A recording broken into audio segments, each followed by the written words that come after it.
بیسەرانی ئازیز و خۆشەویست هاتینەوە لاتان بۆ خوێندنەوەی بەشی 12 بە ناونیشانی شۆڕشی شاهانە لە کتێبی دوایین شای ئێران لاپەڕا 322. پوختەیەک دەربارەی ئەم بەشە. جۆن کەنەدی ئەمینی دەسەپێنێت بەسەر شادا. کەنەدی و شۆڕشی سپی شاهانە. سەرۆکوەزیرانی ئەسەدوڵڵای عەلەم. دەستپێکردنی ململانەی ئایەتوڵڵا خومەینی لەگەڵ حەمەڕەزا شادا. ژنان لە پەرلەمان. دەستگیرکردن و دوورخستنەوەی ئایەتوڵڵا خومەینی. کوشتنی منسوور و سەرۆکوەزیرانی ئەمیر عەباس هوەیدا. نهێنی مانەوەی هوەیدا. دووەمین هەوڵی کوشتنی شا. دیداری نهێنی شاو ئەو گەنجەی کە دەیویست بیکوژێ. شاو فرامان سۆنری. داستانی نەوت و پێشەکیەکانی ڕووخانی ڕژێمی پەهلەوی. شا بەر لەوەی کە لە دەورانی حکومەتی کارتەردا لە ساڵی 1356 هەتاوی کەش و هەوای سیاسی کراوە ڕابگەێنێ و زەمینە بۆ شۆڕشی ئیسلامی ساز بکە لە ساڵی 1340 هەتاویدا کە جۆن کەنەدی تازە بە تازە گەیشتی بوو بە پۆستی سەرۆکایەتی ئەمریکا لە ژێر فشاری ئەمریکەکاندا ڕەوشێکی سیاسی باری ئاسایی دروست کرد کە سەرنجامەکەی بە دەستپێکردنی ئاڵۆزی سیاسی و خۆپێشاندانی مامۆستایان و ئاژاوان لە پەرلەمان و کۆتاییەکەی ڕووخانی حکومەتەکەی شەریف ئیمامی بوو. لە پشت سەری ئەو بزوتنەوە دکتۆر عەلی ئەمینی باڵوێزی پێشووی ئێران لە ئەمریکا هەبوو کە لە کاتی بەرپرسیارەتەکانی خۆی لە ئەمریکادا لەگەڵ کەنەدی کە لەو کاتەدا سیناتۆری ویلایەتی ماساچۆستی ئەمریکا و کاندید بوو بۆ سەرۆک کۆماری ئەمریکا زەمینەی دۆستایەتی فراهەم هێنا بوو. ئەمینی دوای پێشکەشکردنی وتارێکی هەڵەشاوی و لەوانەشا گرنگ لای ئەمریکا دەربارەی پۆستی دابەشکردنی دەرامەتی دەستکەوت لە سەرچاوەی نەوتەوە لە نێو وڵاتانی دنیادا بانکگرا بۆ ئەمریکا. بەڵام پەیوەندیەکانی خۆی لەگەڵ دۆستە ئەمریکەکاندا بە تایبەتی کەنەدی کە شانسی بوون بە سەرۆک کۆماری ئەمریکای هەبوو پاراست و بە شێوەیەکی ڕێک و پێک بەردەوام لەگەڵ کەنەدیدا نامەیان دەربارەی ئێران بۆ یەکتر دەنار. کەنەدی لە بانگەشەی هەڵبژاردننی خۆی و لە ژێر کاریگەری وتەکانی ئەمینی ئەو زانیاریانەی کە لە ڕێگای لایەنەکانی وابەستە بە جەبهەی میلیەوە لە ئەمریکا پێیدەگەیشت ڕەخنەی لە ڕژێمی شای ئێران دەگرت و جەختی لەسەر ئەوە دەکردەوە کە دەبێ ئەمریکا بە پەیوەندیەکانی خۆی دابچێتەوە لەگەڵ ئەو ڕژێمانەی کە بنەماکانی دیموکراسی و مافی مرۆڤ ڕەچاو ناکەن. ئەم ڕەخنانش بە شێوەیەکی ڕێکوپێک لەلایەن باڵوێزخانەی ئێرانەوە بە شێوەی راپۆرت دەگەیەندرانە تاران. ئەمەش شای زۆر نیگەران کرد و بەناردنی هاوکاری دارایی زۆر بۆ سندوقی هەڵبژاردننی نیسکۆن ڕکابەری کەنەدی لە هەڵبژاردننی ساڵی 1960 زاینی ئەمریکادا کەوتە جڵەوگیری لە سەرکەوتنی کەنەدی لە هەڵبژاردنەکانی سەرۆکایەتی کۆماری ئەمریکادا. لەگەڵ ئەوەی کە کەنەدی بە جیاوازیەکی کەمی سەرجەم دەنگەکان بە ڕکابەرەکەی خۆی سەرکەوت و راپۆرتەکانی تایبەت بە هاوکاریە داراییە نهێنیەکانیشا بۆ سندوقی هەڵبژاردننی نیکسۆن زیاتر لە جاران کەنەدی لە بەرامبەر بە شا و ڕژێمی فەرمانڕەوایی ئێران تووڕە و نیگەرانتر کرد چونکە نیکسۆن منافسی شا بوو. لە هەڵبژاردنەکانی خولی 20 پەرلەماندا دکتۆر ئەمینی یەکێک بوو لە کاندیدەکانی تاران و بەڕواڵەت دەیویست هاوشێوەی دکتۆر مصدق لە ڕێی ململانیەکانی پەرلەمانەوە بگات بە پۆستی سەرۆکوەزیران.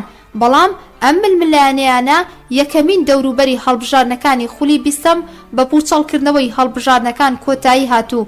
لە دەوری دووەمیشدا بە دەستوەردانی ڕاستە و خۆی شا ڕێگری کرا لە چوونی ئەمینی بۆ پەرلەمان. دکتۆر ئەمینی دوای شکستهێنانی لە هەڵبژاردندا بەڕاشکاوی ئەوی بە خەوشدار ناوزەندە کرد و بە دڵنیابوون لە پشتیوانیەکانی ئەمریکا بەردەوام بوو لە ململانیەکانی. ئەمجارەیان لە نێو توێژە ناڕەزایەکانی کۆمەڵگا بە تایبەت لە نێو پیشەوەران و بازاڕیان و مامۆستایاندا کەوتە جموجوڵ. یەکێ لە دۆستە نزیکەکانی ئەو لە ململانیەدا بریتی بوو لە محەممەد دەرخششی سەرۆکی کۆمەڵەی مامۆستایان کە بە هاوکاری ئەو زەمینەی بۆ خۆپێشاندانی مامۆستایان فراهەم هێنا و ئەو ڕووداوە بە درێژایی لە بەشی پێشوودا هاتووە بە ڕووخانی حکومەتی شەریف ئیمامی کۆتایی هات. دوو ڕۆژ دوای دەست لە کارکێشانەوەی شەریف ئیمامی لە ڕۆژی 16 ئۆردیبەهەشتی 1340 هەتاویدا شا دکتۆر ئەمینی بۆ پێکهێنانی کابینەی نوێ ڕاستپارد. دیاریکردنی ئەمینی بۆ وەرگرتنی پۆستی سەرۆکوەزیران بە تەواوەتی پێچەوانەی خواست و ویستی شا بوو. ئەمەش بۆ بەدەستهێنانی ڕەزامەندی ئەمریکەکان بوو.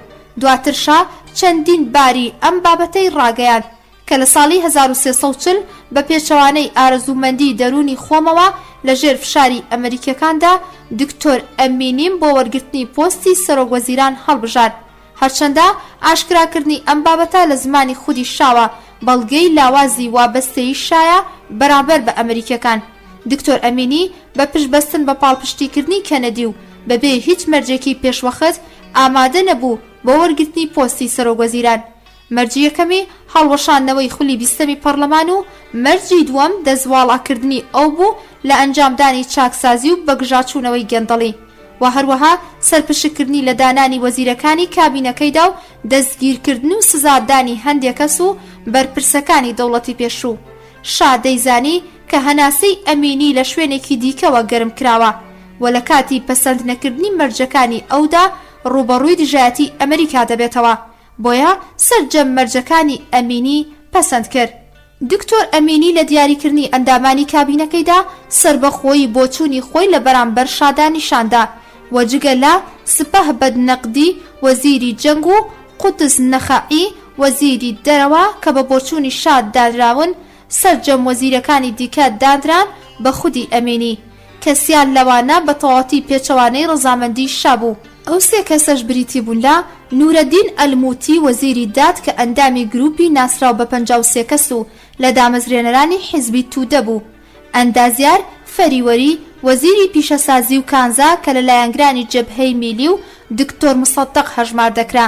سێمیان حەسەن ئەرسەنجابی وەزیری کشتوکاڵ کە لە هەوڕاز و دۆستە نزیکەکانی قەوام سەڵتەنە بوو و کاتێک کا ڕۆژنامەیەکی بەنێو داریانی دەردەکرد بابەتگەلێکی ڕەخنا ئامێزی دەربارەی شاو ڕژێمی سەڵتەنەتی نووسیوە. ئەمینی دوای ناساندنی کابینەکەی بەشا فەرمانی هەڵوەشاندنەوەی پەرلەمانی ڕاگەیاند.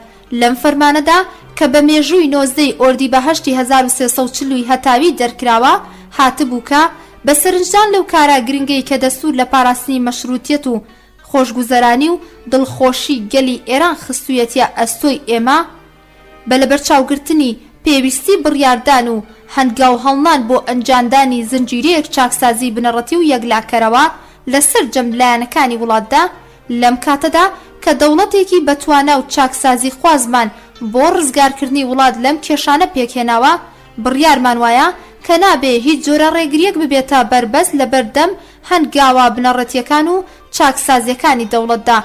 هەڵوەشانەوەی پەرلەمان و ئەنجومەنی سەنا ڕادەگەیەنین و بڕیار دەدەین کە دەوڵەت بە ئەنجامدانی چاکسازی لە یاسای هەڵبژاردنەکان هەنگاو بۆ دووبارە هەڵبژاردنەوەی پەرلەمان و ئەنجومەنی سەنا هەڵبگرێت.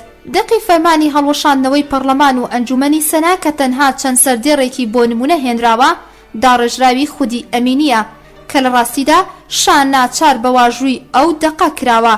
لەگەڵ ڕاگەیاندنی هەڵوەشاندنەوەی پەرلەمان و ئەنجومەنی سەنا دەسەڵاتێکی لە ڕادەبەدەریش دەدات بە دەوڵەت. لە ڕاستیدا شا بە دیاریکردنی دکتۆر ئەمینی بۆ وەرگرتنی پۆستی سەرۆکوەزیرانی و ڕەزامەندی دەربڕین لەسەر مەرجەکانی لە نێوان خراپ و خراپتردا خراپی هەڵبژار. لەبەر ئەوە شاترسی هەبوو بەڕازی نەبوون بە مەرجەکانی ئەمینی ئەمریکیەکان دەست بدەنا کودەتایەکی سەربازی لە دژی سەڵتەنەتی ئێران.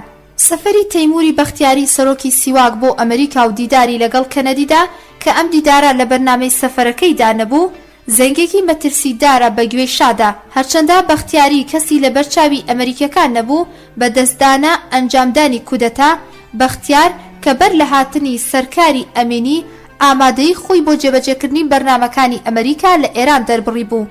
دوای دانانی ئەمینیش لە پۆستی سەرۆکوەزیرانیدا بەختیاری دەستی لە بەرزفڕینی خۆی هەڵنەگرت و شا لە هەلێکی گونجاودا لە سەرکاری لابرد.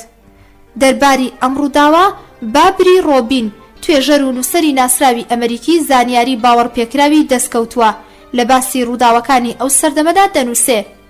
لە ڕوودا و جێی سەرنجەکانی سەرەتاکانی دەی 1960 زاینی لە ئێراندا لە کارلابردنی تەیموری بەختیاری بوو لە سەرۆکایەتی ڕێکخراوی ساواک و ڕاستەوخۆ کۆنتڕۆلکردنی ئەو ڕێکخراوەیە لەلایەن خودی شاوە. تەیمور بەختیاری کە لە پلەی سەرۆکایەتی ڕێکخراوی ساواکدا دەسەڵات و هێزێکی زۆری دەستکەوت بوو. لە ڕواڵەتدا بەهۆی جموجوڵ دژی حکومەتەکەی ئەمینی لەسەر کار لابرا، بەڵام کەنارخستنی ئەو هۆکارگەلێکی گرنگتر و قوڵتری هەبوو.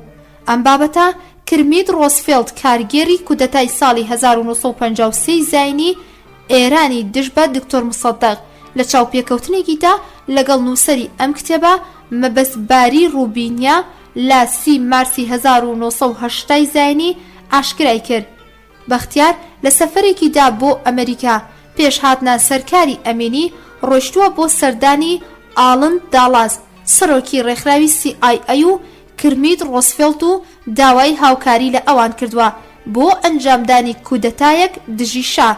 بەختیاری لەگەڵ ئەوەی کە لە سەرۆکایەتی ساواک لابرا، بەڵام دەستی لە کارکردن دژی شا هەڵنەگرت تا سەرنجام بەدەستی سیخوڕەکانی ئەو ڕێکخراوەی کە خۆی دروستی کردبوو لە وڵاتی عێراق کوژرا. لە یەکەم وتاریدا دوای جێگیربوونی لە پۆستی سەرۆکوەزیران، ئەمینی بە توندی هێرشی کردە سەردەوڵەتەکانی پێشتر و ئەوانی بە بەرپرسی ئیفلاسکردن و شکستهێنانی بواری ئابووری وڵاتەکەی دانا.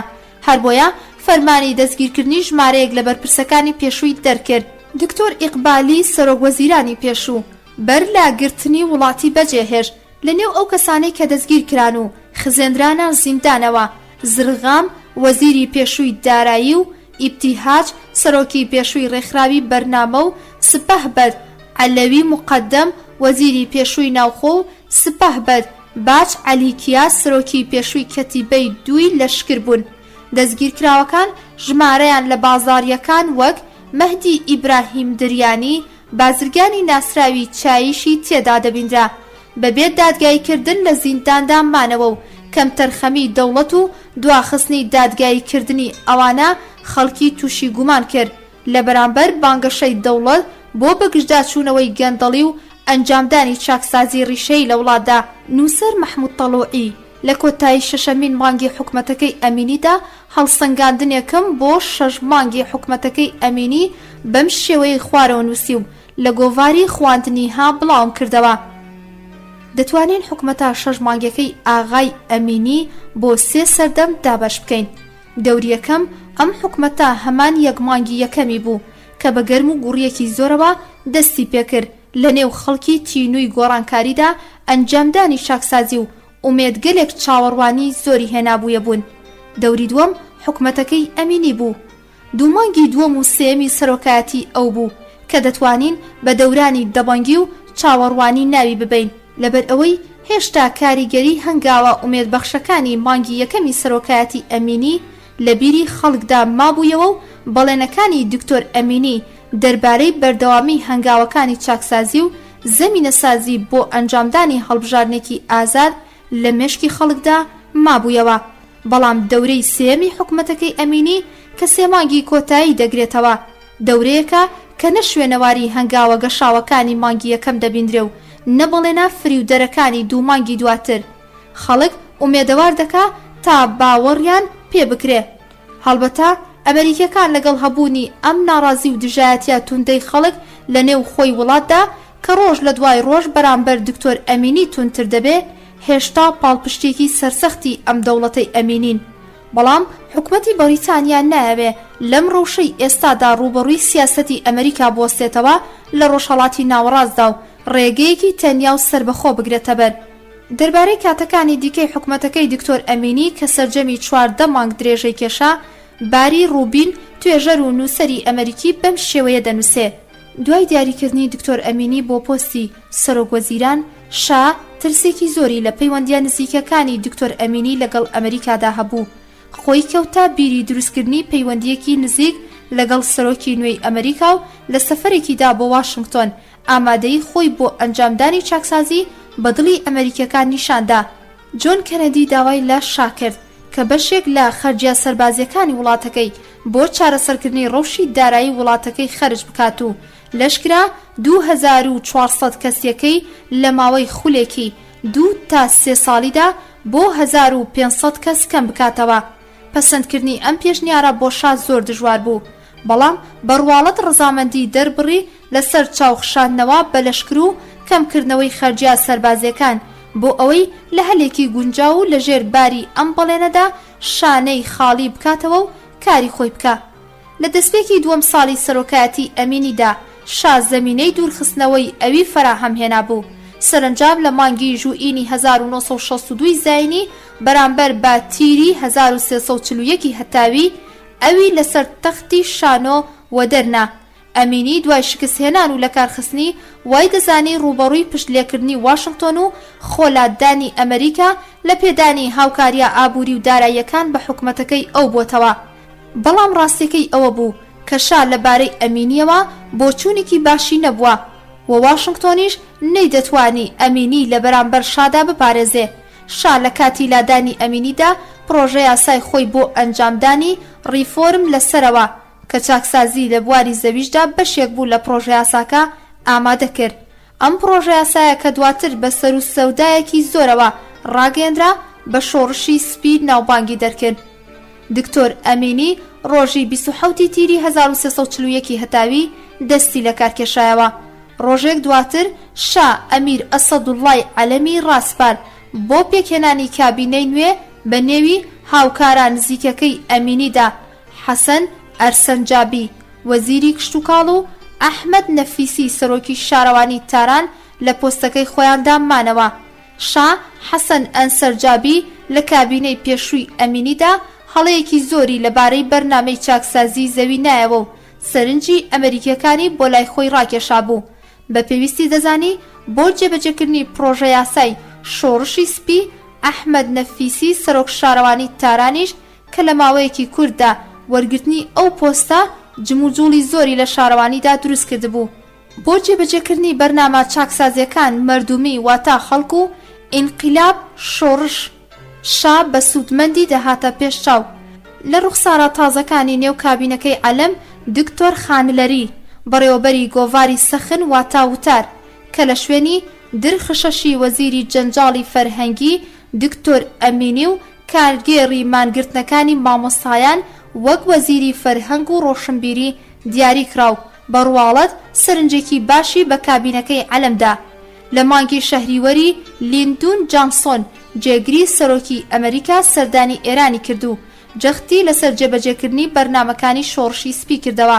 بەڕواڵەت یەکێک لەم بەرنامانەی شۆڕش کە دەبوو بە پێی بەدواداچوونەکان بۆ بەرنامە چاکسازیەکانی زەوی جێبەجێ بکرێن پێکهێنانی ئەنجومەنی پارێزگاران و پارێزگارێک بەدەسەڵاتی فراوان و نوێوە بوو. حکومەتەکەی عەلەم پرۆژە یاسایەکی دەربارەی پێکهێنانی ئەنجومەنی پارێزگاران و پارێزگار لە پەرلەماندا پەسەند کرد کە بەپێی ئەو پرۆژە یاسایە پێوەری ئیسلام لە مەرجەکانی دەنگدەران و دەنگ بۆ درا و سراوەتەوە و ماف بە ژنانیش درابوو کە دەنگ بدەن و ببنە ئەندامی ئەنجومەنی پارێزگاکان. خاڵێکی دیکە لەم پرۆژە یاسایەدا گۆڕینی سوێند خواردن بوو بە قورئان بۆ ئەندامە هەڵبژێردراوەکانی ئەنجومەن بە سوێند خواردن بە کتێبە ئاسمانیەکان کە بەگشتی سەرەتای زەمینەسازی گۆڕینی کۆمەڵگای ئێرانی بوو بۆ کۆمەڵگایەکی لائیکی یان کۆمەڵەیەکی نائاینی و دەیتوانی زەمینەسازی دووبارەبوونەوەی ئەم ئەزموونە بێت لە هەڵبژاردنەکانی پەرلەمانیشدا. لائیکی بەواتای نائاینی یان ناڕۆحانی دێت و بە شێوەی ئەو دەوڵەتانە ڕەها دەبێت کە ئاین و سیاسەتیان لێک جودا کردوێتەوە و ئاینێکی فەرمیان نییە. ئایەتوڵڵا خومەینی یەکەم کەسێک بوو کە پێی بەم مەترسی جێبەجێکردنی ئەم پرۆژە یاسایە و پێشهاتەکانی بردو هۆشیاریدا بە زانایانی ئاینی شاری قوم و ململانیەکانی بەردەوام لەگەڵ ئەم بەرنامەیە دەستی پێکرد. یەکەمین تەلەگرافی ئایەتوڵڵا خومەینی دەربارەی ئەم پرۆژە یاسایە بۆ شانێردرا. دەقی ئەو تەلەگرافە کە بە مێژووی 17 مهری 1341 هەتاوی نێردراوە بەم شێوەیەی خوارەوەیە. بسم الله الرحمن الرحیم بۆ خزمەتی پیرۆزی خاوەن شکۆی پایە بەرز. دوای پێشکەشکردنی سڵاو و نوزای خێر بەو شێوەیەی کە لە ڕۆژنامەکاندا بڵاوکراوەتەوە لەبارەی ئەنجومەنی پارێزگاکان و پارێزگارەکانەوە ئیسلام نەکراوەتە مەرج بۆ دەنگدان و دەنگ پێدرا و مافی دەنگدانیش دراوە بە ژنان. ئەم بابەتەش مایە نیگەرانی زانایانی پایە بەرز و سەرجەم موسڵمانانی دیکەیە. لای خاوەنشکۆ ڕوون و ئاشکرایە کە بەرژەوەندی مەملەکەت و ئارامشی دڵەکان لە پاراستنی فەرمانەکانی دینی مبینی ئیسلامدایە. داوا دەکەم فەرمان بدەن کە ئەو بابەتانەی پێچەوانەی ئاینی ئیسلامی پیرۆز و مەزهەبی فەرمی وڵاتە لە بەرنامەی دەوڵەت و حیزبیەکاندا بسڕێتەوە تا بێتە هۆی وەڵامدانەوەی نزا و پاڕانەوەکانی گەلی مسلمانان. ئەلداحی ڕۆح الله الموسا شا بروسکەی ئایەت الله خومینی دەنێرێ بۆ دەوڵەت و بە بروسکەیەکیش وەڵامی نهێنی بۆ ئایەت الله خومینی دەنێرێتەوە، بەڵام عەلەم بەبێ گوێدان بە هۆشیاریدانەکەی ئایەت الله خومینی و سەرجەم زانایانی ئاینی دیکە پەیڕەوی لە بەرنامەکەی خۆی دەکا. سەرنجام ئایەت الله خومینی لە بروسکەیەکی دیکەدا بۆ شا دەنووسێ. بروسکەکە پشت ئەسوورە بەوەی کە خاوەنشکۆ لە هەمووان زیاتر تێدەکۆشن بۆ پاراستنی دروشمە مەزهەبیەکان. تەلەگرافەکەی بەندەت نارد بۆ دەوڵەت و سەرکەوتنی بەندەت خواستووە بۆ برەودان و کشانەوەی بنەما و بڕیارەکانی ئیسلام و ڕێنیشاندەری خەڵک بەگشتی. جێگای ڕێز و قەدر و زانینە. هەڵبەتە گەلی موسڵمانی ئێران هەر ئەوە لە خاوەنشکۆی خۆی چاوەڕێ دەکا. مەخابن لەگەڵ ئەوەی کە ئاغای عەلەمم ئاگادار کردوتەوە لەم داهێنانانەی کە دەیەوێت بیان خزێنێتان نێو ئیسلام و کەنگاریەکانیم بەگوێیدا دایەوە، ئەو نەگردنی بۆ پەروەردگاری بەتوانا کەچ کردو، نەگوێی بە دەستور داوە و نەفەرمانی شاهانەشی جێبەجێ کردو و نە ئامۆژگاری زانایانی ئیسلامیشی گرتۆتە گوێ. بەندە بەهۆی خێرویستیم بۆ گەلی مسلمان خاوەنشکۆ ئاگادار دەکەمەوە لەوەی کە لێ نەگەڕێن کەسانێک بە ماستاوکردن و دەربڕینی خزمەتکاری و لانەوازی دەیانەوێ سەرجەم کارەکانی پێچەوانەی دین و دەستور بکەن و بیدەنا پاڵ خاوەنشکۆ. و دەستوریش کە پارێزەری بنەما نیشتیمانی و سەڵتەنەتیەکانە تێکەڵ بە پەسەندکراوەکانی پرۆژە یاسای ناپاکان و دەقی هەڵە بکەن بۆ ئەوەی پلانی شومی دوژمنانی گەل و ئیسلام جێبەجێ بکەن. ئایەت الله خومینی چەند بروسکەیەکی توندی دیکەشی بۆ خودی عالەم نارد. سەرنجام بە هەوڵی بەردەوام بۆ بەدواداچوونی ئایەت الله خومینی و هەڵوێستی دەستە جەمعی زانایانی قوم دەوڵەت لە ئازەری 1342 هەتاویدا پرۆژە یاسای تایبەت بە ئەنجومەنی پارێزگاران و پارێزگارەکانی هەڵوەشاندەوە، بەڵام هێشتا مانگێک بەسەر ئەو ڕووداوات تێنەپەڕی بوو کە ئاوازی شۆڕشی سپی شاد دەنگیدایەوە. شا لە ڕۆژی 19 دی 1341 هەتاویدا کۆنگرەیەکی بە ئامادەبوونی نزیکەی 3000 کەس لە نوێنەرانی جوتیاران و چینە جیاوازەکان لە تاران بەسترا بوو. بنەمای شەش خاڵی شۆڕشی سپی خۆی ڕاگەاند و خستیار ریفۆرم و دەنگدانی گشتیەوە. ئایەت الله خومینی دەستورە شەش خاڵیەکە و ئەنجامدانی ریفۆرم بۆ پەسەندکردنی کە ڕۆژی 6 بەهمەنی 1331 بۆ دانرابوو حرام کردو. لە تاران و شارەکانی دیکەشدا چەندین خۆپێشاندان لە دژی ریفۆرم و دەستورە پێشنیارکراوەکەی شا ئەنجامدرا. ریفراندۆمەکەی شا لە ڕەوشێکی ئاڵۆزدا ئەنجامدرا. ئەنجامی ریفراندۆمەکەش بە 559 ملیۆن و 8711 دەنگی بەڵێ لە بەرامبەر 4115 دەنگی نەخێردا ڕاگەیاندرا. یەکەمین بروسکەی پیرۆزبایی دوای ڕاگەیاندنی ئەم سەرکەوتنا گەورەیە شاهانەیە لەلایەن جۆن کەنەدی سەرۆک کۆماری ئەمریکاوە گەیشتە شاری تاران. شا لە وەڵامی کەنەدی داوە بۆ جەختکردنەوە لەسەر ئەوەی کە پێشنیاری چاکسازی ڕیشەیەکەی ئەو بە زۆرینەی نزیکەی سەرجەمی دەنگەکان لەلایەن خەڵکەوە پشگیری لێ دەکرێت دەنووسێ. گومانم نییە کە ئێمە لە جێبەجێکردنی پرۆژە یاسا کۆمەڵایەتی و داراییەکانی خۆماندا دەتوانین باوەڕمان بە نیەت پاکی دۆستە ئەمریکەکانی خۆمان هەبێت. ناکۆکی پیاوانی ئاینی لاگەڵ ریفراندۆمەکەیشا کە بە نایاسایی و بێبایەخ ناوزەندیا دەکرد بەردەوامی کێشا تا ئەوەی کەشا مانگێک دوای ڕاگەیاندنی دەرئەنجامی ریفراندۆم لە جوڵانەوەیەکیدا کە زیاتر لایەنی لەجبازی و ڕقابەرایەتی لەگەڵ پیاوانی ئاینیدا هەبوو پێویستی بەشداریکردنی ژنانی لە هەڵبژاردنی ئایندەی پەرلەمان و ئەنجومەنی سەنادا ڕاگەیان و هەیئەتی دەوڵەتیش ڕۆژی 9 ئەسفەندی 1341 هەتاوی بۆ جێبەجێکردنی فەرمانیشا بە دەنگی لەسەر بەشداریکردنی ژنان لە هەڵبژاردنی ئایندەدا دا و بە فەرمانی ڕاگەیاند. ڕۆحانیەکان چینی یەکەمی قوم بە دەرکردنی ڕاگەیاندراوێک دیسانەوە ئەم بڕیارەی دەوڵەتیان بەبێ بایەخ و بێشەرعی و بەبێ دەستوری هەڵوەشاوە لە قەڵم دەدا. 2 هەفتە دوای بڵاوبوونەوەی ئەم ڕاگەیاندراوە شاکە بە پشتیوانی بەردەوامی ئەمریکیەکان لە بەرنامەکەیدا بڕوا بەخۆبوونێکی زیاتری پەیدا کردبوو بە ئاوازێکی وردە وردە تونتر و کوشندەتر لە وتارەکەی خۆی لە شاری قوم هێرشی کردە سەر ڕۆحانیەکان و ئەوانی بە ئاژەڵانێک چوان کە لە پیسایی خۆیاندا خۆیان دەگەوزێنن. ئایەتوڵڵا خومینی لە وەڵامی شادا بە دەرکردنی ڕاگەیەندراوێک بە ناونیشانی ئەم ساڵ ڕۆحانیەکانی ئیسلام جەژنیان نییە، نەورۆزی ساڵی 1342 هەتاویان بە پرسەی گشتی ڕاگەیاند. بەشێکی دیکەی ڕۆحانیەکانی تریش لە ڕاگەیاندنی پرسەدا پەیوەندیان کرد بە ئایەتوڵڵا خومینیەوە. لە ڕێوڕسمی پێنانا ساڵی نوێ بۆ یەکەم جار لە شاری قوم خۆپێشاندان لە دژی ڕژێم و خودیشا ئەنجامدرا. ڕۆژی دووەمی فەروەردینی دەوڵەت بەناردنی هێزێکی کۆماندۆیی بۆ قوم گرتبوونەوەی خۆپێشاندەران و مەجلیسی پرسە گێڕانی کە بڕیار بوو لە هەمان ڕۆژا بەڕێوە بچێ بڵاوی پێکرد.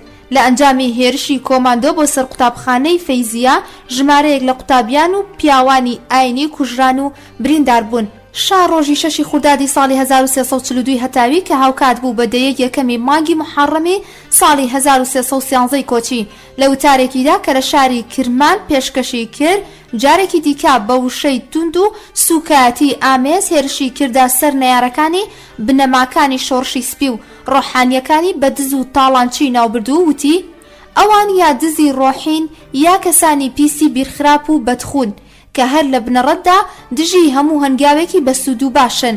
ئەوانە لە خۆتان دوور بخەنەوە و بەڕاستی وەکو ئاژەڵێکی پیس ڕێگای نزیک بوونەوە لە خۆتانیان لێ بپارێزن و خۆتانیان لێ دوورخەنەوە.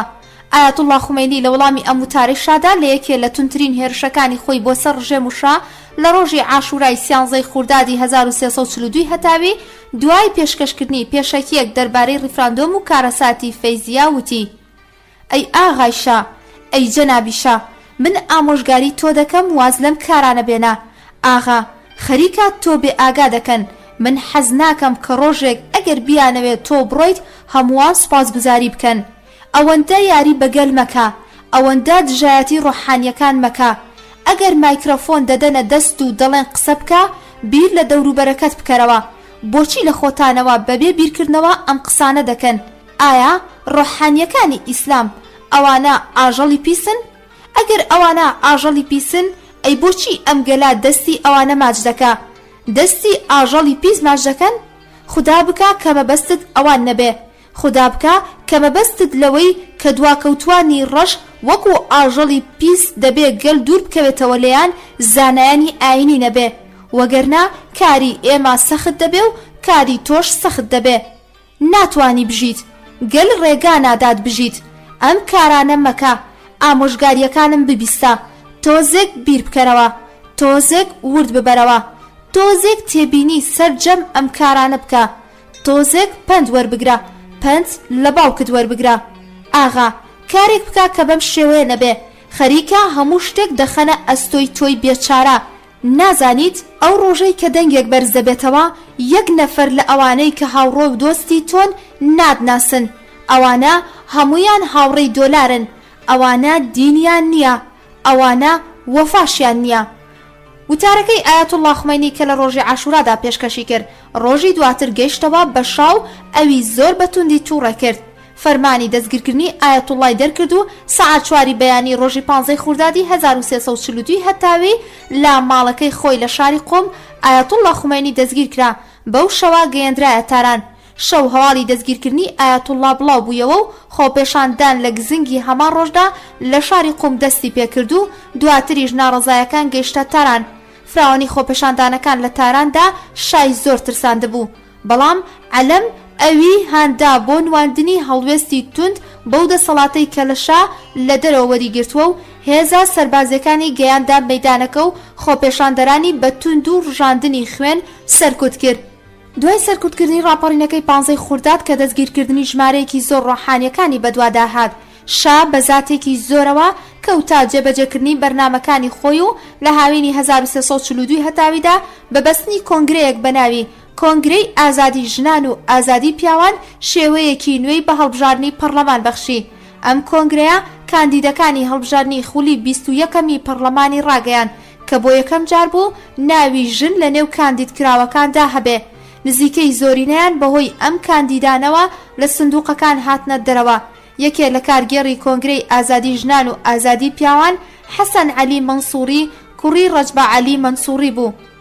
لە سەرۆکوەزیرەکانی سەردەمی ڕەزاشا و سەرەتاکانی سەڵتەنەتی حەمەڕەزاشا کە زیاتر بە ناوی عەلی مەنسوور ناوبانگی پەیدا کردبوو کە ڕێبەرایەتی دەستەیەکی بە نێوی کانونی متەرقی لە ئەسۆ گرتبوو. ئەم گروپە زیاتر لە خاوەن بڕوانامەکانی ئەوروپا و ئەمریکا پێکهاتبوون و مایەی گرنگی پێدانی ئەمریکەکان بوو. ئامادەبوونی نزیکەی 40 کەس لە کاندیدەکانی ئەم گروپە لە نێو خولی 21مینی پەرلەماندا بە باشی دەسەڵاتی ئەمریکەکانیان لە نێو پەرلەماندا نیشان دەدا. حەسەن عەلی مەنسوور ڕاستەوخۆ پەیوەندی لەگەڵ یاد سویچی سەرۆکی تۆڕی CIA لە ئێراندا هەبوو کە لە کاری دیبلۆماسیدا سەرەتا لە ژێرناوی بەڕێوەبەری یەکەمی باڵوێزخانە و دواتر وەک وەزیری موختاری ئەمریکا لە ئێراندا چالاکی دەکرد و هەر ئەویش بوو کە زەمینەی بوون بە سەرۆکوەزیرانی حەسەن عەلی مەنسووری لە واشنگتۆن فراهەمهێنا. کاتێک کە خولی 21مینی پەرلەمان کرایەوە هێشتا زەمینە بۆ جڵەوگرتنا دەستی مەنسوور ڕێک نەخرابوو، هەر بۆیە دووبارە عەلەم ڕاستپێدرا بۆ پێکهێنانی کابینەی نوێ. بەڵام حەسەن ئەرسەنجابی وەزیری کشتوکاڵ و کارگێڕی بەرنامەی چاکسازی زەویوزاری خستە لاوە. 2 مانگ دواتر لە ئازەری 1342دا ئەحمەد نەفیسی سەرۆک شارەوانی تاران و سەرۆکی کۆنگرەی ئازادی ژنان و ئازادی پیاوانیشی لەسەر کارلادرا و دەستگیر کران. دەربارەی هۆکاری لە کارخستن و دەستگیرکردنی نەفیسی دەنگ و باسی زۆر لەو کاتانەدا کەوتۆتە سەر زمان. لەوانە پەیوەندی نزیکی ئەو لەگەڵ ئەمریکەکاندا بوو لە کاتێکدا کە بابەتەکە بە تەواوەتی پێچەوە نەبوو. نەفیسی ئامادەی هاوکاریکردن نەبوو لەگەڵ گروپەکەی مەنسووردا کە لەلایەن ئەمریکاوە پشتیوانی لێ دەکرا. هەر بەو بۆنەیەوە لە تەواوی ماوەی سەرۆکوەزیرانی مەنسووریشدا لە زیندان مایەوە. ئەلبەتە تاگڕەوی نەفیسی و گوێرەدانی ئەو بە عەلەم و ئەو راپۆرتانەی کە عەلەم لە دژی ئەو دەیدا بەشە هۆکاری بنەڕەتی دڵپیسیەکانی شابوو لە ئەو و مەنسووریش کە ئەوی بە بەهێزترین ڕکابەری خۆی دەزانی هیچ هەنگاوێکی بۆ ئازادکردنی هەڵنەدەهێنا. لە کۆتاکانی مانگی ئازەری 1342 هەتاوی لە ناکاو حەسەن عەلی مەنسوور حیزبی ئێران نوین ئێرانی نوێی ڕاگەیاندوو. لە ماوەی 1 مانگدا زۆربەی ئەندامانی پەرلەمان پەیوەندیان پێوە کرد. ڕۆژی حەڤەی ئەسفەند شا عەلەم و مەنسووری بۆ لای خۆی بان کرد، داوای دەست لە کارکێشانەوەی لە عەلەم کرد. شا دەست لە کارکێشانەوەی ناچارکراوەکەی ئەوی بەو پەڕی ڕێزگرتن لە خزمەتەکانی پەسەند کردو. مەنسووریش وەکو ڕێبەری حیزبی زۆرینا ڕاست پێدرا بۆ پێکهێنانی کابینەی حکومەت. کاتێک کە مەنسووری بوو بە سەرۆکوەزیران ئایەتوڵڵا خومەینی لە زیندان ئازاد کرا، بەڵام لە ماڵی یەکێک لە بازرگانەکانی تاران بە ناوی ڕووغەنی لەژێر چاودێریدا بوو. لە ڕۆژی جەژنی ساڵی 1343دا دکتۆر سەدری وەزیری داد و کابینەکەی مەنسوور ڕۆیشتن بۆ سەردان و دڵدانەوایی کردن. دواتر مەنسوور وتارێکی لەبارەی بڵندی پلەپای ڕۆحانیەتەوە پێشکەش کردو. سەرنجام ڕۆژی حەڤەی فەروەردینی 1343 دوای ئەنجامدانی دووەمین دیداری دکتۆر سەدر لەگەڵ ئایەتوڵڵا خومەینیدا چۆنیەتی ئازادکردن و گەڕانەوەی ئەو بۆ قوم ڕێکخرا. ئایەتوڵڵا خومێنی بە پێشوازی لێکردنێکی گەرمەوە گەیشتەوە شاری قوم و دەستی کردەوە بەوانەوتنەوەی خۆی. بەدوای ئازادکردنەکەی ئایەتوڵڵا خومەینی ڕۆژنامەکان بە فەرمانی دەوڵەت و لە چوارچێوەی ئەو وتارانەدا کە بە شێوەی یەک ماڵ بۆ چاپکراوەکان نێردرابوون ئاماژەیان بە پشگیری ڕۆحانیەکان کرد لە شۆڕشی سپی. بەڵام ئایەتوڵڵا خومەینی لە وتارێکیدا لەگەڵ نوێنەرانی خوێنکارانی زانکۆ بازاڕیەکان ئاماژەی بە یەکێک لە وتارانەی ڕۆژنامەی ئیتڵاعات کردووە و وتویەتی لەم ڕۆژنامە پیسەی ئیتڵاعاتدا لە ژێرناوی ئیتیحاد المقدس لەسەر وتاردا نووسیویانە کە لەگەڵ ڕۆحانیەکاندا ڕێکەوتون کراوە و ڕۆحانیەکان ڕزامەندیان دەربڕیوە لەگەڵ شۆڕشی سپی شاو گەلدا. کام شۆڕش؟ کام گەل؟ ئەم شۆڕشە پەیوەستە بە ڕۆحانیەت و گەلەوە؟ بەڕێزان کە لە زانکۆدان بە هەمووان بگێنن کە ڕۆحانیەکان بەم شۆڕشە ڕازینین. ڕۆحانیەکان لەگەڵ ئەم کەنارگیریەدا دۆستایەتیان نییە. گەر بەدار لە خومەینی بدەن واز ناهێنم و ڕازی نابم. من لەو ئاخوند مەلایانە نیم کە لێرەدا دابنیشم و تەسبیح بگرم بەدەستەوە. من پاپا نیم کە تەنها ڕۆژانی یەکشەممان ڕێوڕسمێک بەڕێوە ببەم و کاتەکانی دیکە بۆ خۆم و سوڵتانەتیم بم و پەیوەندیم بە کاری دیکەوە نەبێ. لەگەڵ ئەوەی کە دەوڵەت هەتا مانگی ئابانی 1343 خۆی بێدەنگ کردبوو لە ڕخنەکانی ئایەتوڵڵا خومەینی و هەوڵەکانی خۆی زیاتر بۆ ڕێگرتن لە بڵاوبوونەوەی چاپکراوەکانی وتارەکانی ئەو چڕتر کردبیەوە تا ئەوەی لە ڕۆژی 4 ئابانی 1343 هەتاویدا دوای پەسەندکردنی پرۆژە یاسای پارێزگاری سیاسی بەڕاوێژکارە سەربازیە ئەمریکەکان لە پەرلەمان و ئەنجومەنی سەنادا ئایەتوڵڵا خومینی وتارێکی ئاوازی توندی دیکەی پێشکەش کرد کە یادهێنەرەوەی وتارەکانی ڕۆژی عاشورای ساڵی پێشووتر بوو. ئایەتوڵڵا خومینی بە ئاماژەدان بە چراغخانی شارەکان و بە بۆنەی 4 ئابانەوە وتی: ئێمەیان فرۆشت، سربەخۆی ئێمەیان فرۆشت و دیسانەوەش چراغخانیان کرد، سەرکوتیان کردین. ئەگەر من لە شوێنی ئەوان بوومایە چراغخانیەکانم یاساغ دەکرد. من وتم ئاڵای ڕەش لەسەر سەری سەربانەکان هەڵواسن، بەسەر ماڵەکانەوە هەڵواسن، خێوەتی ڕەش ببەنە سەرەوە. دەسەڵاتی ئێمە سەرکوت کرا، گەورەی ئێران لە نێو چوو، گەورەی لەشکری ئێرانیان سەرکوت کرد، گەلی ئێرانیان لە سەگەکانی ئەمریکا سوکتر کرد. ئەگەر بێت و کەسێک بدا لە سەگێکی ئەمریکی لێپرسینەوەی لەگەڵدا دەکرێت. ئەگەر شای ئێران بدا لە سەگێکی ئەمریکی ئەوا لە پێچینەوەی لەگەڵدا دەکرێت. بەڵام ئەگەر چێش لێنەرێکی ئەمریکی سوکایەتی بە شای ئێران بکە، بە مەرجەعی ئێران بکات، بە گەورەترین پێگە و پۆستی ئێران بکە، هیچ کەس مافی ناڕەزای دەربڕینی نییە. بۆچی؟ بۆ ئەوەی دەتانویست قەرز لە ئەمریکا وەربگرن؟ ئەمریکا وتی دەبێ ئەم کارە بکەن؟ ئایەتوڵڵا خومینی دواتر ڕووی لە شا کرد و وتی: سەربازانی ئەمریکا و ڕاوێژکارانی سەربازی ئەمریکا چ سوودێکیان بۆ ئێوە هەیە؟ ئاغا، ئەگەر ئەم وڵاتە داگیرگەی ئەمریکایە، ئەی بۆچی ئەوەندە نرکە و ناڵە دەکێشێت؟ ئەی بۆچی ئەوەندە باز لە پێشکەوتن دەکەین؟ ئەی ئەو ڕاوێژکارانە و خزمەت و بەکرێگیراوانەی تۆ، ئەی بۆچی لە ئەرباب و بە بەرزترینیان ڕادەگریت؟ هەروەها ئایەتوڵڵا خومینی هێرشی توندی کردە سەر ئەمریکا وتی: سەرۆک کۆماری ئەمریکا باش بزانێت لەمە تێبگا کە لە لای گەلی ئێمە نەفرینترین کەسی دنیاە. ئەمڕۆ قوڕان لەو تووڕەیە، گەلی ئێران لەو تووڕەن. سەرباری پێشکەشکردنی ئەم وتارەی کە هەندێکمانی خستە بەر دیدی خوێنەرانی، ئایەتوڵڵا خومینی ڕاگەیەندراوێکی توندیشی بۆ ڕەتکردنەوەی پەسەندکراوی پێدانی پارێزگاری سیاسی بە ڕاوێژکارە ئەمریکەکان بڵاو کردەوە کە تەنها لە شاری تاراندا 40,000 دانەی لێچاپ و بڵاو کرایەوە. لەم ڕاگەیەندراوەدا جەختی لەسەر ئەوە کردبوویەوە کە پارێزگاری ناوبراو دژی ئیسلام و قورئانە و شتێکی بێبایەخە و داوای لە لەشکری ئێران کرد کە ئەم نەنگیە لە دابێنی خۆی پاک بکاتەوە. شەوی 13 ئابانی 1343 هەتاوی 1 هەفتە دوای بڵاوکردنەوەی ڕاگەیەندراوەکەی کە باس کرا، بۆ دووەمین جار لە شەودا ئایەتوڵڵا خومینی دەستگیر کرا و گواسترایەوە بۆ تاران. لە باتی بەندینخانە گەیەندرایە فڕۆکەخانەی میهر ئاباد و پێش هەڵهاتنی خۆر بە فڕۆکەیەک کە ئامادە کرابوو بۆ فرین لە ئێران دوورخرایەوە. ئامانجی فڕۆکەکە بەرەو تورکیا بوو کە پێشتر شوێنی مانەوەی ئایەتوڵڵایان وەکو کەسێکی دوورخراوە لە تورکیا ئامادە کرد بوو.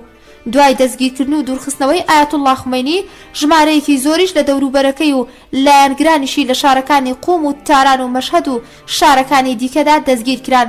بەڵام لەگەڵ ئەو هەموو ڕێوشوێنە توندانەدا پاش تێپەڕبوونی کەمتر لە 3 مانگ بەسەر دوورخستنەوەی ئایەتوڵڵا خومینیدا، حەسەن عەلی مەنسوور بەدەستی گروپێکی مەزهەبی کوژرا. سەرباری ئەوەش بەرنامەیان بۆ کوشتنی حەمەڕەزا شا و نەسیری سەرۆک سەواک و عەلەم و ئیقبال داڕێژرا بوو. لە فەروەردینی 1344 هەتاوی بۆ دووەمین جار خودی شایش ئەم جارەیان بەدەستی کەسێکی مەزهەبی هەوڵی کوشتنی درا. هەوڵی کوشتنەکە لە کۆشکی مەڕمەڕا کاتێک کە شا لە کاتی خۆیدا گەیشتە شوێنی کارەکەی خۆی، یەکێ لە سەربازانی گارد بەنێوی ڕەزا شەمس ئابادی بە چەکی شەستیر بەرەو ڕووی شای تەقەی کرد. 2 کەس لە پارێزگارەکانی کە خۆیان کردا فیدای سەری ئەو لەم ڕووداوەدا کوژران. بەڵام خودیشا بەبێ کێشا ڕزگاری بوو. جارێکی دیکە شارڕزگار بوونی لەم هەوڵی کوشتنە بە پەرجووی ئیلاهی و هۆشیاری خۆی دەزانی. لە ئەنجامی ئەو لێکۆڵینەوانەی کە دواتر لەبارەی ئەو ڕووداوەکرا دەرکەوت کە پلانی کوشتنی شا لەلایەن گروپێکی کۆمۆنیستی لە قوتابیانی زانکۆ کە لە زانکۆکانی بەریتانیا دایان خوێند بەرنامەی بۆ داڕێژا بوو. ئەم گروپە لە ڕێگەیەکەوە پەیوەندیان بە یەکێ لە سەربازەکانی گاردەوە بەنێوی ڕەزا شەمس ئابادیەوە کردووە. بە سوود وەرگرتن لە هەستە مەزهەبیەکانی ئەو بەرنامەی خۆیانیان خستە بواری جێبەجێکردنەوە. تۆمەتبارەکە کە ژمارەیان 14 کەس بوو لە دادگای سەربازیدا دادگایی کران. 2 کەسیان کە سەردەستەی گروپەکە بوون ناویان ئەحمەد مەنسووری و ئەحمەد کامەرانی بوو. سزای لە سێدارەدانیان بۆ دەرکرا. 3 کەسی دیکە بەنێوەکانی پەروێز نیگەخوو، پور کاشانی، فەیروز شیروانلو بەڕێز ماوەی زیندانی 10 ساڵ و 8 ساڵ و 5 ساڵ سزادران. 7 کەسیان بە سزای زیندانی 6 مانگ تا 3 ساڵ سزادران. دوو کەسیان کە بەبێت تاوان دەرچوون ئازادکران. ژرار دووبیلەی نووسەری فەڕەنسی کە باسێکی دوور و درێژی دەربارەی ئەم ڕووداوە نووسیوە دوای باسکردنی هەوڵی کوشتنەکە و دەستگیرکردنی تاوانباران و دادگاییکردنیان دەنووسێ. کاتێک کە فەرمانی دادگایی پێدا هەڵچوونەوە دەرکرا، یەکێ لە سزادراوەکان بە سێدارە ئەحمەد مەنسووری لە جێگای خۆی ڕاپەڕی وتی ئێوە ژمارەیەک بێتاوانتان سزادا. دواتر داوای لە سەرۆکی دادگا کرد پێش جێبەجێکردنی سزاکە کاتێکی بۆ دیاری بکات بۆ ئەوەی بچێتە خزمەتی شا بۆ ئەوەی بابەتێکی پێڕابگەێنێ. سەرۆکی دادگا وتی داواکەی ئێوە دەگەێنمە لایەنی پەیوەندیدار، بەڵام باوەڕ ناکەم پێشنیارەکەتان پەسەند بکرێ. داواکاریەکەی تاوانبار لەگەڵ سزای لە سێدارەدانەکەیدا گەیەندرایەوە خزمەتی شا بە پێچەوانەی هەموو ئەو چاوەڕوانیانەوە لە ڕقاندا و بە ئومێدی ئەوەی کە سزا درا و دەیەوێت نهێنیەک لای ئەو ئاشکرا بکە ڕەزامەندی لەسەر بینینی ئەحمەد مەنسووری دەربڕی. مەنسووری لەژێر چاودێری و بە کەلەپچا کراوی لەگەڵ یەکێک لە ژەنڕاڵەکانی لەشکردا ڕۆیشت بۆ کۆشکی سەڵتەنەتی.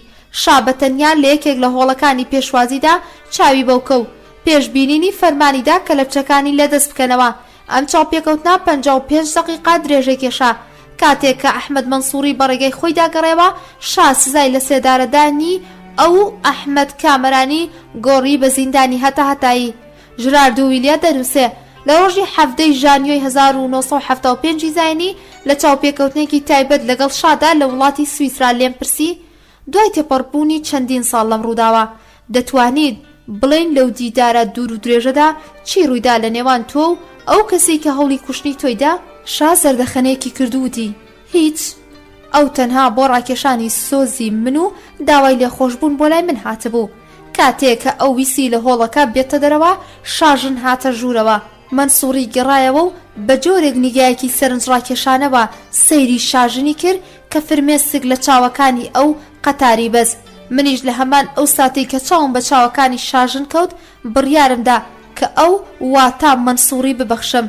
سەرجەم سزادراوانیش ڕۆژی 2 ژانیۆی 1970 زاینی بەرامبەر بە 12 1349 هەتاوی لە زیندان ئازادکران. بەڵام ئەوەی کە شا ڕاستیەکەی بە نووسەرە فەڕەنسیەکە گوتبێت جێگای گومانکردنی هەیە. ئەگەر مەنسووری تەنها بۆ ڕاکێشانی سۆزی شاو داوای لێخۆشبوون ڕۆیشتووە بۆ شا، ئەوە نابێتە هۆکارێک بۆ ئەوەی کە شا بۆ ماوەی 55 دقیقا ئەو لای خۆی بهێڵێتەوە. لەوانەیە مەنسووری نهێنیەکی لە پلانی هەوڵی کوشتنەکەدا ئاشکرا کردبێ و خۆی بواردنی شاش لە ئاشکراکردنی ئەو بابەتە گومانی هەبوونی دەسوەردانی وڵاتێکی بیانی لە پشتی ئەو ڕووداوەوە بەهێز دەکا. لە ڕاستیدا فەرەحیش زیاتر لەوەی کە شا باسی دەکا کە ڕۆڵێکی دیاری هەبوو لە لێخۆشبوون و ئازادکردنی ئەم گروپە. دواتر بەڕاستپاردنی فەراح بەشێکی زۆری ئەم سزادراوانەی لە دەستگا هەستیارەکانی وەک رادیۆ و تەلەڤیزیۆنی دەوڵەتدا و تەنانەت لە دیوانی تایبەتی خودی فەرەحیشدا سەرقاڵی کارکردن بوون. دوای مەرگی حەسەن عەلی مەنسوور لە ڕۆژی 6 بەهمەنی 1343 هەتاوی، شا ئەمیر عەباسی هوەیدای وەزیری دارایی کابینەکەی ئەوی ڕاستپارد بۆ پێکهێنانی کابینەی نوێی حکومەت. هەڵبژاردنی هوەیدا بۆ پۆستی سەرۆکوەزیرانی ئێران لەو کاتانەدا وارێک دەدرایەوە کە شا دەیەوێت وەک هەڵوێستێ لە بەرامبەر کوشتنی حەسەن عەلیدا یەکێ لە نزیکترین کەسەکانی خۆی لە شوێنیدا بنێ و ببێتە سەرۆکوەزیران. کەم کەس باوەڕیان دەکرد کە هوەیدا بە 11 مانگی پێشینەی وەزارەتەوە بتوانێت چەند مانگێک زیاتر لە پۆستی سەرۆکوەزیراندا بمێنێتەوە. بەڵام هوەیدا ساڵانی سەرۆکوەزیرانی خۆی یەک لە دوای یەک تێپەڕاند و نزیکەی 13 ساڵ واتە زیاتر لە سەرجەم سەرۆکوەزیرەکانی سەردەمی مەشروطە خوازی واتە دەستورخوازی ئێران لەو پۆستەدا مایەوە. دەربارەی هۆکاری درێژەکێشانی مانەوەی هوەیدا لە پۆستی سەرۆکوەزیرانیدا بابەتگەلێکی زۆر وتراوە و نووسراون کە زیاتر پێش ئەستورە بە پەیوەندیەکانی هوەیدا لەگەڵ بیانیەکان یا وابەستەبوونی ئەو بە فراماسۆنریەوە و بە وەچوونی نووسەر ڕاست نییە بە بەڵگەی ئەوەی کە زۆرێک لە سەرۆکوەزیرەکانی دیکە پەیوەندی زیاتر و ڕیشەدارتر و بەهێزتریان لە هوەیدا لەگەڵ بیانیەکان و پلا بەرزترینیشیان لەگەڵ فراماسۆنریدا هەبووە. زیاتر لە چەند مانگێک یا چەند ساڵێک لە پۆستەکانیاندا نەماونەوە و تەنانەت خودی شاش بەهۆی ئەو پەیوەندیانەی دەکەوتە پلانگێڕان لە دژیان بە بڕوای نووسەر هۆکاری درێژەکێشانی هوەیدا لە پۆستەکەیدا بەهۆی ئەم هۆکارانەی خوارەوەیە. یەکەم، هوەیدا لە یەکەم ڕۆژی وەرگرتنی پۆستی سەرۆکوەزیریدا ملکەچ و گوێڕایەڵی لە بەرامبەر شادا پەیڕەو دەکرد. ئەمە هەمان ئەو شتە بوو کە شا لە سەرۆکوەزیرانەکانی خۆی دەیویست. شا تەنانەت هۆیدای دەخستە پێش عەلەم لە کاتێکدا کە عەلەم خۆی بە نۆکەر و خزمەتکاری ڕاستەقینەی شا ناو دەبر. لەبەرەوەی کە عەلەم هەروەکو لە یاداشتەکانیدا بەدی دەکرێت هەندێک جار زاتی ئەوەی دەکرد کە باز لە هەندێک بابەت بکات پێچەوانەی بۆچوونەکانی شا بێت و جێگەی ڕەزامەندی ئەو نەبوو بێت. بەڵام هۆیدا هەرگیز ڕێگەی بە وەها کارێک بەخۆی نەدەدا کە قسانێک پێچەوانەی ویست و ئارەزوەکانی شا بەسەر زمانیدا بهێنێت. بە پێچەوانەشەوە هەندێک جاریش بۆ پاساوهێنانەوەی بۆچوونە نائەقڵانی و نەگونجاوەکانی شا هۆکاری ئەقڵانی و گونجاوی دەتاشی. نووسەر لە هەمان ساڵانی یەکەمی سەرۆکاتی هۆیدادا لە زمانی یەکێک لە نزیکەکانی ئەوە بیستی کاتێک کە هۆیدا دەچێتە خزمەتی شا سەرجەم فەرمانەکانی شا لە سەرجەم بابەتە جۆراوجۆرەکاندا بەبێ چۆن و بۆچی دەنووسێت و بۆ خزمەتکردنی زیاتری شا دەست بەجێ لە ڕێگەی کۆچکی نیاوەراندەوە تا سەرۆکوەزیران بەشێکی زۆری فەرمانە شانەهانەیەکان بە تەلەفۆنی نێو ئۆتۆمبیلی سەرۆکوەزیران بەلایەنی پەیوەندیدا ڕادەگەێنێ و یەک دوو کاتژمێر دواتر جێبەجێکردنی سەرجەم فەرمانە شاهانەکان بە خزمەتی شا ڕادەگەێنێ. شاش جێبەجێکردنی فەرمانەکانی بەو خێرایە لە هیچ سەرۆکوەزیرانێکدا نەبینی بوو. دووەم، شا بەهۆی لاوازیە دەرونیەکانی خۆیەوە ئێرانی بە کەسانی خاوەن کەسایەتی و ڕیشەدار دەبرد کە لە نێوە کۆمەڵگەدا پێگەی بەهێزیان هەبوو. هەرگیز ئامادە نەبوو کە هێز و دەسەڵاتی خۆی لەگەڵ هیچ کەسێکدا دابەش بکە. هۆیدا هەمان کەسایەتی بێڕیشە و کەمبایەخ بوو کە شا هەرگیز ئیرەی ئەو دڵی نەیدەگرت. دەیزانی کە هەرگیز سەڵتەنەتی لەلایەن ئەوەوە ڕوبەڕووی مەترسی نابێتەوە. بە هەبوونی هۆیدا لە سەرۆکی دەوڵەتدا شا بە خەیاڵێکی بێخەمەوە ساڵانە چەند مانگێکی لە دەرەوەی وڵات بەسەر دەبرد لەگەڵ ئەو ناکۆکی و دژاتی کە لە نێوان عەلەمی وەزیری دەربار و هۆیدای سەرۆکوەزیراندا هەبوو. خودی شا ئاگری ئەم ناکۆکەی بەتین دەکرد. شا هەستی بە هیچ مەترسێک لەلایەن ئەوانەوە نەدەکرد. سێم، بە پێچەوانەی سەرجەم و دەنگۆیانی کە دەربارەی پەیوەندی هۆیدا لەگەڵ بیانیەکان و وابەستەی ئەو بە ئەمریکا و بەریتانیەکانەوە بڵاوەتەوە پەیوەندی هۆیدا لەگەڵ بیانەکاندا زۆر ڕووکەشانە و ڕادەی ئاسایی ناساندنی دیبلۆماسیانەی هەبوو. هەمان نەبوونی پەیوەندیە بە یەکێک لە هۆکارەکانی مانەوەی ئەو لە پۆستی سەرۆکوەزیریدا دێتە هەژمار. لەبەر ئەوە شا هەمیشە دەیویست کە خۆی پەیوەندی لەگەڵ بێگانەکاندا بە تایبەتی سێ زلهێزەکەی ئەمریکا و ئینگلیستان و سۆڤێت ببەستێ. هەبوونی کەسێکی لەو نێوەندەدا پەسەند نەدەکرد. شا تەنها لە هەندێک کاتدا عەلەمی وەک نوێوەندگیری بۆ هەندێک لە پەیوەندیەکان دەنارد.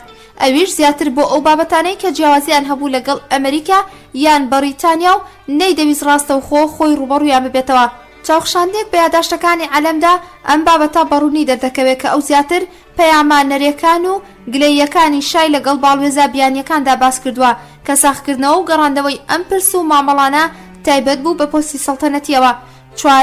چوارەمین هۆکاری مانەوەی هۆیدا لە پۆستی سەرۆکوەزیریدا کە لە چاو هۆکارەکانی پێشوو زۆر گرنگ نییە بە ئەنقەس شا لە دروستکردنی ڕواڵەتی سەقامگیری سیاسی ئێران بوو لە چاوی بیانیەکانەوە لە کاتێکدا کە لە زۆرێک لە وڵاتانی دنیادا تەمەنی ناوەندی دەوڵەتەکانیان کەمتر بوو لە ساڵێک. شا بەبوونی حکومەتێک کە لە سەرووی دەی ساڵی 1350 هەتاوی دەیەمین ساڵی خۆی تێپەڕاند شانازی بەخۆیەوە دەکرد و بەکارهێنانی زاراوەی دوورگەی سەقامگیر کە بۆ یەکەمین جار نیکسۆن لەبارەی ئێرانەوە بەکاری هێنا زۆر خۆشحاڵ بوو.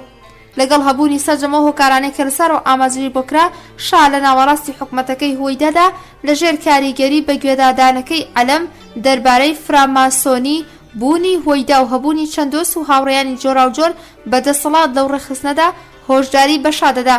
شاکەوتا بیری لاوازیکردنی فرامانسۆیی و هۆیدا و لە هەمان کاتدا کۆتایەکانی ساڵی 1347 هەتاوی کتێبێکی ناسراوی ئیسماعیل ڕائین دەربارەی فراماسۆنری لە ئێران و پاڵپشتی عەلەم چاپ و بڵاو کرایەوە. لەم کتێبەدا ناوی هۆیدا بەبێ هێنانی ناوی بچووکی ئەو ئەمیر عەباس لە نێو لیستی ئەندامانی کۆنترین شانەکانی فراماسۆنری ئێران شانەی فروغی هەبوو. بەڵام ئامانجەکە تەنها خودی هۆیدا نەبوو بەڵکو عەلەم بە وەرگرتنی ڕەزامەندی پێشتریشە دەیویست زۆرێک لە پیاوە کۆنەکانی ئێران کە پۆستی بەرزی وەک سەرۆکی پەرلەمان و سەرۆکی ئەنجومەنی سەنا و باڵوێزی سیناتۆر و پەرلەمانتاریان هەبوو ناوبانگی ئەوان بە بیانووی ئەندامبوونیان لە فراماسۆنریدا لاواز بکاو. لەنێو ئەوانشدا ڕێگەی لە ڕیشە پێدەرکردنی هۆیدای لەنێو ئەو ڕێکخراوەدا گرتەبەر. عەلەم لەگەڵ ئەو وابەستەیەی کە بە سەرسپاردەی بە ئینگلیزەکان ئەندامی فراماسۆنری نەبوو کە دەوترا فراماسۆنری ڕێکخراوێکی وابەستەی ئینگلیزەکانە و لە ئامادەکردنی هەندێک لە سەرچاوەکانی کتێبەکەی ئیسماعیل ڕائین بە بەدەستهێنانی مافی چاپکردنی هاوکاری زۆری ڕائینی کردووە. خاڵی سەرنج ڕاکێشانی دیکە ئەوەیە کە لەگەڵ ئەوەی شاژنە فەڕاح پەیوەندی باشی لەگەڵ عەلەمدا نەبووە و ئەم ناکۆکیەش بە تەواوەتی لە یادداشتەکانی عەلەمدا ڕەنگی داوەتەوە لە درێژکردنەوەی فراماسۆنری لەگەڵ عەلەمدا هاودەست بوو لەبەر ئەوەی کە کۆمۆنیستەکان لە نەیارە سەرسەختەکانی فراماسۆنری بوون و فەرەحیش بەهۆی هۆکار گەلێکەوە کە پێشتر باسکرا بیری لە کۆمۆنیستی هەبوو عەلەم لە یادداشتەکانیدا خۆی بواردووە لە باسکردنی پرس و بابەتەکانی پەیوەست بە فراماسۆنەکان بەڵام لە شوێنێکدا لە میانەی باسکردنی گفتوگەکانی خۆی لەگەڵ فەرەحدا لا یادداشتەکانی پەیوەست بە ڕۆژی شەممەی 14 ئۆردیبەهەشتی 1349 هەتاوی بەم شێوەیە دەنووسێ شاژن بەهرە و لێهاتوویەکی نامۆی هەیە بۆ ئەوەی هەمیشە پەنجە بخاتە خاڵی هەستیاری کار لە نێوان قساندا ئاماژە بەڕەوشی ناسکی پروپاگەندە و ڕاگەیاندنەکانی دەوڵەت کرد ئەوەی کە گوێنەدانە بە بیر و ڕای شەقام و زۆرێک لەو کارانەی کە دەوڵەت ئەنجامی دەدا جگە لە ڕووکەش هیچی دیکە نییە بە وتەی ئەو ئەم کارانە تەنها متمانەی خەڵک بەرامبەر بە دەوڵەت لاواز دەکا و دایدەماڵێ دواتر ئاماژەی بەو کتێبەی کرد کە بەم دوایانە دەربارەی فراماسۆنەکان چاپ و بڵاوکرایەوە کە تێیدا جگە لە من ناوی تەواوی پیاوانی وڵات لە سەرۆکوەزیر شەریف ئیمامی دکتۆر ئیقبال ڕیاچی هاتووە خاوەن شکۆوتی ڕێگەچارەیەکی کە ئەوەیە کە بێباکانە بە فراماسۆنری ڕازی ببین بەڵام بە بۆچوونی من دەبێ ئەو بەکارێکی ناپەسەند بدەینە قەڵەم واتای چیە کە ئامێری دەستی هێزەبیانیەکان بین ئەوانە کە چارەنووسیان لەگەڵ فراماسۆنری تێکەڵاو بووە دەبێت لە کارەکانیان دوور بخرێنەوە هەمویان هەڵە نەبم هەست وایە کە شاژن لە ئایندە دەترسێ ئەمە شەروا لە خۆیەوە نییە لەوانەیە ڕۆژێک کوڕەکەی لەسەر تەختی پاشایی دابنیشێ هەر شتێک کە ڕژێمی ئێستای لاواز بکە مەترسی دەبێت بۆ سەرخستنی ئەویش کاتێک کە ئەو کتێبەی لە قۆناغی ڕێخستندا نوسخەی ئەسڵی دەستنووسەکانی عەلەمیش لە تاران بڵاو کرایەوە کە تێیدا یەک دوو جاری دیکە ئاماژەی بەباتبەتی فراماسۆنری کراوە و پەیوەندیەکانی عەلەم بە بڵاوبوونەوەی کتێبەکەی ڕائین دەردەخا لە یادداشتەکانی عەلەمدا بە مێژووی 4 ئەسفەندی 1347 هەتاوی هاتووە کتێبێک بە پێنووسی ئیسماعیل ڕائین نووسراوە بە نێوی فراماسۆنری و پێشینەی کاری ئەوان لە ئێران زۆرینەی پیاوانی ئێستا کە خاوەن پلەن وەکو شەریف ئیمامی سەرۆکی ئەنجومەنی سەنا و عەلای وەزیری پێشووی دەربار و گروپێکی 700 کەسی فراماسۆنن خوددا لە باوکی خۆش بێ لەبارەی منەوە ڕاستی نووسیوە من ئەم چیرۆکەم بۆ خوالێ خۆش بوو خان مەلەک ساسانی کە خەزوری ڕائین و لە نەیارە سەرسەختەکانی فراماسۆنری بوو گێڕابوویەوە کە کاتێک فراماسۆنەکان هاتبوونە لای من و بەپێ داگریەوە بانگێشتیان کردم وتم شانازی من ئەوەیە کە دەستی شای ئێران ماچ دەکەم بەڵام ئامادە نیم دەستی کەسێکی دیکە ئەگەر ئیمپراتۆریەتی بەریتانیاش بێت ماچی بکەم عەلەم دیسانەوە لە یادداشتەکانی ڕۆژی 6 ئەسفەندی 1347 هەتاویدا دەنووسێ ئەم شەو نامەیەکی دوور و درێژم تایبەت بە دانوستانەکان لەگەڵ ئۆبراینی سەرۆکی کنسرسیۆمی نەوتی و کتێبی فراماسۆنری گەیاندا خزمەتی شا ڕوونکردنەوەی زیاتر نادا دەربارەی ئەوەی کە لەو نامەیەدا چی نووسراوە شیاوی وتنا لە کتێبە سێبەرگەکەی ڕائیندا دەربارەی فراماسۆنری لە ئێران ناوی خودی شایش بە ئاماژە وەک ئەندامی ڕێکخراوی فراماسۆنری هاتووە لەگەڵ ئەوەی کە لەم کتێبەدا دەخوێندرێتەوە پێشتر گەورەترین شانەی ڕێخستنی فراماسۆنری لە ئێران بەناوی شانەی پەهلەوی ناسراوە کە دواتر گۆڕیان بۆ شانەی هومایۆن بە خوێندنەوەی ئەوەی کە فەرەح دەڵێ دەبێ هەموو فراماسۆنەکان لە کارەکانیان لا بدرێن و عەلەمیش لە شیکردنەوەی وتەکانی فەرەحدا فراماسۆنری بە مەترسی بۆ سەر ڕژەم دادەنێ ئەمە خۆی مەتەڵێکە کە بابەت و پرسی فراماسۆنری لە ئێران ئاڵۆستر دەکا و ئەم کتێبە شوێنی لێکۆڵینەوە و ڕاوەکردنی ئەوە نییە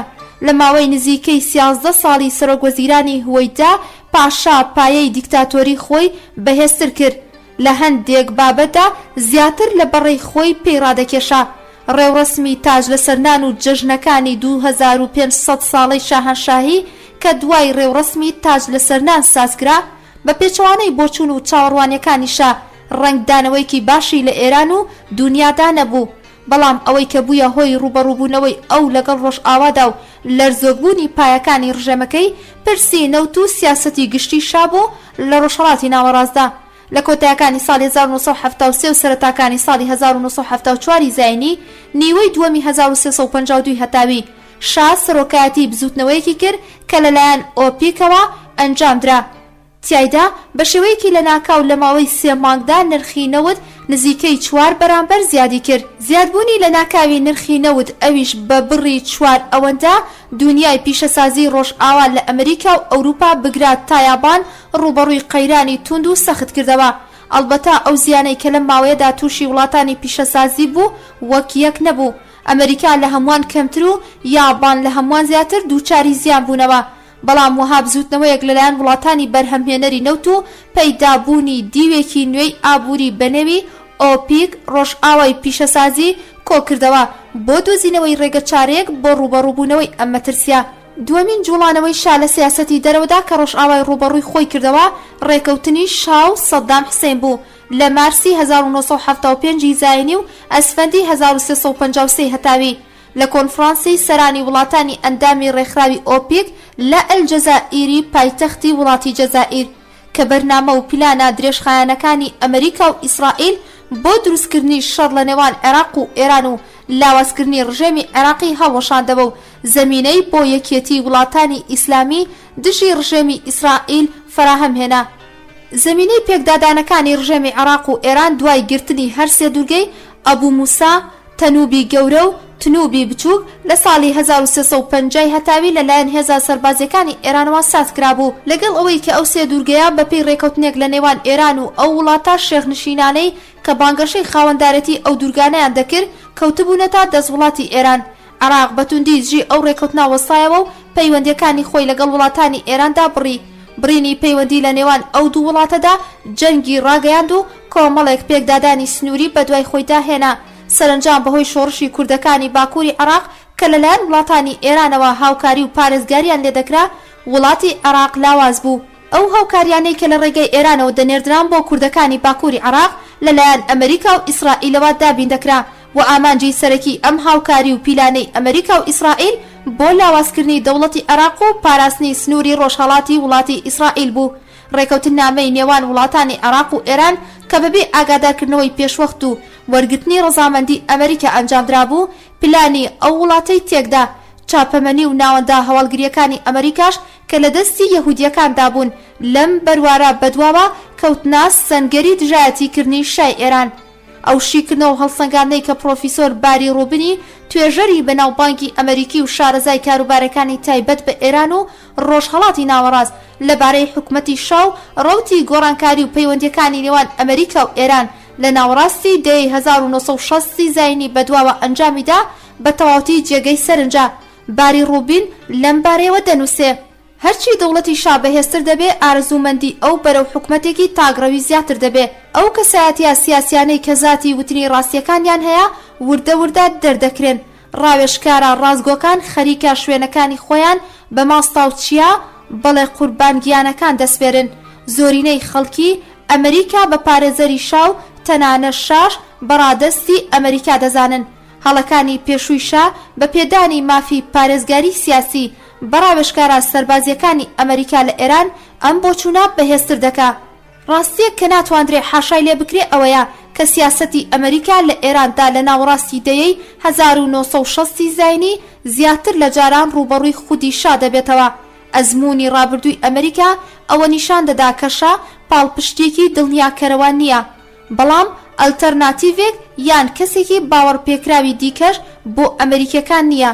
شا کە وردا وردا تەمەنی دەچێتە سەرەوە و خەیاڵاتی دوور و درێژی هەیە بە دروشمی هەرچی زووتر و باشترە دەیەوێ یەک لە دوای یەک ئارزوەکانی خۆی بەدی بهێنێ. بە بۆچوونی ئەو زیندووکردنەوەی ناسیۆنالیستی ئێران تەنها ڕێگای گەیشتنە بە مەزنایەتی ڕابردوو و هێزی سەربازی و بەشکۆی سەڵتەنەت بە یەکەمین هەنگاوی ئەم ڕێگایە دەزانێ. بۆچوونەکەی ئەو دەربارەی ئایندا زیاتر لە خەیاڵدا دەمێنێتەوە. بۆ نمونە لە ساڵی 1965 زاینی لە کاتێکدا کە هێشتا دەرامەتی نەوتی ئێران لە ڕادەی مامناوەندیدایە بەڵێن دەدا کە 20 ساڵی دیکە ئێرانیەکان دەگەنە باڵاترین ڕەوشی ژیان و خۆشگوزەرانی ئابووری لە دنیادا. کوشتنی کەنەدی لە نۆڤەمبەری 1963 زاینیدا و دەستپێکردنی سەرۆک کۆماری جانسۆن کە 5 ساڵ درێژەی کێشا خاڵی وەرچەرخانە لە پەیوەندیەکانی نێوان ئێران و ئەمریکادا جانسۆن بە گرفتاریەکانی جەنگی ڤێتنام کە لە تەواوی ماوەی سەرۆکۆماریدا یەخەی ئەوی گرتبوو و ئەو گەڵاڵانەی کە بۆ ئەنجامدانی چاکسازی لە ئەمریکادا هەیبوو کاتی زۆری بۆ چاودێریکردنی کارەکانی شای ئێران نەبوو. فشارەکانی ئەمریکا بۆ ئەنجامدانی ڕیفرۆمی سیاسی و بەرنامەی فراوانخوازی ئابووری بۆ سەرشا کەم دەبوونەوە. وردە شا لە کارەکانی خۆیدا ئازاد دەبێ و لە کۆتایەکانی حکومەتەکەی جانسۆدا پلانەکەی خۆی بۆ گۆڕینی ئێران بە گەورەترین وڵاتی خاوەن هێزی سەربازی لە کەنداوی فارسدا بەسەر واشنگتۆندا دەسەپێنێ. دەستپێکردنەوەی سەرۆکایەتی نیکسۆن لە ساڵی 1969 زاینی و ئەو ڕۆڵا کاریگەرەی کە هینری کیسەنجەری سەرەتا وەک ڕاوێژکاری ئاسایشی نەتەوەی سەرۆک کۆمار و دواتر وەک وەزیری دەرەوەی ئەمریکا دەیگەڕایەوە بە خاڵێکی وەرچەرخانی دیکە لە مێژووی پەیوەندیەکانی ئێران و ئەمریکا دێتە هەژمار. لە ماوەی حکومەتەکەی نیکسۆندا ئێران کە هەتا ناوەڕاستی دەیەی 1960 زاینی پلەی دووەمی لە سیاسەتی ڕۆژهەڵاتی ناوەڕاستدا هەبوو، گۆڕدرا بۆ یەکێک لە پایە سەرەکیەکانی سیاسەتی نێوچەکە. لە سەرەتای دەیەی 1970 یەکێک بوو لە پایەکانی پاراستنی بەرژەوەندیەکانی ئەمریکا لەم نێوچە هەستیارەی دنیادا. ئەم گۆڕانکاریەش پێش ئەوەی وەک سەرکەوتنی سیاسی دەرەوەی ئەمریکا لە ڕۆژهەڵاتی ناوەڕاستدا ناو ببرێ پێویستە وەک سەرکەوتنی شاباز بکرێ، لەبەر ئەوەی لە ڕاستیدا ئەوە شابوو کە تامەزرۆی گرتنە ئەستۆی وەها کارێک بوو لە سیاسەتی نێوچەکەدا و نزیکەی 20 ساڵ هەموو کارێکی لەگەڵ حکومەتە پێشوەکانی ئەمریکا دەکرد بۆ گەیشتن بەو ئامانجە. لە ژانوێی 1970 زاینیدا شا لە وتارێکیدا بە بۆنەی دەیەمین ساڵیادی شۆڕشی سپیەوە ڕایگەیاند کە ئێران بڕیاری داوە کۆنتڕۆڵی تەواوی پیشەسازیە نەوتیەکانی خۆی بەدەستەوە بگرێ و لە کارگێڕی پیشەسازی نەوتدا ڕۆڵی کنسرسیۆمی نەوتی سنووردار کرد. ئەم بڕیارە ڕوبەڕووی نەیاریکردن و دژایەتی ئەمریکا و کۆمپانیا نەوتیەکان بەوە، بەڵام تاران گوێی بەم ناڕەزایەتی دەربڕینانە نەدا. دیسانەوە ئێران لە کۆتایەکانی ساڵی 1970 زاینی و سەرەتاکانی 1974 زاینی ڕۆڵێکی بەرچاوی گێڕا لە بەرزبوونەوەی چەندین بەرامبەری نرخی نەوت لەلایەن ڕێکخراوی ئۆپیک و هەوڵەکانی ئەمریکاش بۆ ڕاوەستاندنی زیادکردنی نرخی نەوت بەبێ ئەنجام مایەوە. دەستپێکردنا سیاسی و ڕاگەیاندنەکانی شال لە ئۆپیک و وتارە چزدار و پڕتوانج و تەشەر و هەزبزوێنەکانی کە دەیدا پەرچاکرداری لە ئەمریکادا دروست کرد. لە نێویشیاندا ویلیام سایمۆنی وەزیری خەزنەداری ئەمریکا بە بەکارهێنانی وشەی تند و سوکاتی ئامێز لە بەرامبەر شادا قەیرانی لە پەیوەندیەکانی ئەمریکا و ئێراندا دروست کرد. بەڵام کیسنجەر ئەو بابەتەی ئاسایی کردە و پێشنیارەکەی سایمۆنی دەربارەی سنووردارکردنی فرۆشتنی چەک و تەقەمەنی بە ئێران و وابەستەکردنی بە گۆڕینی سیاسەتی نەوتی ئێرانەوە نەخستە بواری جێبەجێکردن. کیسنجەر نەیارێکی توندی ئەم پێشنیارەی سایمۆن بوو، دەیوت شا بۆ کڕینی چەک لە ئەمریکا پارە دەدا و ئەگەر ئێمە چەکی پێنەدەین ئەوە شا ئەو بڕەچەکەی کە پێویستێتی لەلایەن فرۆشیاری دیکەی چەک کە بۆ هەلێک دەگەڕێن بۆ ڕفاندنی ئەم بازاڕا لە دەستی ئەمریکا ئامادەی دەکا. زیادکردنی بەرهەمی نەوتی ئێران بەڕادەی 4 تا 5 ئەوەندە و پێویستبوونی زیاتری ئەمریکا بە نەوتی هاوردا کە هێدی نرخی تەواوی بەرهەمان نێوخۆیەکانی ئەمریکا زیادی دەکرد، پێگەیەکی بە شابەخشی کە ئیدی دەیتوانی لە ڕوانگەی هێزەوە قسە بکە. وتارەکان و چاوپێکەوتنەکانی شا ئیدی هاوتا بوون لەگەڵ چزوو توانج و تەشەردان لە وڵاتانی پیشەسازی و پند و ئامۆژگاری بوون بۆ سەرۆکەکانی ئەو وڵاتانە بۆ ڕێگرتن لە بەهەدەردانی کەرەستەی خاوی نەوت و کۆنتڕۆڵکردنی سوودی لە ڕادەبەدەری کۆمپانیا نەوتیەکان. ڕووداوی واتەرکیت و لە کارخستنی نیکسۆن لە پۆستی سەرۆککۆماری گۆڕانکاریەکی بەرچاوی لەم پەیوەندیانەدا بەدینەهێنا و کاتێکیش جەرالد فۆردی سەرۆککۆماری نوێ داوای لە شا کرد کە نرخی نەوت کەم بکەنەوە. شا وەڵامی دایەوە کە دەبێت سەرەتا وڵاتە پیشەسازیەکان نرخی کاڵا هەناردەکراوەکانی خۆیان کەم بکەنەوە و گەڵاڵان نامەیەک بۆ جێبەجێکردنی نرخی نەوت و کەرەستا خاوەکان و کاڵا پیشەسازیەکان بەپێی پەیوەندی بە یەکترەوە ئامادە بکەن. بەڵام هاوکات لەگەڵ زۆربوونی دەرامەتی نەوت و چاوتێبڕینی زیاتری ڕۆژانەی شاب بۆ بەهێزکردنی لایەنی سەربازی ئێران قەیرانێکی نێوخۆی لە ئێراندا دروست کرد. زۆربوونی دەرامەتی نەوت کە گەندەڵی و شپرزەی ئابووری لەگەڵ خۆی داهێنا یەکێک بوو لە هۆکارەکانی دروستکردنی ئەم قەیرانە. لەگەڵ ئەو بەهەدەردانەی پارەی نەوتدا بەگشتی ئاستی گوزەرانی خەڵکی بەرز کردەوە. بەڵام دادپەروەرانە دابەشنەکردنی ئەم دەرامەتە و سوودوەرنەگرتنی خراپی زۆربەی ئەوانەی کە کاری بازرگانی یان جێبەجێکاری کارە ئاوەدانکاریەکان بوون چینێکی نوێی سەرمایەداری لە ئێراندا دروست کرد کە دەبوو بۆ ژماردنی سەرمایەی ئەو کەسانە داوای هاوکاریت لە ژمارەی هەسارەکانی ئاسمان بکردایە. جیاوازی چینەکان لە ئێراندا مەودایەکی زۆری پەیدا کرد. لە هەمووی خراپتر لە ئەنجامی ئەو هەوڵانەی کە بۆ بە پیشەسازیکردنی وڵات ئەنجام دەدرا دەستکەوتنی کار و هەلی شانشینی بە خێرایی پەرەی سەند و لافاوی کۆچی گوندنشینەکان بەرەو شارەکان بەڕێکەوت. ئەو گوندنشینانەی لە گوندە دوورە دەست و دواکەوتوەکاندا دەهاتنە نێو شارەکان وەکو ئەو کەسانە بوون کە لە ناکاو لە ژیانی سەدەکانی ناوەڕاستەوە بێنە نێو ژیانی سەدەی بیستەمەوە. ئەوانە خۆیانیان لە دنیایەکی نامۆ بە خەیاڵی گەیشتن بە خۆشگوزەرانی و تام و چێژەکانی ژیان هاتبوون. لە کاتێکدا کە بەشێکی کەمیان نەبێ کاریان دەست نەدەکە و سەختی کێشان و ناڕەزایەکانی ئەم کۆمەڵەیە کە ژمارەیان بە خێرایی لە زیادبووندا بوو لەگەڵ بیر و باوەڕا مەزهەبیەکەیاندا دەستیان دایە دەستی یەکتری. ئەمەش ئەو هێزا بزوتنەوە ڕاستەقینەیەی دروست کرد کە لە ساڵی 1970 زاینی دژیشا دەستی پێکرد. گوێگرانی ئازیز و خۆشەویست هاتینە کۆتایی بەشی 12 لە کتێبی دوای شای ئێران. بۆ بەشی 13 دێینەوە خزمەتتان و کاتێکی خۆش بۆ هەموو لایەک.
بیسەران و خۆشەویستانی شنەوای دەنگی هاتینەوە لاتان بۆ خوێندنەوەی بەشی 13 بە ناونیشانی ڕووخانی ڕژێمی شاهنشاهی ئێران لە کتێبی دوایین شای ئێران لاپەڕا 354.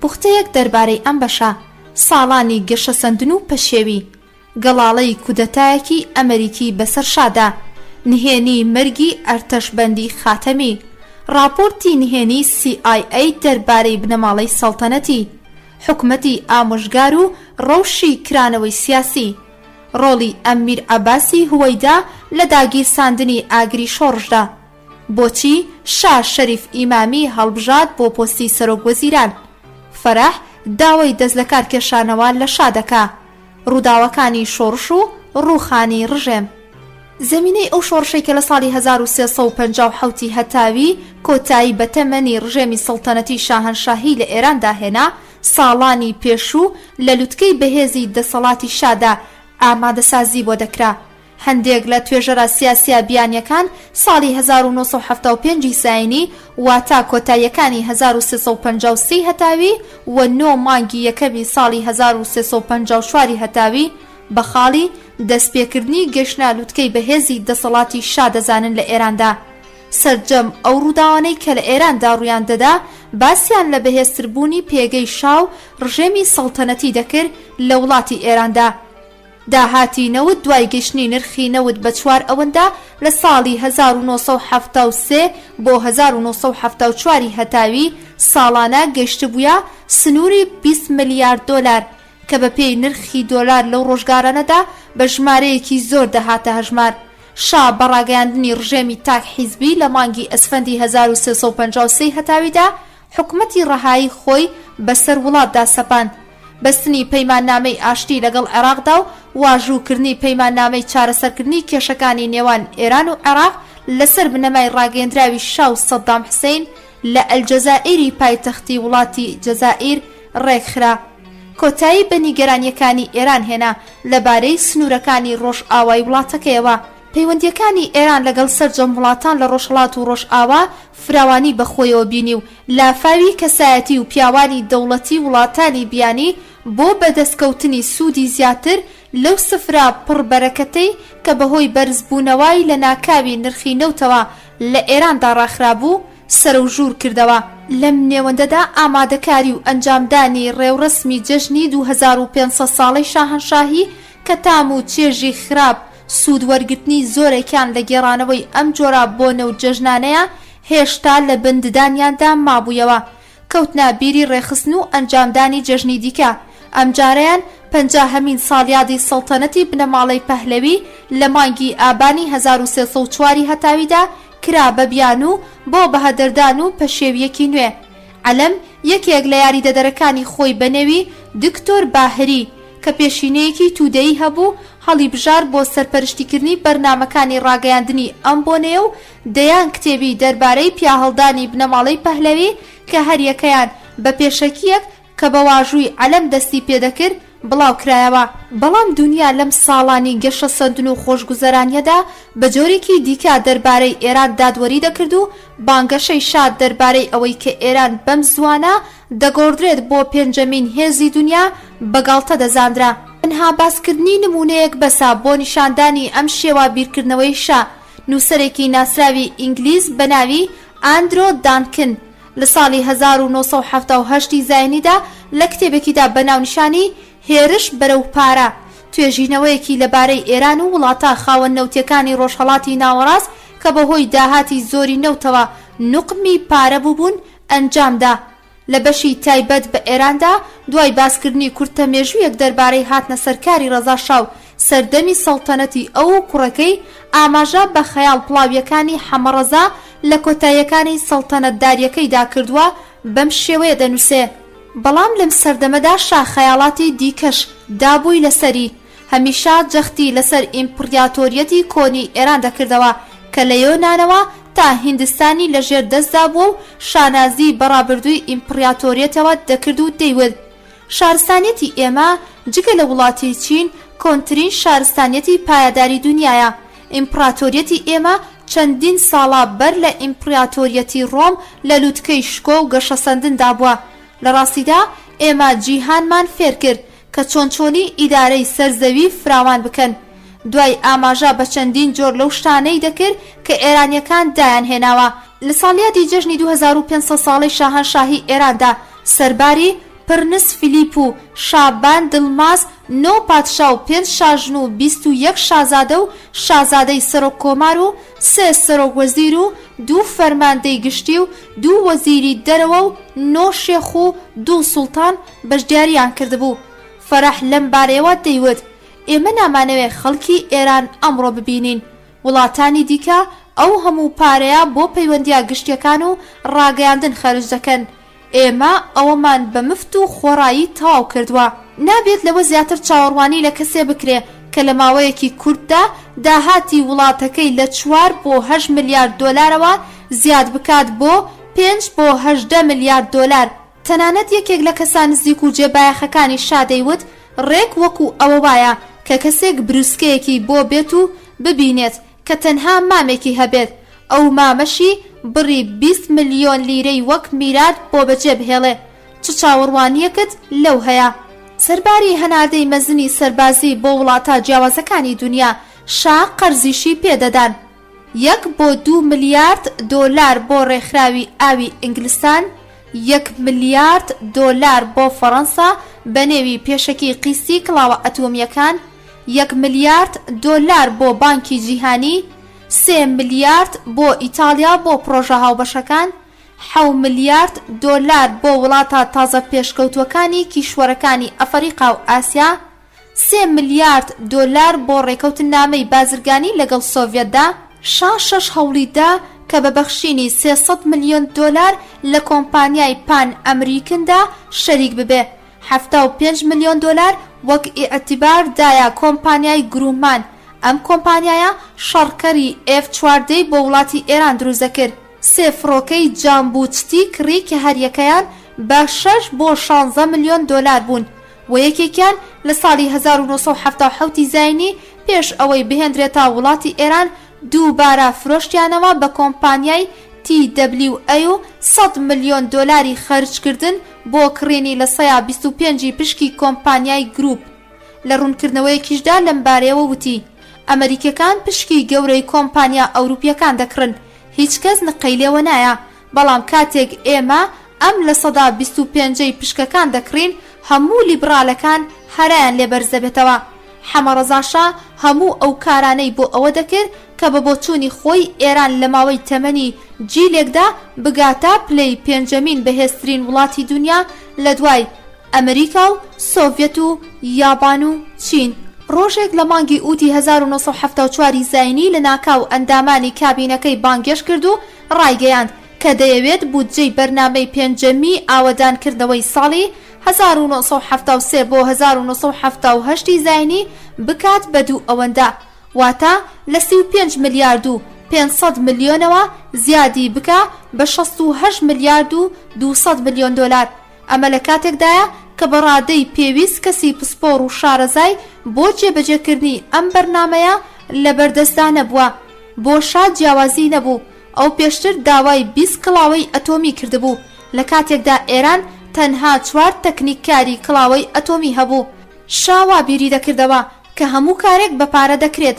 بۆ نمونە ڕایگەیاند کە دەبێ هەموو منداڵێک بکڕێتە قوتابخانە، بەڵام ئەوەی لەبیر کردبوو کە بەلایەنی کەمەوە پێویستی بە 30,000 مامۆستای دیکە هەیە و هۆیدا دەیوت کێشە نیە لە ڕێگای تەلەڤیزیۆنەوە وانە بە هەمووان دەڵێنەوە. ئەویش لەبیری کردبوو کە نزیکەی 65,000 گوندی ئێران کارەبایان نییە. دواتریش ئەگەر کەسێک پێی بوتبا کارەبایان نییە دەیوت هیچ نیگەرانی ناوێ، چەندین ملیارد باتری دەکڕین. لە ڕووی سیاسی شەوا هەوڵ و جوڵانەوەکانی دیکەیشا شیاوی پێشبینی نەبوون. لە ناکاو ساڵی 1975 زاینی ڕایگەیاند کە لە ئێراندا دەبێت تەنها یەک حیزب هەبێ.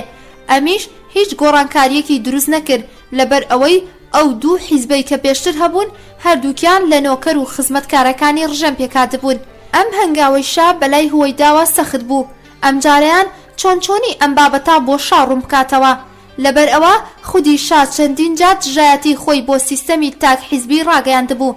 لە ساڵی داهاتوودا ڕۆژمێری مەزهەبی ئێرانی گۆڕی بە ڕۆژمێری شاهەنشاهی، بەڵام لە هاوینی ساڵی 1978 زاینی بۆ 1357 هەتاوی ناچار بوو دووبارە بیگۆڕێتەوە. یەکێک لە کارە سەیرەکانی دیکەی شا ئەوە بوو کە ویستی تەواوی لە 170 پشکی کۆمپانیای BP کە کۆمپانیایەکی نەوتی ئینگلیستان بوو بکڕێ. ئەمە لە کاتێکدایە کە چەندین جار دەوڵەتی بەریتانیا ئەوەی ڕاگەیاندبوو کە ئەم لە 170 پشکی کۆمپانیایە بە تاکە کەسێک نافرۆشێ، بەڵام شەوێ پێشکاتی دیاریکراو فەرمانی دابوو کە کۆمپانیای نیشتیمانی نەوتی ئێران داواکاریەک لەگەڵ چەکێکی 200 ملیۆن دۆلاری دابدرێت. یەکێک لە سەرۆکە پێشوەکانی کۆمپانیای BP دەیوت بەما دەڵێن گەمژەی تەواو، هیچ شتێک وەها کارێک ناکە، چەندە خۆویست و لە خۆباییە، لە نێو کۆشکەکەیدا بەندە و هیچ ئاگاداریەکی دەربارەی دنیا نییە، مەگەر ئەوانە نەبێ کە لە ڕێگەی ئەوانەوە پێی بگا کە دەچن بۆ سەردانی. هەڵبەتە هیچ کەسێکیش ڕاستیەکان بەو ناڵێت. بە هەر حاڵ بە هەڵا خەرجکردن و دەستبڵاویەکانی شا سەری گەیاندبووە هەسارەکان. لە ماوەی 5 ساڵدا بایی 93 ملیارد دۆلار شومەکی بیانی کڕی بوو. کەشتیەکان بۆ خاڵیکردنی بارەکانیان نزیکەی 250 ڕۆژ لە بەندەرەکانی ئێراندا چاوەڕوانیان دەکرد. دەوڵەتی ئێران ساڵانە 1 ملیارد دۆلاری بۆ قەرەبووی ئەم دواکەوتنە دەدات. میوە بەسەرچووەکانیان لە کەنداوی فارسدا دادەگرت. بارە برنجەکان هێدی لە گەرمای باشووردا دەگۆڕدران بۆ پڵاو. دیسانەوە دوای داگرتنی ئەو بارانە بڕی پێویستی ئۆتۆمبیلی بار هەڵگر بۆ گواستنەوەی کاڵاکان نەبوو. ئەو کات 4000 ئۆتۆمبیلی بار هەڵگر کە هەر یەکەیان نرخەکەی $6,000 بوو لە ئەمریکا کڕی. بەڵام شەقامەکانی ئێران بۆ ئەو ئۆتۆمبیلانە نەدەگونجان و تەسک بوون. لەگەڵ ئەوەشدا شۆفێری پێویستی نەبوو. ئەو ئۆتۆمبیلانە هێشتا لە ساڵی 1970دا لە شوێنێکدا وەستێنرا بوون و خەریک بوون ژەنگ لێ دەدان. باسکردنی سەرجەمی ئەو ڕووداوانەی کە بە ئەنجامدانی شۆڕش و ڕووخانی ڕژێمی شا کۆتایی هات خۆی بابەتێکی کتێبی جودایە کە پێشتر نووسەر لە کتێبێکیدا بەناوی داستانی ئینقیلاب باسی لێوە کردووە. بەڵام لە کاتی نووسینی ئەو کتێبەدا لە ساڵی 1370 هەتاویدا چەندین بابەتی زۆر گرنگ بە نەنووسراوی مایەوە کە نووسەر بەهۆی هۆکار گەلێکەوە کە هاتنە پێش لەو کاتەدا مۆڵەتی ئاشکراکردنی نەبوو.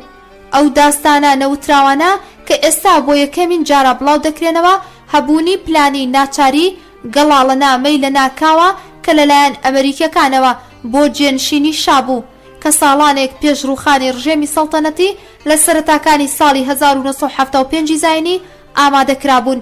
بۆ یەکەمین جار نووسەر دوای مەرگی نهێنی ئامێزی ئەرتەشبەند خاتەمی فەرماندەی هێزی ئاسمانی سەردەمی شا لەبارەی ئەو پلانەوە زانیاریم دەستکەوت. مرتەزا تەڵوعی برام سەرهەنگی هێزی ئاسمانی لە ئاماژەیەکیدا لەبارەی ئەوەی کە مەرگی فەرماندەی هێزی ئاسمانی بە ئاسایی نازانێت پێیوتم پێدەچوو پلانی کودەتایەک لە بەرنامەدا هەبوو بێ، بەڵام زۆر داوای لە من کرد کە لەم بارەیەوە دەم نەکەمەوە چونکە ئاشکراکردنی ئەو بابەتە زۆر قورس بۆی تەواو دەبێ.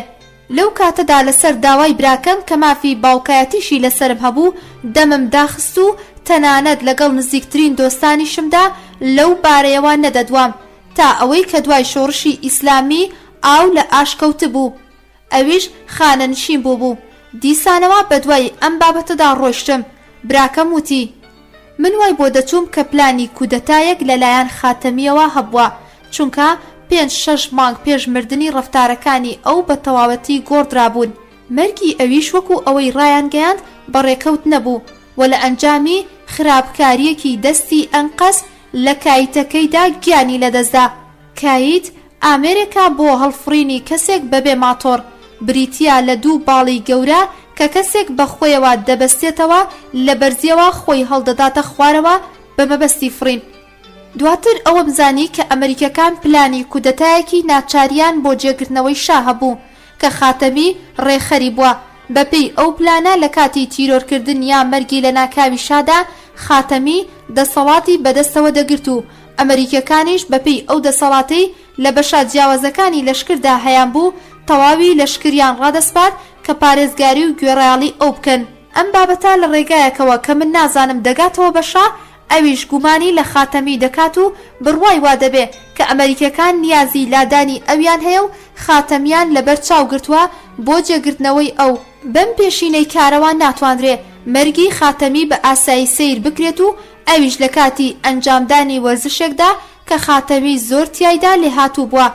براکەم بە سروشتی ئەو پارێزگاریەی کە هەیبوو سەرچاوەی هەموو ئەم ڕووداوانەی کە بۆی گێڕامەوە پێی نەدەوتم و 2 بارەش داوای لێکردم کە ئەم بابەتە لە شوێنێک نەنووسم. لە سەرەتاکانی ساڵی 1370 هەتاوی کە سەرقاڵی نووسینی کتێبی داستانی ئینقیلاب بووم بە نووسینی ئەم ڕووداوە و ئەو شیکردنەوانەی کە خۆم هەم بوون لەسەر ئەم ڕووداوانە مۆڵەتی نووسینم لە براکەم کە لە ئەنجامی نەخۆشیدا کەوتبوو وەرگرت. براکەم وتی باوەڕ ناکەم چەند مانگێک زیاتر بمێنم دوای مردنی من هەرچی کە دەتەوێت بینووسە. ئیدی زۆر لەسەری نەچووم بە ئومێدی سەلامەتی ئەوەی کە هەرگیز هەلی نووسینی ئەو بابەتەم نەبێ ماڵ ئاوایم لەکرد. لە دیدارەکانی دواتریشدا هەتا مردنی ئەو لە مانگی مردادی 1370 هەتاویدا ئیدی باسی ئەم بابەتەم لەگەڵدا نەکردەوە. شیکردنەوەی من بۆ ئەم ڕووداوە بە سەرنجدان لە کاتی ڕوودانەکەی ئەوەیە کە ئەمریکا دوای هەڵەشەی و پەلەکردنی شا لە ڕێکخراوی ئۆپیک لە ساڵی 1973 بۆ 1974 زایندا و واژووکردنی ڕێکەوتنامەی ئەلجەزائیر لە نێوان شا و سەدام حوسێن لە مانگی مارسی 1975 زاینی و ئەسفەندی 1353 هەتاویدا پێوشوێنی پلانی جێگرتنەوەی ئەویان بەڕژێمی سەربازی گرتووە. پێدەچێ ئەم پلانە زەمینەی پێشتری هەبوو بێ واتە هەر بەو شێوەیە کەوتراوە ئەم پیلانە بۆ کاتی ناچاری یان کاتێک کە بەهۆی مردنی شاوە ڕەوشەکە خەریک بێت کە لە دەست دەربچێ لە بەرچاو گیرابوو. بەڵام کاتێک ئەمریکەکان هەست بەوە دەکەن کە خەریکە خودی شا لە دەست دەردەچێ بە وردی پێو شوێنی بابەتەکە دەگرن. پێدەچێ سی خوڕەکانی شا بەدەستکەوتنی نووسین و نامە ئاڵ و گۆڕ پێکراوەکان لە نێوان دەستگای ڕاوێژکاری ئەمریکا و پێنتاگۆندا شایان لەم پیلانە ئاگادار کردبێتەوە. کاتێک کە کاری وشەچنی ئەم کتێبە کۆتایی پێهات و ئامادەی چاپ بوو، نوسخەی ڕاستەقینەی یاداشتەکانی عەلەم بە هاوکاری دەستگای کتابی سەڕا بڵاو کرایەوە. ئەم کتێبە بەرگی یەکەمی یاداشتەکانی لە ڕووداوەکانی ساڵی 1347 بۆ 1348 هەتاوی باز دەکا. بەڵام لە پێشەکیەکەیدا هەندێک بابەت کە ئاخنراونەتە نێو یاداشتەکانی عەلەم لە ساڵانی دواتردا وەک ئاماژە بۆ گفتوگۆکانی شاو عەلەم دەربارەی مەرگی خاتەمی کراوە کە پاڵبشتی بابەتەکانی سەرەوەیە. لە پێشەکی کتێبەکەدا کە لەلایەن یەکێ لە نزیکەکانی عەلەمەوە نووسراوە هاتووە. لە یاداشتەکانی عەلەمدا بە بۆنەی مەرگی ئەرتەشبەندی خاتەمیەوە بابەتگەلێک کە هیچ ڕوونیە خراوەتە ڕوو کە خوێنەر بە سەرسامیەکی زۆرەوە دەخاتان نێو چەندین پرسیارەوە. ڕۆژی هەینی 21 شەهریوەری 1325 هەتاوی کە چەند ساڵێک بوو خاتەمی لە ڕۆژانی پشوودا بۆ خلیسکانی سەر ئاو دەڕۆیشت بۆ دەریاچەی بەنداوی دست لە کاتی فڕینی بە گلایدەر لە ناکاو چەند جارێک بەر تاوێرەکانی کەناری دەریاچەکە کەوت و گیانی سپار. گلایدەر جۆرە فڕۆکەیەکە خاتەمی بە کەسان نزیک و سەرفیداکارەکانی شادەهاتە هەژمار. لە مانگی مردادی 1332 هەتاوی بە فڕۆکەوانی ئەو فڕۆکەی کە شای گەیاندە بەغدا وەفاداری ڕاستەقینەی خۆی بۆ شا سەلمان دەبوو. عەلەم دڵنیا بوو لەوەی کە ئەم ڕووداوە زیاتر شای نیگەران کردووە. ڕۆژی دواتر پێشنیاری بۆ شا کرد کە لیژنەیەک لەلایەن لەشکرەوە بۆ هۆکاری ڕوودانی ئەم کارە پێک بهێنرێ، بە تایبەت کە گێڕانەوەی دژبەیەک و جۆرا و جۆر لەم بارەیەوە بڵاو بۆتەوە. لەلایەکەوە دەوترا کە هێزی ڕەشەبا ئەوی داوە بەو تاوێرە بەردانەدا. لەلایەکی دیکەوە هەندێکی دیکە دەیانوت لەو کاتەدا هیچ ڕەشەبایەک نەبووە. باڵەکانی گلایدەرەکە لە ناکاو لێبۆتەوە و خاتەمی وەک بەرد کەوتۆتە خوارەوە. لەوانەیە شتێکی گلایدەرەکەیان خراپ کردبێ. شا پێشنیارەکەی عەلەم پەسەندەکا و فەرمان دەدا لیژنەیەک لە لەشکردا ڕاستپێردرێ بۆ بەدواداچوونی ئەم ڕووداوە. بەڵام شا زیاتر لەسەری دەڕوات و دەڵێ ئەگەر خۆی بێباڵ کەوتۆتە خوارەوە و ڕەشەبا هۆکاری ڕوودانی ئەو ڕووداوە نەبوو بێ، ئەوە خۆی باڵەکانی خۆی کردوتەوە و مەبەستی خۆکوشتنی هەبووە. من لە خزمەتی داوتم خۆ ئەو لە هیچ شتێک نیگەران نەبوو. فەرمویان بۆچی؟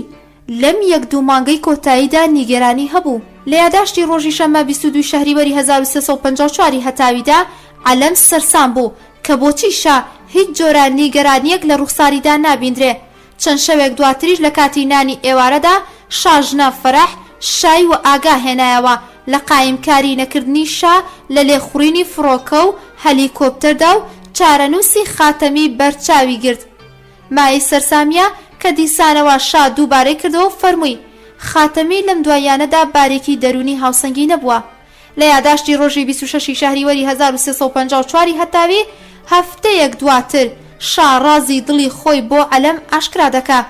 دەربارەی لەشکر و هەروەها خوا لێ خۆشبوو ئەرتەشی خاتەمیەوە بابەتێکی فەرموو کە ئیدی بە بۆچوونی من زۆر نهێنیە و دەبێ لەگەڵ مندا بچێتە نێو خاکەوە. ئەڵبەتە شاهەنشا زۆر حساب بۆ لەشکر دەکا و وردەکاریەکانی کاروباری لەشکر و بەرپرسەکانی لەشکر و هەموو شتێک بە دڵی خۆی دەزانێ کە لە ڕاستیدا مایەی سەرسامیە. لە یاداشتی ڕۆژی 3 مهری 1354 هەتاویدا چەند مانگێک دواتر شا پرسا داراییەکەی خاتمی کە دەوترا نزیکەی 100 ملیۆن دۆلارە هێنایە بەرباز. بەڵام عەلەم ئەو ژمارەیە بە زۆر دەزانی. لەگەڵ ئەو ژمارە زۆرەدا خودی عەلەمیش دڵە ڕاوکەی هەبوو، چونکە شا زۆربەی جار بەبێ ئاگاداری و لێبوردنەوە هیچ شتێک ناڵێ.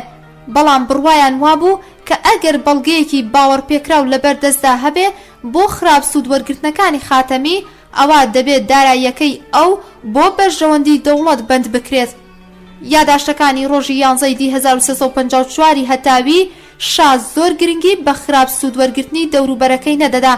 لەگەڵ ئەوەشدا ئەوەشی بۆ دەستکەوتنی ئەو جۆرە کەسانە بە سوودمەند دەزانی. ئێستا ڕوون نییە چ هۆکارێک بۆتە هۆی ئەوەی کە بە پێداگیریەکەیەوە لەبارەی خاتەمیەوە ئەم پرسە پێوشوێن دەگرێ. بەڵام بە هەر شێوەیەک بێ بێگومان بە نیگەرانیەکانی خاتەمی لە دوای مانگەکانی تەمەنی خۆیدا و لە دڵەوە باوەڕ نەکردنی شا بە عەلەم دەربارەی لەشکر بێ پەیوەندی و مەڵامەت نییە، لەگەڵ ئەوەی کە عەلەم لەم بارەیەوە زۆر بە شاراوەی و سربەستراوی قسان دەکا. بەڵام ڕستەی ئەگەر ئەم دەسەڵاتەی شا بەسەر کاروباری نێوخۆی ئەم وڵاتە و ئەم وردەکاریانەوە نەدەبوو، نازانم ئەمڕۆ وڵاتی ئێمە لەکوێدا دەبوو. زۆر واتادارە و پڕیەتی لە ڕووداوی زۆر گرنگ بەلانی کەمەوە لای شا کە پێدەچێ هەرگیز نەزانرابێ. دواتر خودی نووسەری پێشەکی یاداشتەکانی عەلەم ئاماژە بە دوودڵی هەبوونی پلانێکی تایبەت لەلایەن ئەمریکاوە بۆ سەر ئێران دەکا کە ئەوی بە پلانی نەوەک ڕۆژێک ناو بردووە، تیایدا ئاماژە بە ڕۆڵی خاتەمیش دەکا لەم پلانەدا کە پێشبینی کرابوو لە کاتی پێویستدا لەشکری ئێران جڵەوی وڵات بگرێتە دەست. بەڵام بە ئیحتیمالێکی زۆرەوە کە خودی خاتەمیش بەڕوونی ئاگای لەم پلانە نهێنیە نەبووە، ئەگەرنا خۆی بابەتەکەی بەشا ڕادەگەیاند. هۆکاری هەڵبژارنی خاتەمی بۆ ڕێخستنی پلانی ناچاری یان ئەو زاراوەیەی کە نووسەری پێشەکی یاداشتەکانی عەلەم بەکارهێناوە، پلانی نەوەک ڕۆژێک سەرباری سەرفیداکردنی خاتەمی لە ڕێگەی ئەمریکیەکاندا و زات و توانای ئەو لە ڕێخستنی جێبەجێکردنی ئەم بەرنامەیە نزیکی ئەویش بوو لە شاوە. ئەمریکیەکانیش لەو باوەڕەدا بوون کە شا هەرگیز گومانی خراپ بە مێردی خوشکی خۆی و ئەو کەسەی کە لە نێو سەربازەکانیدا لە هەمووان زیاتر لێوە نزیکە نابات. و ئەگەر ناخاتەمی لە ڕووی گەندەڵی دارایی و ئەخلاقیەوە کە بەڕواڵەت ئەمریکیەکان لە هەموو شتێک زیاتر گرنگی پێدەدەن، دەستی هەموانی لە پشتەوە بەست بوو. خراپ سوود وەرگرتن و بەکارهێنانە داراییەکانی ئەو تەنها بچووک نەکرابوویەوە لە وەرگرتنی مافی کارکردن لە کۆمپانیاکانی دروستکردنی فڕۆکەدا، بەڵکو خاتەمی لەم ساڵانەی دواییدا کەوتبووە زەوی خواردن بە واتایی کە زەوی فراوانی لە دەوروبەری تاران و شارە گەورەکاندا زەوت و داگیر دەکرد و دواتر بە نێوی دروستکردنی فڕۆکەخانەی نوێی سەربازیەوە ئەم زەویانەی لەسەر بودجەی هێزی ئاسمانی دەکڕی و دواتر لە بانکەکانی دەرەوەدا دەیخستنە حسابی تایبەتی خۆیەوە. دوای مردنی ئەو سەرمایەی درا بە فاتیمەی هاوسەری و خوشکی بچووکی شا کە ئەویش لە ساڵی 1367 هەتاوی بە نەخۆشی سەرەتان گیانی لەدەستدا. ڕووداوی مردنی خاتەمی لە لووتکەی سەرکەوتنە سیاسیەکانی شادا گورزێکی توندی دەرونی بوو بەر ئەو کەوت. خاتەمی مرد، بەڵام زیانی گەورەی گەیاند بە بڕوابوونی شا بە ئەمریکەکان کە ئەوانی بە گەورەترین پشتیوانی خۆی دەزانی. ئەم نیگەرانیەش لە قوڵایی دەرونی ئەودا مایەوە کە دوای خاتەمی چ کەسێک دابنێ لە جێگەی ئەودا. هەڵبژاردنی کارتەر بۆ سەرۆک کۆماری ئەمریکا لە ساڵی 1967 زاینی ئەم نیگەرانیانەی شاید و ئەوەندە کردەوە لەبەر ئەوەی کاتێک باشترین دۆستەکانی ئەو نیکسۆن و فۆرد ویستیان گورزی لێ بدەن، ئەوە ئارەزومەندی دوژمنێکی وەک کارتەر بە تەواوەتی ڕوون بوو. دوای شۆڕشی گەلانی ئێران ئەو بیر و بۆچوونە لە نێو خەڵکی ئێراندا بڵاو بوویەوە کە ئەگەر کارتەر هەڵبژێردرایە بۆ سەرۆک کۆماری ئەمریکا و شا لە ژێر فشاری ئەودا ڕەزامەندی لەسەر کەش و هەوای سیاسی کراوە دەرنەبڕایە، لەوانە بوو سەڵتەنەت زیاتر درێژەی بکێشایە و کوڕەکەشی دەگەیشتا پۆستی سەڵتەنەتداری ئێران. بە بۆچوونی نووسەر پایەکانی سەڵتەنەتی پەهلەوی تەنانەت پێش هاتنە سەرکاری کارتەریش کەوتبوونە لەرزین. ئەو بەڵگە و مەدرەکانەی کە دوای سەرکەوتنی شۆڕش بڵاوکرانەوە نیشانی دەدەن کە ئەمریکەکان لە هەمان ساڵی 1975 زاینیدا کە شاد چەندین هەنگاوی چاوەڕوان نەکراوی بێمۆڵەتی ئەمریکیەکانی لە سیاسەتی ناوخۆ و دەرەوەیدا هەڵێنا، زەمینەی گۆڕینی ڕژێمەکەی ئەویان بۆ ڕژێمێکی ملکەتر و گوێڕایڵتر فراهەم دەهێنا. پلانی یەکەم جێگرتنەوەی گۆڕینی ڕژێمی سەڵتەنەتی بە ڕژێمی سەربازی بوو کە بە کوشتنی خاتەمی وەستێنرا و بەڕواڵەت هەلێکی گونجاو بۆ دیاریکردنەی کەسێکی گونجاوتر بۆ ڕێخستن و جێبەجێکردنی ئەم پلانە پەیدا نەکرا. دوای ئەم ڕووداوە شاکە لە مەبەستی ئەمریکەکان نیگەران بوو کەوتا بیری دروستکردنی پەیوەندیەکی نزیکتر لەگەڵ دەوڵەتی سۆڤێت و وڵاتە کۆمۆنیستەکاندا. تەنانەت دەست پێشخەری کرد بۆ کڕینی چەک لە وڵاتی سۆڤێت و وڵاتانی کۆمۆنیست کە جار لە دوای جار گومانی خراپی ئەمریکەکانی لە بەرامبەر خۆیدا زیاتر دەکرد. ڕێکەوتنامەی شاو سەدام حسێنیش لە ئەلجەزائیری پایتەختی جەزائیر کە بەستنی پەیماننامەی چارەسەرکردنی کێشە سنووریەکانی عێراق و ئێران کۆتایی پێهات بووە هۆی نزیکبوونەوەی وڵاتانی ئێران لە وڵاتە عەرەبیەکان کە مای ڕەزامەندی ئیسرائیل نەبوو و بە هەبوونی دەسەڵاتی زۆری ئیسرائیل لە وەزارەتی دەرەوەی ئەمریکا و سەرجەم ناوەندەکانی بڕیاردان لە ئەمریکادا بە تەواوەتی ڕەوشێکی نەیار و دژی ئێران لە ئەمریکادا پەرەیسەند. لە فەبریۆری ساڵی 1986 زاینی واتە لە سەردەمی حکومەتی فورددا و 11 مانگ بەر لەوەی کە کارتەر پێبخاتە نێو کۆشکی سپیەوە لیژنەیەکی لێکۆڵینەوەیان لەلایەن CIA-ەوە بە سەرپەرشتی ئێرنست ئۆنی راپۆرتی دەربارەی بنەماڵەی سەڵتەنەتی و دروستکردنی حکومەتی ئێران ئامادە کرد بە تیراژێکی دیاریکراو لە کۆمەڵەی بڵاوکراوە نهێنیەکانی CIA-دا چاپکراو لە نێو بەرپرسەکانی CIA و هەندێک لە خاوەن پۆستە باڵەکانی ئەمریکادا دابەشکرا. لەم راپۆرتەدا بنەماڵەی سەڵتەنەتی ئێران بە کوانووی ڕەگەزی گەندەڵ و هەرزە و شەهوەتباز ناسێنرا. بەر لە هەموو ئەندامانی بنەماڵەی سەڵتەنەتیش سەرەتا باز لە ئەشرەفی پەهلەوی وەک بەدەسەڵاتترین لە هەمان کاتیشدا دەبەنگترین ئەندامی بنەماڵەکە کرابوو. لە ڕەوشی ژیانی ئەشرەفی پەهلەویدا کە نزیکەی 2 لاپەڕەی تەواوی ئەم راپۆرتەی داگیر کردووە دوای باسکردنی کاروباری پەیوەست بە ژیانی تایبەتی ئەشرەفەوە پەیوەندی ئەو لەگەڵ ئەو پیاوە لاوانەی کە بەدەست لە پشدانی ئەو گەشتوونەتا پۆستی گرنگ و بەرزی دەوڵەت ئاماژە بە گەندەڵی دارایی و دەنگۆی بەشداریکردنی ئەو لە قاچاقچێتی مادە هۆشبەرەکاندا کراوە و لە کۆتاییدا دەنووسێ شەهرامی کوڕی ئەشرەفیش لە گەندەڵی داراییدا لە دایکی کەمتر نییە. پشکداری نزیکەی 20 کۆمپانیای بازرگانی و چەندین یانەی شەوانەیە. هەروەها شەهرام لە ڕێگەی قاچاقیکردن چەندین جۆری مەواد و شومەکە مێژوویەکانەوە خراپەکاری زۆری بۆ بەرژەوەندی خۆی کردووە وەک زۆرێک لە بەرهەمە هونەریە لە مێژینەکان و شومەکە کۆنەکان کە لە گردی مارلیک دۆزرانەوە بە شێوەیەکی نایاسایی لە ئێراندا بردنیە دەرەوە. راپۆرتەکەی CIA دەربارەی ئەندامانی دیکەی بنەماڵەی سەڵتەنەتی جگە لا فەرەح و عەبدوڵڕەزا بە باشی باسی کەسی دیکەیانی نەکردووە. لە نێو ئەوانەدا دەنووسێ شەمسی خوشکە گەورەی شا هەرچەندە لە چاو ئەشرەفی خوشکیدا کەسێکی باشترە سەرقاڵی کاری بیناکاری و بازرگانیە. شارۆچکێکی گەورەی لە ڕۆژ ئاوای شاری تارانەوە دروست کردووە و کۆشکە تایبەتیەکەی خۆشی هەر دەکەوێتە ئەو ناوچەیەوە. غوڵام ڕەزای تاقانە کوڕی سێم ژنی ڕەزاشا کە دوای مردنی عەلی ڕەزا لە کارەساتێکی هەواییدا بە گەورەترین برای حەمە ڕەزاشا دێتە ئەژمار. کەسێکی پارە خۆشەویست و خاوەن تایبەتمەندی خراپ و بێشەخسیەتە. عەبدوڵڕەزا برایەکی دیکەی شا کە لە چاو ئەوانی دیکەدا ناوبانگێکی باشتری هەیە. خۆی لە دەرباری شاهنشاهی دوورخستۆتەوە و لە وتەکانیەوە بابەتگەلێکی ڕەخنەگرانە لە شاو بنەماڵەی سەڵتەنەتی بڵاو کراوەتەوە. فاتما خوشکە بچووکترینی شایش چەندین کارەساتی عاشقانەی تێپەڕاندووە. لە تەمەنی 18 ساڵیدا عاشقی خەسرە و قەشقائی بووە.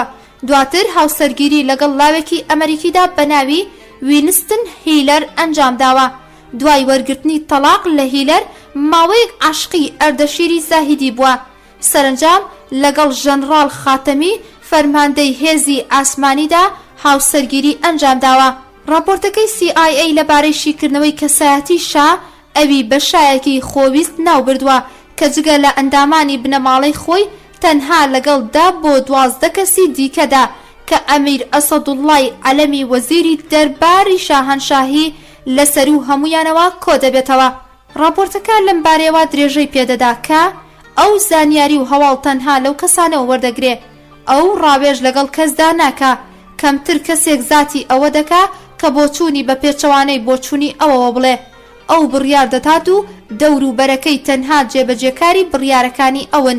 راپۆرتەکەی CIA دەربارەی پەیکەری حکومەتی ئێران جەخت لەسەر ئەوە دەکاتەوە کە وڵاتی ئێران بە شێوەیەکی ڕاستەقینە لە دەستی چل خێزاندایە کە پۆستا باڵەکانی دەوڵەت و کارە بازرگانیەکانیان پاوەند کردووە. دوای ئەوانیش 150 تا 160 خێزانی دیکە هەن کە لە پلەی دووەمی بەدەستەوە بوونی کارەکاندان کە پلەی دووەمی پۆستی سیاسی و کار و بارە بازرگانیەکانی خستۆتە ژێردەستی خۆیەوە. سەرجەم ئەو خێزانانە نزیکەی 200 خێزان دەبێ کە جێگەی هێز و دەسەڵاتی هەزاران خێزانیان گرتوتەوە. لە ڕابردوودا ئەمریکا ئەمانەی بە خێزانی فەرمانڕەوا بەسەر ئێرانەوە ناو دەبێت. دواتر راپۆرتەکەی CIA واتە سیا باز لە دام و دەستگاکانی حکومەتی ئێران دەکات و دەنووسێ دەوڵەت و پەرلەمان لە ئێراندا ئەو توانە و دەسەڵاتیان نییە کە ئەو دام و دەستگایانە لە وڵاتی دیموکراسیدا هەیانە و لە ڕاستیدا جگە لە بەڵێکردن بۆ بڕیارەکانی شاو جێبەجێکردنی ئەو بڕیارانە هیچ ڕۆڵێکیان لە نێو کایە سیاسیەکانی ئێراندا نابینین. هەر لەم راپۆرتەدا گرنگترین هۆکارێک بۆ نمانەوەی هوەیدا لە پۆستی سەرۆکوەزیریدا توانای ئەوە لە خۆپاراستن لە کەم تەرخەمی یان هەڵەیەک لە جێبەجێکردنی فەرمانە شاهانەیەکان و خۆخستنە پەنای شاوە باسکراوە. حەمە ڕەزاشا کەم تا زۆرێک ئاگای لە ناڕەزاییەکانی ئەمریکەکان لە حکومەتەکەی خۆیدا هەبوو. هەر لەبەر ئەوە دوای هاتنە سەرکاری کارتەر شلگیرانە کەوتە بیری قەرەبووکردنەوەی هەڵوێستەکانی ڕابردووی و ڕاکێشانی سەرنجی ئەمریکەکان بەلای خۆیدا. سەرەتا حکومەتە 13 ساڵیەکەی هوەیدای گۆڕی و جەمشیدی ئامۆژگاری پیاوی دەوڵەت و خاوەن بڕوانامەی ئەمریکی و ناسراو بە کەسێکی پاک و ڕازگۆی ڕاستپار بۆ پێکهێنانی حکومەت بۆ ڕەچاوکردنی پێوەرەکانی مافی مرۆڤ کە سەنگەری سەرەکی بانگەشەی نەیارەکانی ئێران بوو لە ئەمریکادا ڕەوشی کرانەوەی سیاسی ڕاگەیان. دوای ئەوانەش بۆ جێبەجێکردنی ویستەکانی دیکەی ئەمریکا بەرەو ئەو وڵاتە کەوتەڕێ. خۆپێشاندانی فراوانی نەیاران لە کاتی گەشتنی شادا بە کۆشکی سپی کە بوویە هۆی تەقاندنی گازی فرمێسکڕێژ لەلایەن پۆلیسەوە بە مەبەستی بڵاوپێکردنی خۆپێشاندەران کە تەنانەت فرمێسک لە چاوی کارتەر و میوانەکانیش هات. دەستپێکی ناخۆشبوونی ئەم سەفەرەی شا بوو. بەڵام شا لە هەمان یەکەمین دیداریدا لەگەڵ سەرۆک کۆماری نوێی ئەمریکادا سەری خۆ بەدەستەوەدانی شۆڕ کرد و بەڵێنیدا کار بکە بۆ ڕێگرتن لە بەرزبوونەوەی نرخی نەوت. لەم دیدارەدا شاهید شوێنێکی بۆ سکاڵا و گلەیەکانی ئەمریکا لە ئێران نەهێشتەوە. ئەم جارش لە کاتی گەڕانەوەی شادا کەمێک بڕوا بەخۆبوونی بەبەردا هاتەوە و جارێکی دیکە بە خەیاڵی پڵاو پاڵی بە پای سەڵتەنەتەوەدا. بەڵام کێشەکانی دارایی و بێسەروبەریەکان و پەشێویەکانی ڕابردوو لەلایەک و زیانەکانی ڕۆشیکرانەوەی سیاسی کە بوویە هۆی وەڵاکردنی زارەکان و هەستانەوەی قەڵەمەکان بۆ ڕەخنەگرتن لە حکومەتی خۆسەپێن کە تایبەتمەندیەکەی بریتی بوو لە پڕکێشەی و گەندەڵی هێدی بزوتنەوەیەکی لە کۆمەلگادا دروست کرد کە ڕۆژ بە ڕۆژ کپکردنەوەی دژوارتر دەبوو. لەگەڵ ئەو هەموو هەوڵا شەو ڕۆژانەیە و نیەت پاکیانەی کە ئاموزگان هەیبوو لە کارەکانیدا دەسەوسان مایەوە. لەلایەکەوە کەمکردنەوە لە خەرجەکانی دەوڵەت دوای ساڵانێک لە بەتاڵبردن ژمارەیەکی زۆر خەڵکی کەم لەم سفرە داخراوە سوودمەند دەبوون. ناڕازیکردن بەرەو ڕیزی نەیارانی حکومەت تاویاندا و لەلایەکی دیکەشەوە کەمکردنی داهاتی نەختی دەوڵەت و هەڵهاتنی سەرمایەدارەکان بۆ دەرەوەی وڵات گەشەی ئابووری وەستان دەبوو. ناڕزایەکانی شەقام لە ڕابردوودا شارا بوونەوە بەهۆی ڕەوشی کرانەوەی سیاسیەوە لاپەڕەی چاپکراوەکان تەنانەت رادیۆ و تەلەڤیزیۆنیش کە بووبوونە کوانووی چەپگەرەکان ڕەنگی دایەوە. سەرسامی ئەو ڕووداوانە و خودی شایش کە بە دامەزرێنەری لیژنەی شاهەنشاهی و پەلکێشانی وەزیر و کەسانی پۆست باڵا بۆ بەردەم دادگاکان و دادگاییکردن لە بەردەم کامێرای تەلەڤیزیۆنەکاندا پەرەیدا بەلافاوی ناڕەزایی و پەشێویەکانی شەقام. وەکو هەمیشە ئامانجی شا ئەوە بوو کە بەرپرسیاریەتەکان لە کۆڵی خۆی بکاتەوە و هەموو تاوان و نەنگی و خراپەکاریەکان بخاتە ئەستۆی خەڵکانی دیکەوە. بەڵام ئەگەر لە ڕابردوودا ئەم کارانە بەنهێنی و لە پشتی دەرگا داخراوەکاندا دەمانەوە ئەم جارەیان وەزیران و پۆستدارەکانی حکومەت بە شەرمەزاری و ئارەقڕژانەوە دەخرانە بەر کامێرای تەلەڤیزیۆنەکانی باسی بێسەروبەری و خراپ بەکارهێنانی پۆست و بەرپرسیارەتەکانی خۆیانیان دەکرد کە نەک تاوانبارکردنی دەوڵەت بەڵکو و ڕژێمی تاوانبار دەکرد. حەمەڕەزا شا لەم ڕەوشە قەیراناویەی ئێراندا سیاسەتا کۆنەکەی خۆشی پەرتکە و زاڵبە ناکۆکی بنێرە و حکومەتداری خۆت بکەی واز لێ نەهێنا. تەنانەت ئەم سیاسەتا دوای ڕووداوی کوشتنی خاتەمیش لە نێو لەشکردا توند بوویەوە و شا بۆ ڕێگرتن لە هەر جوڵانەوەیەک دژی خۆی سەرجەم فەرماندە و هێزەکان و تەنانەت ژێردەستەکانیشی خستە سەنگەری دژایەتی یەکتریەوە. لە دەرەنجامەکانی پاشەکشەی سوپا بوو لە ڕۆژانی شۆڕشی گەلانی ئێرەندا. لە کاروباری حکومەتیشدا جگە لە چەند وەزیرێکی کابینەکە ئەوانی دیکە هاوکاری سیاسی گشتی دەوڵەت و خودی سەرۆکوەزیران نەبوون و فەرمانیان لە شاوە وەردەگرت. هوەیدای سەرۆکوەزیرانی پێشوو کە لە باتی عەلەم کرابوو بە وەزیری دەرباری شاهەنشاهی هەرگیز کەم تەرخەمی لە نانەوەی ئاشوب و سەرپێچی لە کارەکانی دەوڵەتدا نەکردووە. نمونەی ئەوەش خۆمان لە نزیکەوە بینەری ئەوە بووین کە لە چاپکراوەکاندا دەیان کرد. سەرنجام هۆیدا بەڕێخستن و بڵاوکردنەوەی وتارە ناسراوە سوکایەتی ئامێزەکەی بە ئایەتوڵڵا خومەینی لە ڕۆژنامەی ئیتلاعاتدا کاریگەرترین ژەهری خۆی بۆ حکومەتەکەی ئاموزگارد ڕێژە، بێ ئاگا لەوەی کە ئەگەر ئاموزگار بەم کارە حکومەتەکەی لەدەست بدا ئەوە ئەو لەسەر ئەم کارە گیان لەدەست دەدات و وتاری ناوبراو بە داڕشتنی هۆیدا لە دەربارەی شاهەنشاهیدا ئامادەکرا و شایش کە دوای سەفەرەکەی کارتەر بۆ ئێران و پێدا هەڵدان و سپاسکردنی شاه ئەوی زیاتر لە خۆی لە خۆبایی کردبوو. ڕەزامەندی لەسەر بڵاوکردنەوەی ئەم وتارە دەربڕی و تەنانەت ئاوازەکەشی تند کرد. وتارەکەش لە ڕێگای داریوشی هومایونی وەزیری ئاگاهی کابینەی ئاموزگار بەبێ ئەوەی کە سەرۆکوەزیران ئاگای لە ناوەڕۆکی ئەو وتارە بێ ناردی بۆ ڕۆژنامەی ئیتلاعات. دوای بڵاوکردنەوەشی هۆیدا لە ڕێگای یەکێک لە بەکرێگیراوەکانیەوە بە نێوی هیدایەتوڵڵا ئیسلامیە ڕۆڵی کاریگەری بینی لە تەشەنەدانی ئەو ناڕەزایەتیە لە نێو ڕۆحانیەکاندا ڕەنگیدایەوە. ئایەتوڵڵا خومەینی لە هەمان ساڵی 1354 هەتاوی دوای ئاسایی بوونەوەی پەیوەندیەکانی ئێران و عێراق و هاتوچۆی زیادرەتکارەکانی ئێران بۆ کەربەلا و نەجەف چالاکیەکانی خۆی دژی ڕژێمی ئێران تند کردەوە و پەیوەندی و دۆستایەتێکی نزیکی لەگەڵ ڕۆحیانە نەیارەکانی ڕژێمی ئێران لە ناوخۆ و دەرەوەی وڵاتدا بەست. دوای ئاهەنگێڕانی جەژنی ئابڕوبەری هونەری شیراز کە تیایدا کاری ناشەرعی لە بەردەم کۆمەڵانی خەڵکدا پێشکەش کرابوو، شریتی وتاری ئایەتوڵڵا خومەینی لە نەجەف کە تیایدا ئاماژەی بە ئابڕوچوونەکەی جەژنی هونەری شیراز کردبوو لە ئێراندا بە شێوەیەکی زۆر بڵاو بوویەوە. لە مانگی ئابانی هەمان ساڵدا لە ئامادەبوونی خەڵکانێکی زۆر لە ڕێوڕەسمی پرسەی سەید موستەفای کوڕی ئایەتوڵڵا خومەینیدا کە لە تاران و قوم و شارەکانی دیکە ئەنجامدرا، قوڵایی بەهێزی ئەو بجووتنەوەیە کە خەریک بوو لە ناو شەقامدا دەنگی دەدایەوە دەرخرا. هەردوای ئەوەش شریتی وتاری نوێی ئایەتوڵڵا خومەینی کە لە ڕۆژی دەی ئاباندا لە نەجەف پێشکەشی خەڵکی کردبوو وەک فەرمانی کارکردن بوو بۆ پێکەوەنانی هێزی خەڵک لە ململانەکانی دژی ڕژێمدا. لە موتارەدا کە شریتەکەی بە شێوەیەکی فراوان لە تاران و شارەکانی دیکە بڵاوبۆیەوە، ئایەتوڵڵا خومەینی زیاتر ڕووی لە چینی ڕۆشنبیر و خوێنکارانی زانکۆ کردبوو. داوای لێکردبوو دەست بدەنا دەستی ڕۆحانیەکان و بکەونا دژایەتیکردنی ڕژێم. لەوەها ڕۆژێکدا بڵاوکردنەوەی وتارێکی سوکایەتی ئامێز دەربارەی ئایەتوڵڵا خومەینی ئەو تروسکاییە بوو کە ئاگری شۆڕشی داگیرسان بەهۆی ئەو تونند و تیژەی کە دەوڵەت لە ڕۆژی 1356 هەتاویدا دژی ئەو خۆپێشەندەرانەی لە شاری قوم وەک دەربڕینی ناڕەزایی دژی بڵاوکردنەوەی ئەم وتارە ڕژابوونە سەر شەقامەکان ژمارەیەک لە خۆپێشاندەران کوژران و بریندار بوون.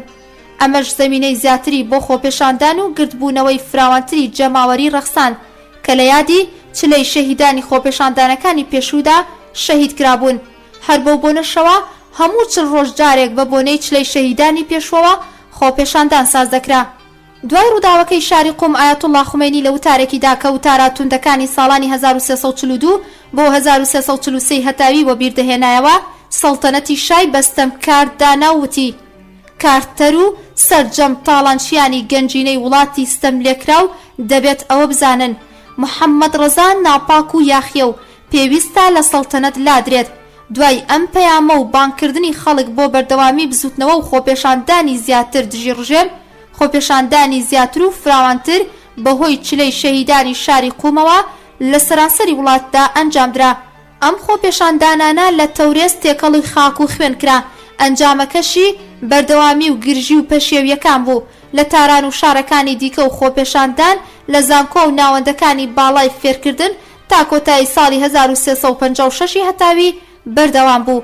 بەردەوامی گرژی و ئاڵەزی و خۆپێشاندانەکان لە نیوە یەکەمی ساڵی 1357 هەتاوی و ڕووداوی ئاگرکەوتنەوە لە سینەما ڕکسی ئابان لە ڕۆژی 28 مردادی 1357 هەتاوی و سووتانی سەدان کەس بە زیندویی بەدەست لە کارکێشانەوەی حکومەتی ئاموزگار کۆتایی هات. شا کە هەراسان بوو لە فراوانبوونی خۆپێشاندانەکان و گەیشتنە لوتکەی نەیارەتی ڕژێم لە پاشەکشەیەکی لە ناکاودا دەستی دەوڵەتی نوێی کردەوە لە پێدانی ئازادی سیاسی و چاوگی زیاتر بە نەیارەکانی حکومەت.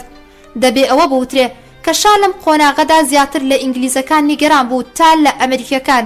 ئەویش بەهۆی گواستنەوەی هەوڵی زۆری تایبەت بە فراوانی خۆپێشاندانەکان دژی ڕژێم و وتارەکانی نێرانی شاهنشاهی لە بەشی فارسی کەناڵی BBC ڕادیۆی لەندەن ئەم ترسەی شای دروست کردبوو ئینگلیزەکانیش بەهۆی هەندێک لە هەنگاوە سیاسیەکانی شا لە ڕابردوودا کە دژی سیاسەتی ئینگلیستان هەیە بوو تۆڵەی خۆیان لێدەکردەوە.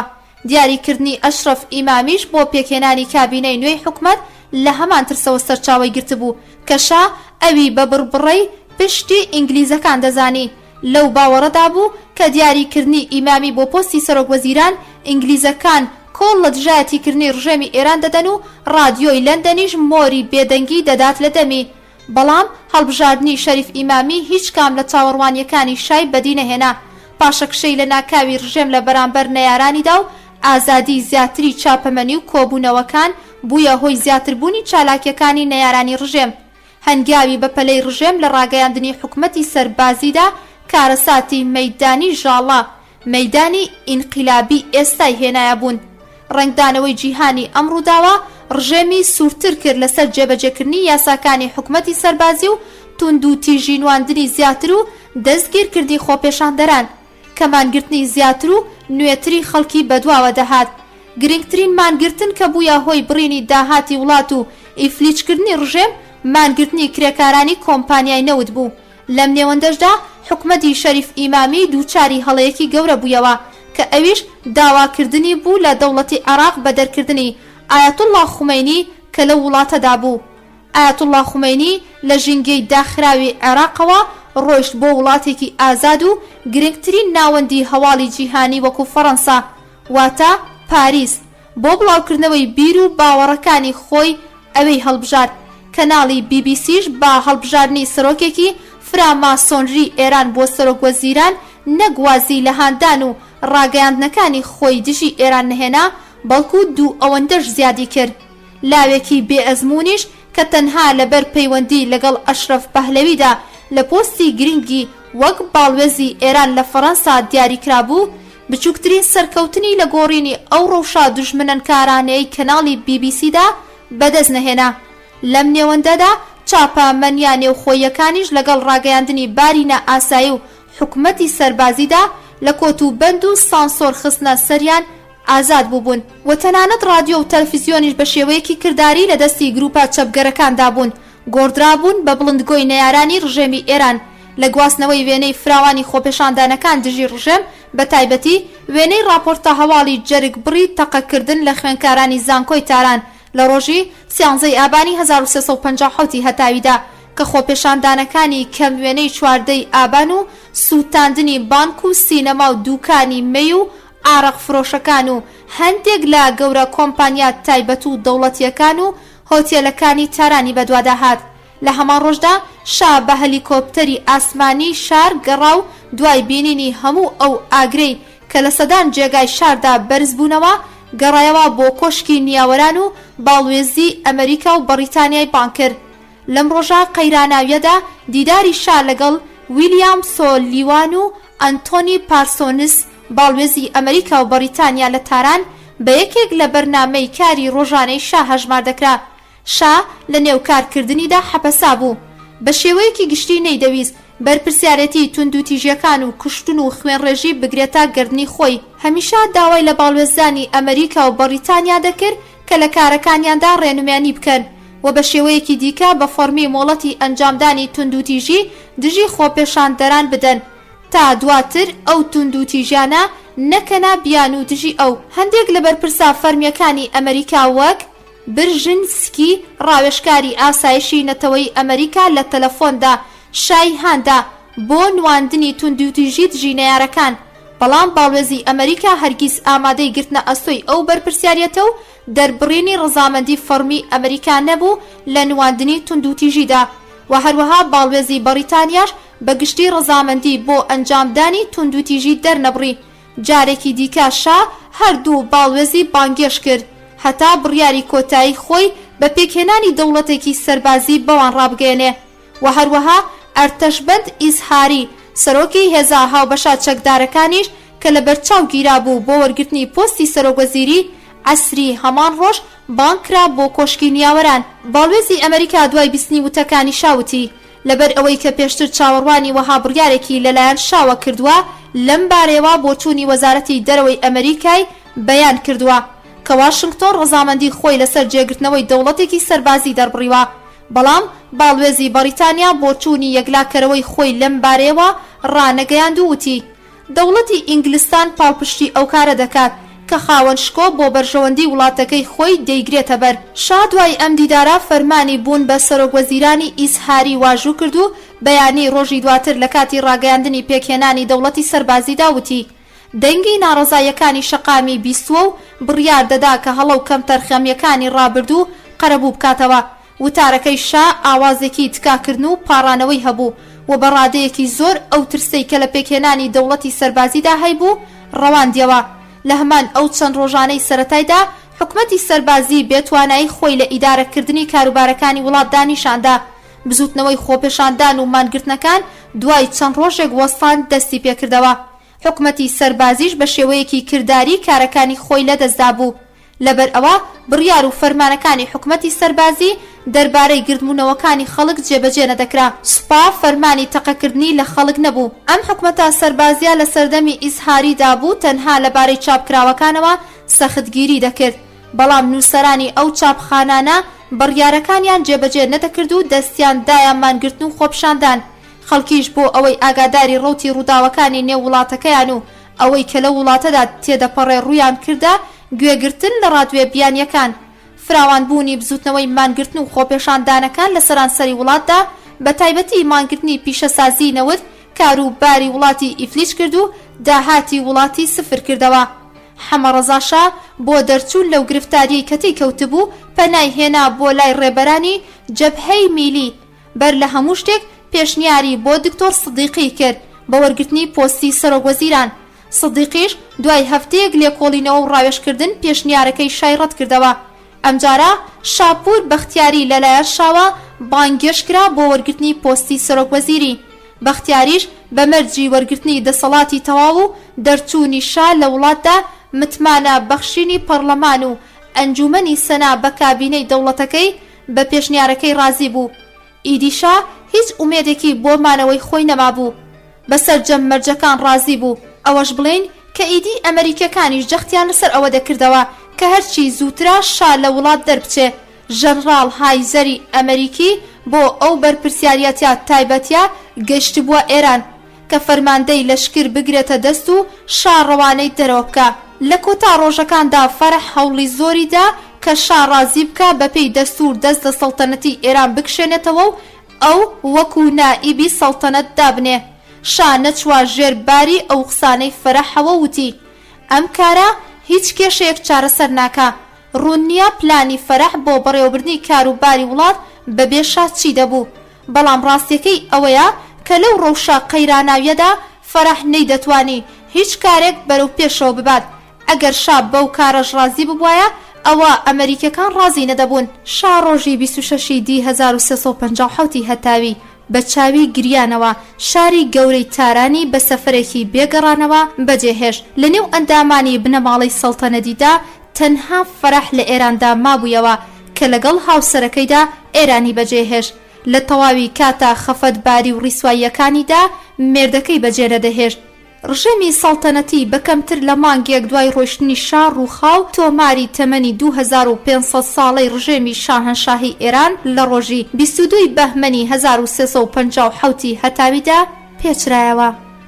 گوێگرانی ئازیز و خۆشەویست، هاتینا کۆتایی بەشی 13 بۆ بەشی 14 و کۆتایی دێنەوە خزمەتان. کاتێکی خۆش بۆ هەموو لایەک.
بیسەرانی ئازیز و خۆشەویست پێتان گەیشتینەوە بۆ خوێندنەوەی بەشی 14 و کۆچایی بە ناونیشانی دەربەدەری و مەرگ لە کتێبی دوایین شای ئێران لاپەڕا 377.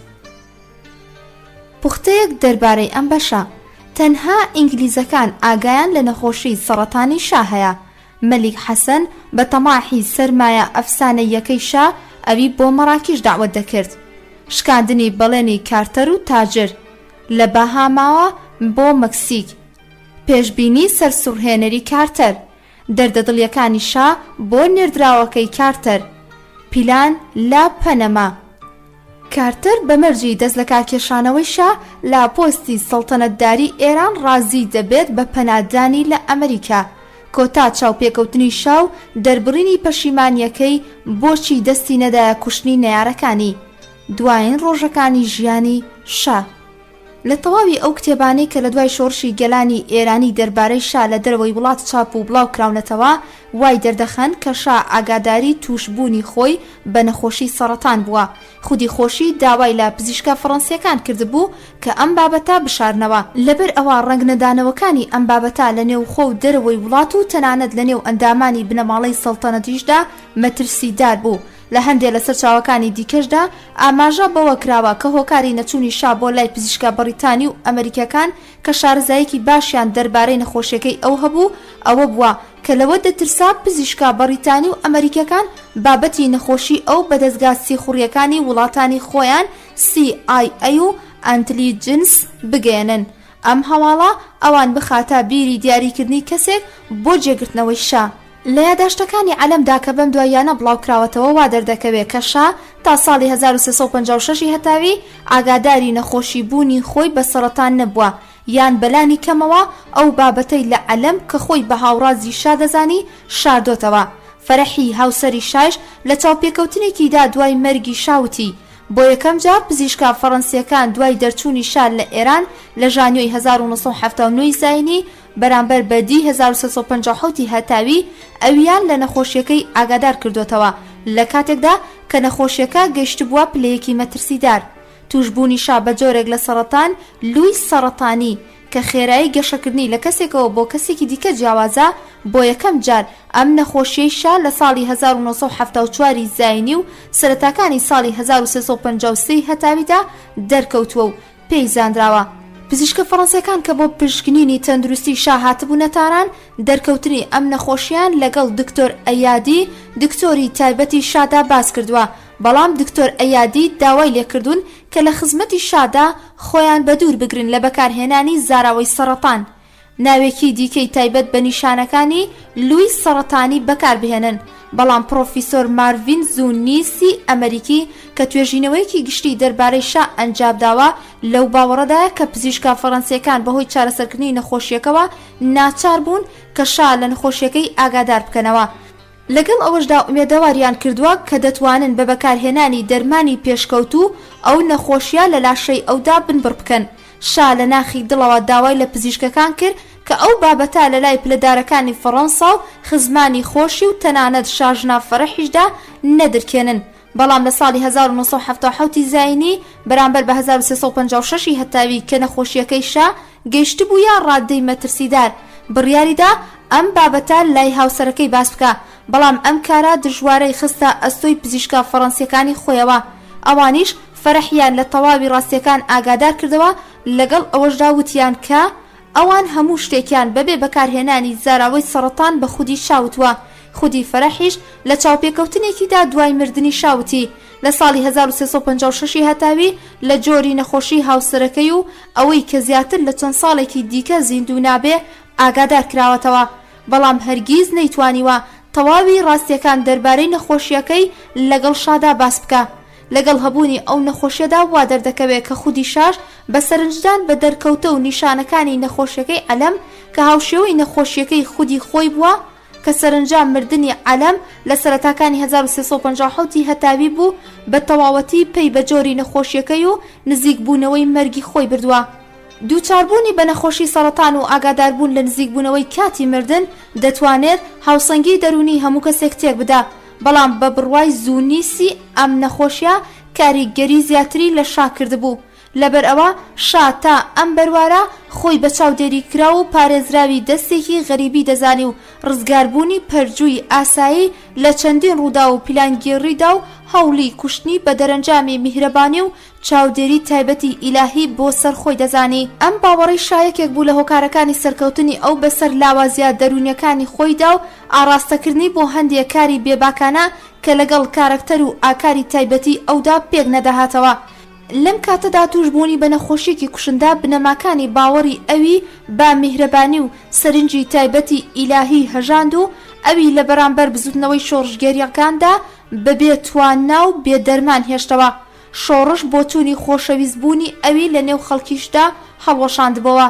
شای بێچارە خۆی دایە دەستی قەزا و قەدەر، وازی لە خۆی هێنا و لە بەرامبەر ڕووداوەکاندا ڕێگەی خۆ بەدەستەوەدان و ڕەزامەندی گرتەبەر. لە نووسین و یاداشتی کەسایەتیە بیانیەکاندا دەربارەی شۆڕشی گەلانی ئێران ئەم بابەتە دووبارە بۆتەوە کە هیچ کام لە دەوڵەتە بیانیەکان لەگەڵ هەبوونی دەستگاستی خوڕا بەتوانەکانی خۆیاندا هەتا مانگەکانی کۆتایی شۆڕش ئاگایان لە بابەتی نەخۆشی سەرەتانی شا نەبووە.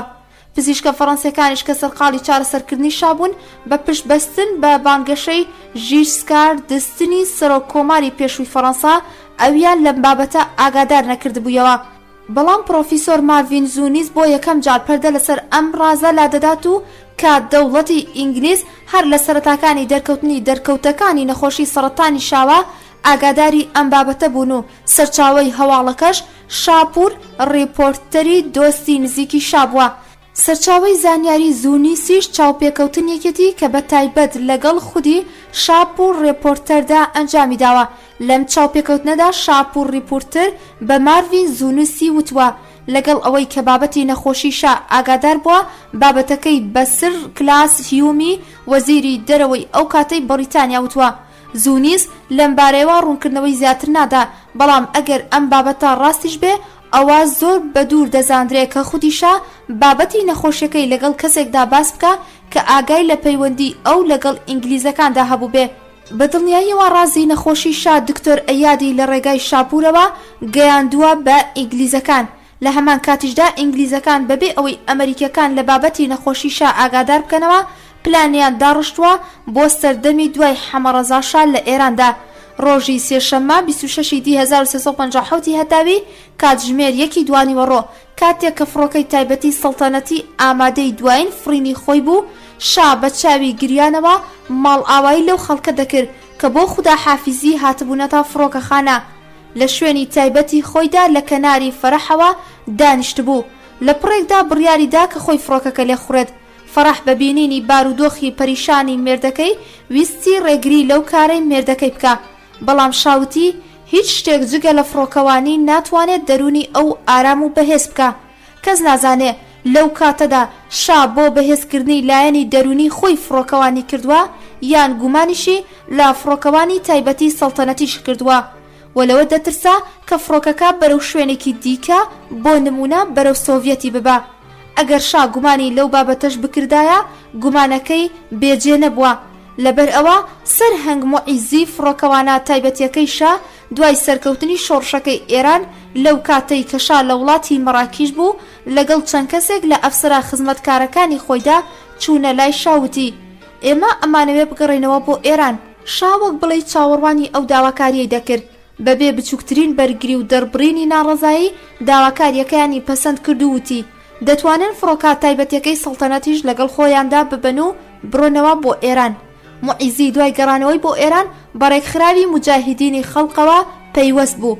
لەوانەشا لە کاتێکدا کە بەرپرسیارەتی فڕۆکەوانی تایبەتی شاشی لە ئەستۆدا بووە ئەندامی ئەم گروپە بوو بێت و لە ساڵی 1360 هەتاویدا با فڕاندنی فڕۆکەیەکی سەربازی ئەبول حەسەنی بەنی سەدر و مەسعود ڕەجەوی لەگەڵ خۆیدا لە ئێرانەوە گەیاندە دەرەوەی وڵات.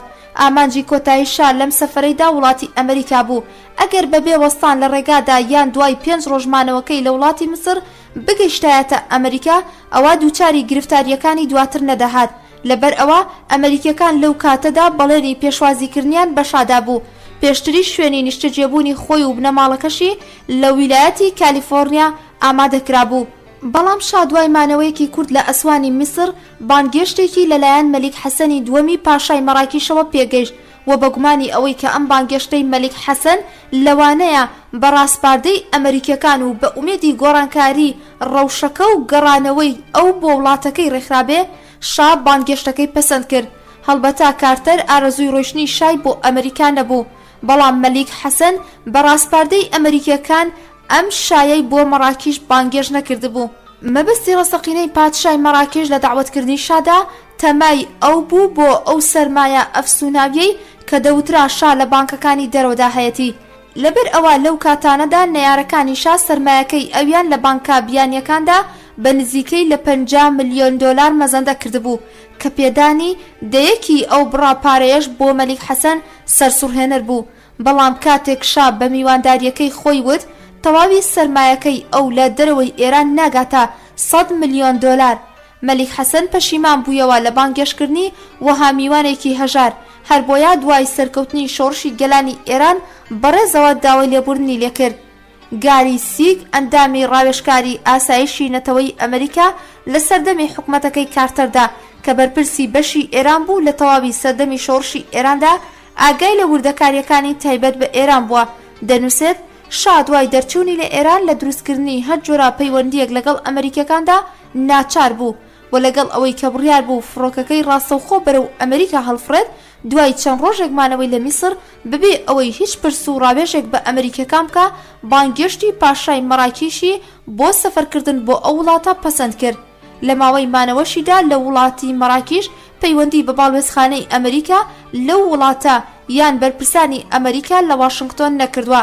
لە سەرەتاکانی مانگی فەبریوەردا شاندێکی باڵای هەواڵگری ئەمریکا بە مەبەستی ئەنجامدانی دیدار و گفتوگۆ لەگەڵ شادا گەیشتنا وڵاتی مەراکیش بۆ ئەوەی زانیاری دەربارەی مەبەستی ئەو لەمانەوەی لە مەراکیش و نیازی سەفەری دواتری بۆ ئەمریکا وەربگرن.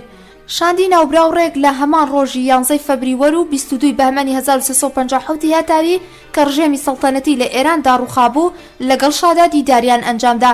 دیداری شاندی CIA لەگەڵ شادا 2 کاتژێر درێژەی کێشا. ئەو شای بە کەسێکی تەواو پەرێشان و شکست خوارد و دادەنا. لەو دیدارەدا شاوتی کە دوای دەرچوونی لە ئێران خۆی بواردووە لە هەر جۆرە پەیوەندی گرتنێک لەگەڵ فەرماندا سەربازیەکانیدا بۆ ئەوەی ڕێگری بکات لە ڕژاندنی گۆمێک خوێن و ئێستاش هیچ جۆرە پەیوەندیەکی لەگەڵ دەرەوەی ئێران دانیە. وا دەردەکەوێت کە شا بەهۆی خێرای ڕەوتی ڕووداوەکان و ڕووخانی ڕژێمی سەڵتەنەتی لە ئێراندا گێژ بووە و چاوەڕوانی ئەوەی نەکردووە کە لەشکرەکەی بەو جۆرە لێک هەڵبۆشێتەوە. ئەو هیچ بەرنامەیەکی دەربارەی ئایندەش نەبوو، هەروەها دەربارەی سەفەریشی بۆ ئەمریکا بڕیار دەر نەدەهاتە پێشچاو. ئەو هیچ بەرنامەیەکی دەربارەی ئایندەی نەبوو، هەروەها دەربارەی سەفەریشی بۆ ئەمریکا بە بڕیاردەر نەدەهاتە پێشچاو. شا هەتا 10 ڕۆژ دوای سەرکەوتنی شۆڕشی گەلانی ئێران و ڕووخانی ڕژێمی سەڵتەنەتی لە دۆخی دوودڵی و بێبڕیاریدا بوو تا ئەوەی بەهۆی ئارەزومەندی نەبوونی پادشای مەراکیش بۆ مانەوەی زیاتری شا لە وڵاتەکەیدا بە شێوەیەکی ناڕەوستەوخۆ پێی ڕاگەیاند بوو بڕیاریدا مەراکیش بەرەو ئەمریکا جێبهێڵێ. لە ڕۆژی 22 فەبریوەر 3 ئەسفەندی 1350 هەتاوی نوێنەرێک لەلایەن شاوە نێردرا بۆ دیدار لەگەڵ ڕیچارد پارکەر باڵوێزی ئەمریکا لە مەراکیش. لەگەڵ ڕاگەیاندنی بڕیاری شا بۆ سەفەرکردن بۆ وڵاتی ئەمریکا داوای لێکرد کە لە ماوەی هەفتەی داهاتوودا پێویستیەکانی سەفەری ئەو دارودەسەکەی ڕێکبخا. باڵوێزی ئەمریکا داواکەی شای گەیاندە واشنگتۆن، بەڵام ئەو داوایە کاتێک گەیشتە واشنگتۆن کە بەهۆی گرتنی باڵوێزخانەی ئەمریکا لە تاراندا دڵەڕاوکیە دەربارەی پێشوازیکردن لە شای ئێران دروستی کردبوو. ئەم بابەتە گەیەندرایە ئەنجومەنی ئاسایشی نەتەوەی ئەمریکا و بڕیاردرا کە جارێکی دیکە ڕاستپێدراوی باڵای ئاگاهی ئەمریکا بڕوا بۆ مەراکیش. لەگەڵ ڕاگەاندنی ئەم بابەتە کە هەڵوێستی بانگێشکردنی شا بۆ ئەمریکا وەک خۆی بەهێزە و داوای لێ بکە کە ئەنجامدانی ئەم سەفەری بۆ کاتێکی دیکە دوابخا، لەم نێوەندەدا بەهۆی تەلەفۆنی بەردەوامی ئەردەشیری زاهیدی باڵوێزی پێشووی ئێران لە ئەمریکا بۆ برژینسکی ڕاوێژکاری ئاسایشی نەتەوەیی سەرۆکۆمار خودی برژینسکی ڕۆیشت بۆ دیداری سەرۆکۆمار و داوای لێکرد کە ڕەزامەندی لەسەر داوای سەفەرکردنی شا بۆ ئەمریکا دەرببڕێ. کارتەر پێچەوانەی ڕەوتی خۆی بە تووڕەیی و بە توندیەوە بە برژینسکی وت کە ئەو ناتوانێ ببینێ شا لە ئەمریکا خەریکی یاری تێنسکردن بێ لە کاتێکدا کە گیانی ئەمریکەکان لەبەر خاتری ئەو کەوتۆتە مەترسیەوە. برژینسکی لە وەڵامە توندەی کارتەر تووشی شۆک بوو، بەبێ ئەوەی کە درێژا بە بابەتەکە بدا ژووری تایبەتی سەرۆک کۆماری بەجێهێشت. بە درێژایی مانگی مارسی 1979 زاینی بەرامبەر بەدەی ئەسفەندی 1357 هەتاوی دەی فەروەردینی 1358 هەتاوی شاو دارودەسەکەی لە هەوڵی بەردەوامدا بوون بۆ دۆزینەوەی پەناگەیەک لە ئەوروپا و ڕۆژهەڵاتی ناوەڕاستدا، بەڵام هیچ وڵاتێک وەڵامی ئەرێنی بەوان نەدا. لە نێو ئەو وڵاتانەشدا سویسرا و بەریتانیا هەبوون کە شا لە هەردوو وڵاتەکەدا موڵکی تایبەتی خۆی هەبوو. تەنانەت فەڕەنسا کە لە سەردەمی حکومەتی شادا پێشوازی لە ئایەتوڵڵا خومینی کردبوو، ئامادە نەبوو لە سەردەمی حکومەتی ئایەتوڵڵا خومینیدا پەنای شا بدە. هەروەها مەلیک حسەینی پاشای ئەردەنیش کە لە هەمووان زیاتر سوودی لە هاوکارەکانی شا وەرگرت بوو ڕوویەکی باشی نیشان نەدەدا. سەرنجام لە کۆتا ڕۆژەکانی مانگی مارسدا دۆستا ئەمریکیەکانی شا ڕاکفلر و کیسنجەر دوورگەکانی باهاما کە کەوتا ڕۆژ ئاوای ئۆقیانوسی ئەتڵەسی و مەودایەکی نەک زۆر دوور لە کەنارەکانی ویلایەتی فلۆریدای ئەمریکای پەیدا کرد بۆ مانەوەی کاتیشا لەو دوورگانە. باهاما وڵاتێکی سربەخۆ بەڵام ئەندامی کۆمەڵی بەرژەوەندیە هاوبەشەکانی ئینگلیستانە. کۆی دوورگەکانی ئەم وڵاتە نزیکەی 700 دوورگەیە کە داهاتی سەرەکی خەڵکی ئەو ناوچەیە لە بواری گەشتیاریەوە، بەڕواڵەتیش زەمینەی ڕەزامەندی دەربڕینی بەرپرسەکانی ئەو وڵاتە بۆ پێشوازیکردنی لە شا بە پێدانی بڕێکی بەرچاوی سەرمایەکەی شایە لە بانکی ڕاکفلر بە وڵاتە فراهەمهێنرا بوو. شاو فەرەح و ئەوانەی لەگەڵیان مابوونەوە کە چەند ئەفسەرێکی گارد و چێشلێنەر و خزمەتکاریشیان تێدا بوو ڕۆژی 30 مارسی 1979 زاینی بەرامبەر بەدەی فەروەردینی 1358 هەتاوی بە فڕۆکەی سەڵتەنەتی مەراکیش گەیشتنە باهاما. ئەو شوێنەی کە بۆ مانەوەی شا لە باهاما دیاری کرابوو زۆر خۆش بوو. سەرباری ئەوەش کە ناراوێکی گشتی بوو لە ڕووی ئاسایشەوە بە شوێنێکی ئارام نەدەهاتە پێشچاو. ڕاکفلر پسپۆڕێکی لاوی پەیوەندیە گشتیەکانی بەناوی ڕۆبێرت ئارمائۆ کە پێشتر بۆ نەلسۆن ڕاکلفی برای ئیشی دەکرد لەگەڵ چەند گاردێکی پارێزگاری ئەمریکی ناردنی بۆ لای شا. ئارمائۆ کە ئەوەندەی شا ڕقی لە کارتەر بوو زۆر لەگەڵ شادا تێکەڵ بوو. لە تەواوی تەمەنی مانەوەی شاو ئەو ڕووداوە تەڵخانەی کە بەسەریدا دەهات لەگەڵ شادا مایەوە. شا لە ڕەفتاری بەرپرسەکانی باهاما ڕازی نەبوو، سەرباری ئەوەش خەرجێکی زۆریشیان دەدا بەسەریدا، تەنانەت بۆ کەسێکی سەرمایەداری وەکو ئەویش سەخت بوو.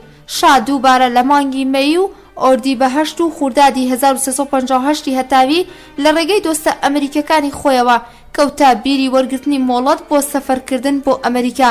لە نێو ئەو داستانانەی کە لەم قۆناغەدا ئەنجامدرا بابەتی دەست لە کارکێشانەوەی ئەو لە پۆستی سەڵتەنەتداری و ڕاگەیاندنی واسهێنان لە هەر جۆرە بانگەشەیەک بۆ تەخت و تاجی ئێران وەک مەرجی پێشینە پێدان بۆ مافی پەناهەندەیی بەشا هاتە ئاراوە. بەڵام شا کە هێشتا ئومێدەوار بوو دەکرێ ڕۆژێک کوڕەکەی تەخت و تاجی سەڵتەنەتی ئێران بگرێتە دەست، بەو مەرجە ڕازی نەبوو. تەنانەت دەوڵەتی ئەمریکا بە داواکەی فەرەحیش بۆ سەفەرکردن بۆ ئەو وڵاتە ڕازی نەبوو، لەبەر ئەوە بەرپرسانی دەوڵەتی کۆماری ئیسلامی ئێران هۆشداریان دابوویە ئەمریکەکان کە لە کاتی پێشوازیکردن لە شا یان ژنەکەی بۆ هاتنا نێو ئەمریکا پرسی گرنگ لە پەیوەندیەکانی هەردوو وڵاتدا دێتە پێشەوە. بەسەرکەوتنی پارێزگاران لە هەڵبژاردننی پەرلەمانی ئینگلیستاندا و هاتنە سەر کاری خانم تاجر ئومێدگەلێکی نوێ بۆ شا دەربارەی گونجانی سەفەر و نیشتەجێبوونی لە ئینگلیستاندا دروست بوو. لەبەر ئەوە خانم تاجر پێش هاتنە سەر کار لەو بارەوە چەندین بەڵێنی دابوو. شا بە شێوەیەکی ناڕاستە و خۆ ئارەزومەندبوونی خۆی بۆ سەفەرکردن بۆ ئەو وڵاتە و نیشتەجێبوون لە موڵکی تایبەتی خۆیدا کە هەیبوو گەیاندا بەرپرسانی ئینگلیستان. بەڵام وەزارەتی دەرەوەی بەریتانیا بە وەڵامدانەوەی راپۆرتێکی نەرێنی دەربارەی دەرەنجامەکانی سەفەری شا بۆ ئینگلیستان خانم تاجریان لە بەڵێنەکەی ڕابردووی خۆی پەشیمان کردەوە. ئەوەی جێگای سەرنجە ئەوەیە لە ئامادەکردنی ئەو راپۆرتەی وەزارەتی دەرەوەدا دوو باڵێزی پێشووی بەریتانیا لە ئێران سر دینیس ڕایت و سر ئانتۆنی پارسۆن ڕۆڵی دیاریان هەبوو. پارسۆنس کۆتا باڵێزی ئینگلیز لە دەربارەی شادا بۆ سڕینەوەی ئەو کارەی کە خانم تاجر گرفتاری بوو پێشنیاری کرد بەهۆی ئەو پەیوەندیە دۆستایەتیە لە پێشینەی کە دینیس ڕایت لەگەڵ شادا هەیەتی بە مەبەستی دیداری شاو دانوستان لەگەڵیدا بڕوات بۆ باهاما. بۆ ئەوەی بڕوا بەشا بهێنێ کە سەفەرکردنی ئەو بۆ ئینگلیستان لەلایەکەوە بەهۆی مەترسی لەسەر گیانی خۆی و کە ژمارەیەکی زۆر خوێنکاری ئێرانی نەیاری شا لە زانکۆکانی ئەو وڵاتەدا دەیان خوێند، لەلایەکی دیکەشەوە بەهۆی ئەوەی لەوانەیە لە کاتی گەشتنی شا بۆ ئەو وڵاتە ئینگلیزەکان لە ئێراندا بە بارمتە بگیرن. لە بەرژەوەندی هیچ لایەکدانە دنیسڕایت لەبەر ئەوەی لە کاتی سەفەرکردنیدا بۆ باهاما جەنجاڵی دەستگاکانی ڕاگەیاندن ڕوونەدا بە ناوی خوازراوی ئێدوارد وێلسۆن ڕۆیشت بۆ باهاما. شا لە سەردانی دنیسڕایت ئەویش بە ناوی خوازراوە تووشی شۆک بوو، بەڵام زۆر خێرا لە بابەتەکە تێگەیشت بەبێ ئەوەی هیچ بەرەنگاربوونەوەیەک تەنها بەمەرجی ئەوەی کە دەوڵەتی ئینگلیز بە فەرمی ڕای بگێنێ کە هەرگیز داوای شا پەناهەندەی لەو وڵاتە ڕەت ناکرێتەوە، خۆی بوارد لە بەدواداچوونی ئەو داوا ناڕاستەوخۆیەی کە بۆ سەفەری ئینگلیستان کردبووی.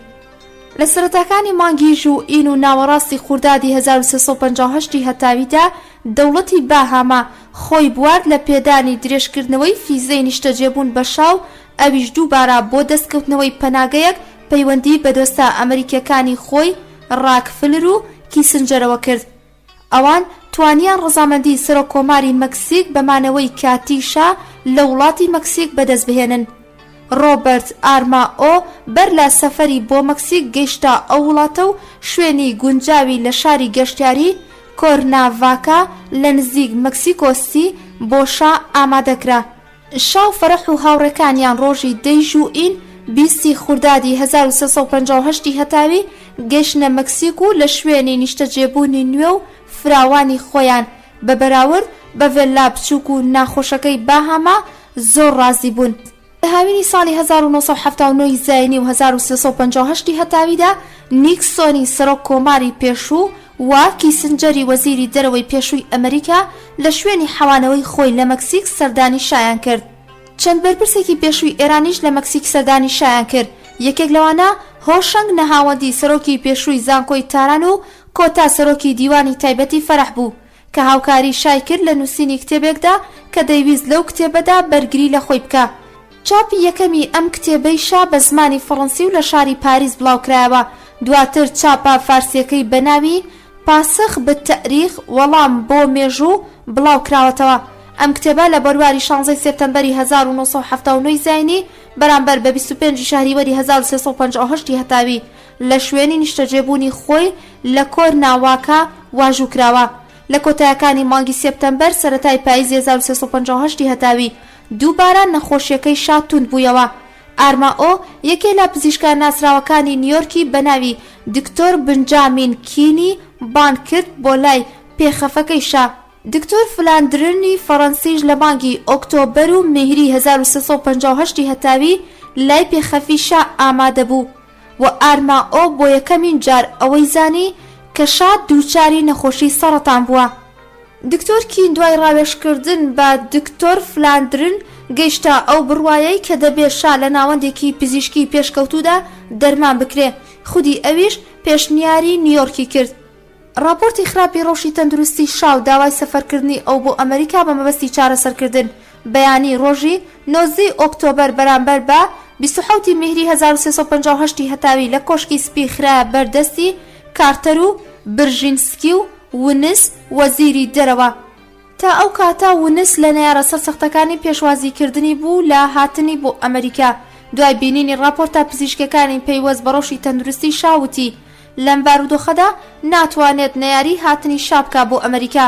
تەواوی ئامادەبوانیش ڕازی بوون بە پێشوازیکردن لە شا بە مەبەستی چارەسەرکردنی نەخۆشیەکەی. تەنها خودی کارتەر بوو کە بە دەنگی بەرزوتی ئەگەر دوای هاتنی شا بۆ ئەمریکا باڵوێزخانەی ئەمریکایان لە ئێران گرت و دیبلۆماتکارەکانی ئێمەیان بەبارمتە دەستگیر کرد، بەڕێزان لەبیرتان بێ کە خۆتان ئەم ئامۆژگاریەی منتان کردووە.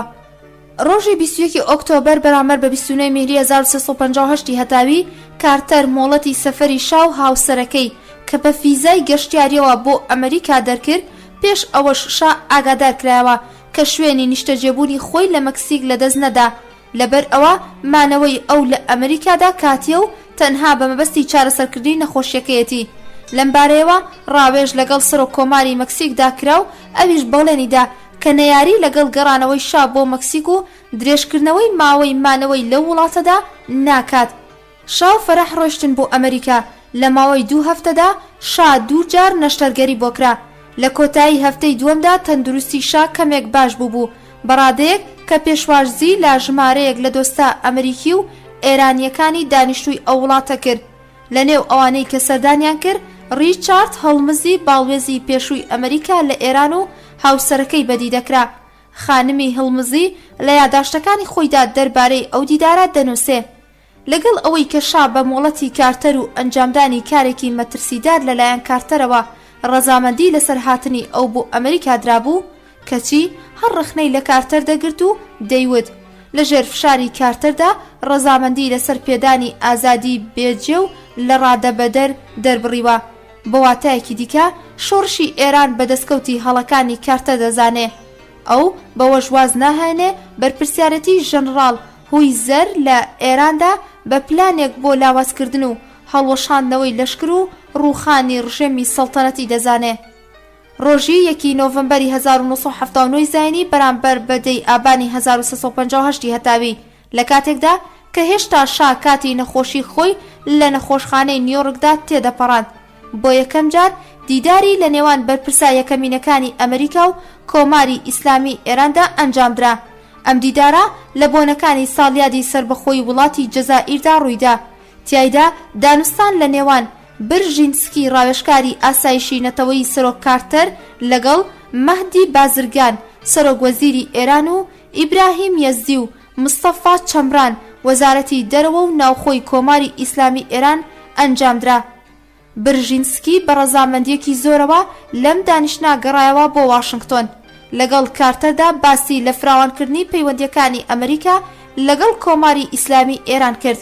بەڵام ڕۆژی 4 نۆڤەمبەر بەرامبەر بە 13 ئابانی 1358 هەتاوی تەواوی ئەوەی کە لە جەزائیردا چندرا بوو کرایەوە بەخوری و بەگرتنی باڵوێزخانەی ئەمریکا و بە بارمتاگرتنی ئەندامان و کارمەندانی باڵوێزخانەی ئەمریکا لە تاراندا سەردەمێکی نوێی قەیراناوی لە پەیوەندیەکانی نێوان ئەمریکا و کۆماری ئیسلامی ئێراندا دەستی پێکرد. هێرشکردنا سەر باڵوێزخانەی ئەمریکا لە تاران و دەستگیرکردنی ئەندامانی ئەو باڵوێزخانەیە بەڕواڵەت بەهۆی دەربڕینی ناڕزایی بووە لە بەرامبەر پێشوازیکردنی ئەمریکا لە شاو مەبەستی ڕاستەسکردنەوەی شا بووە بۆ ئێران.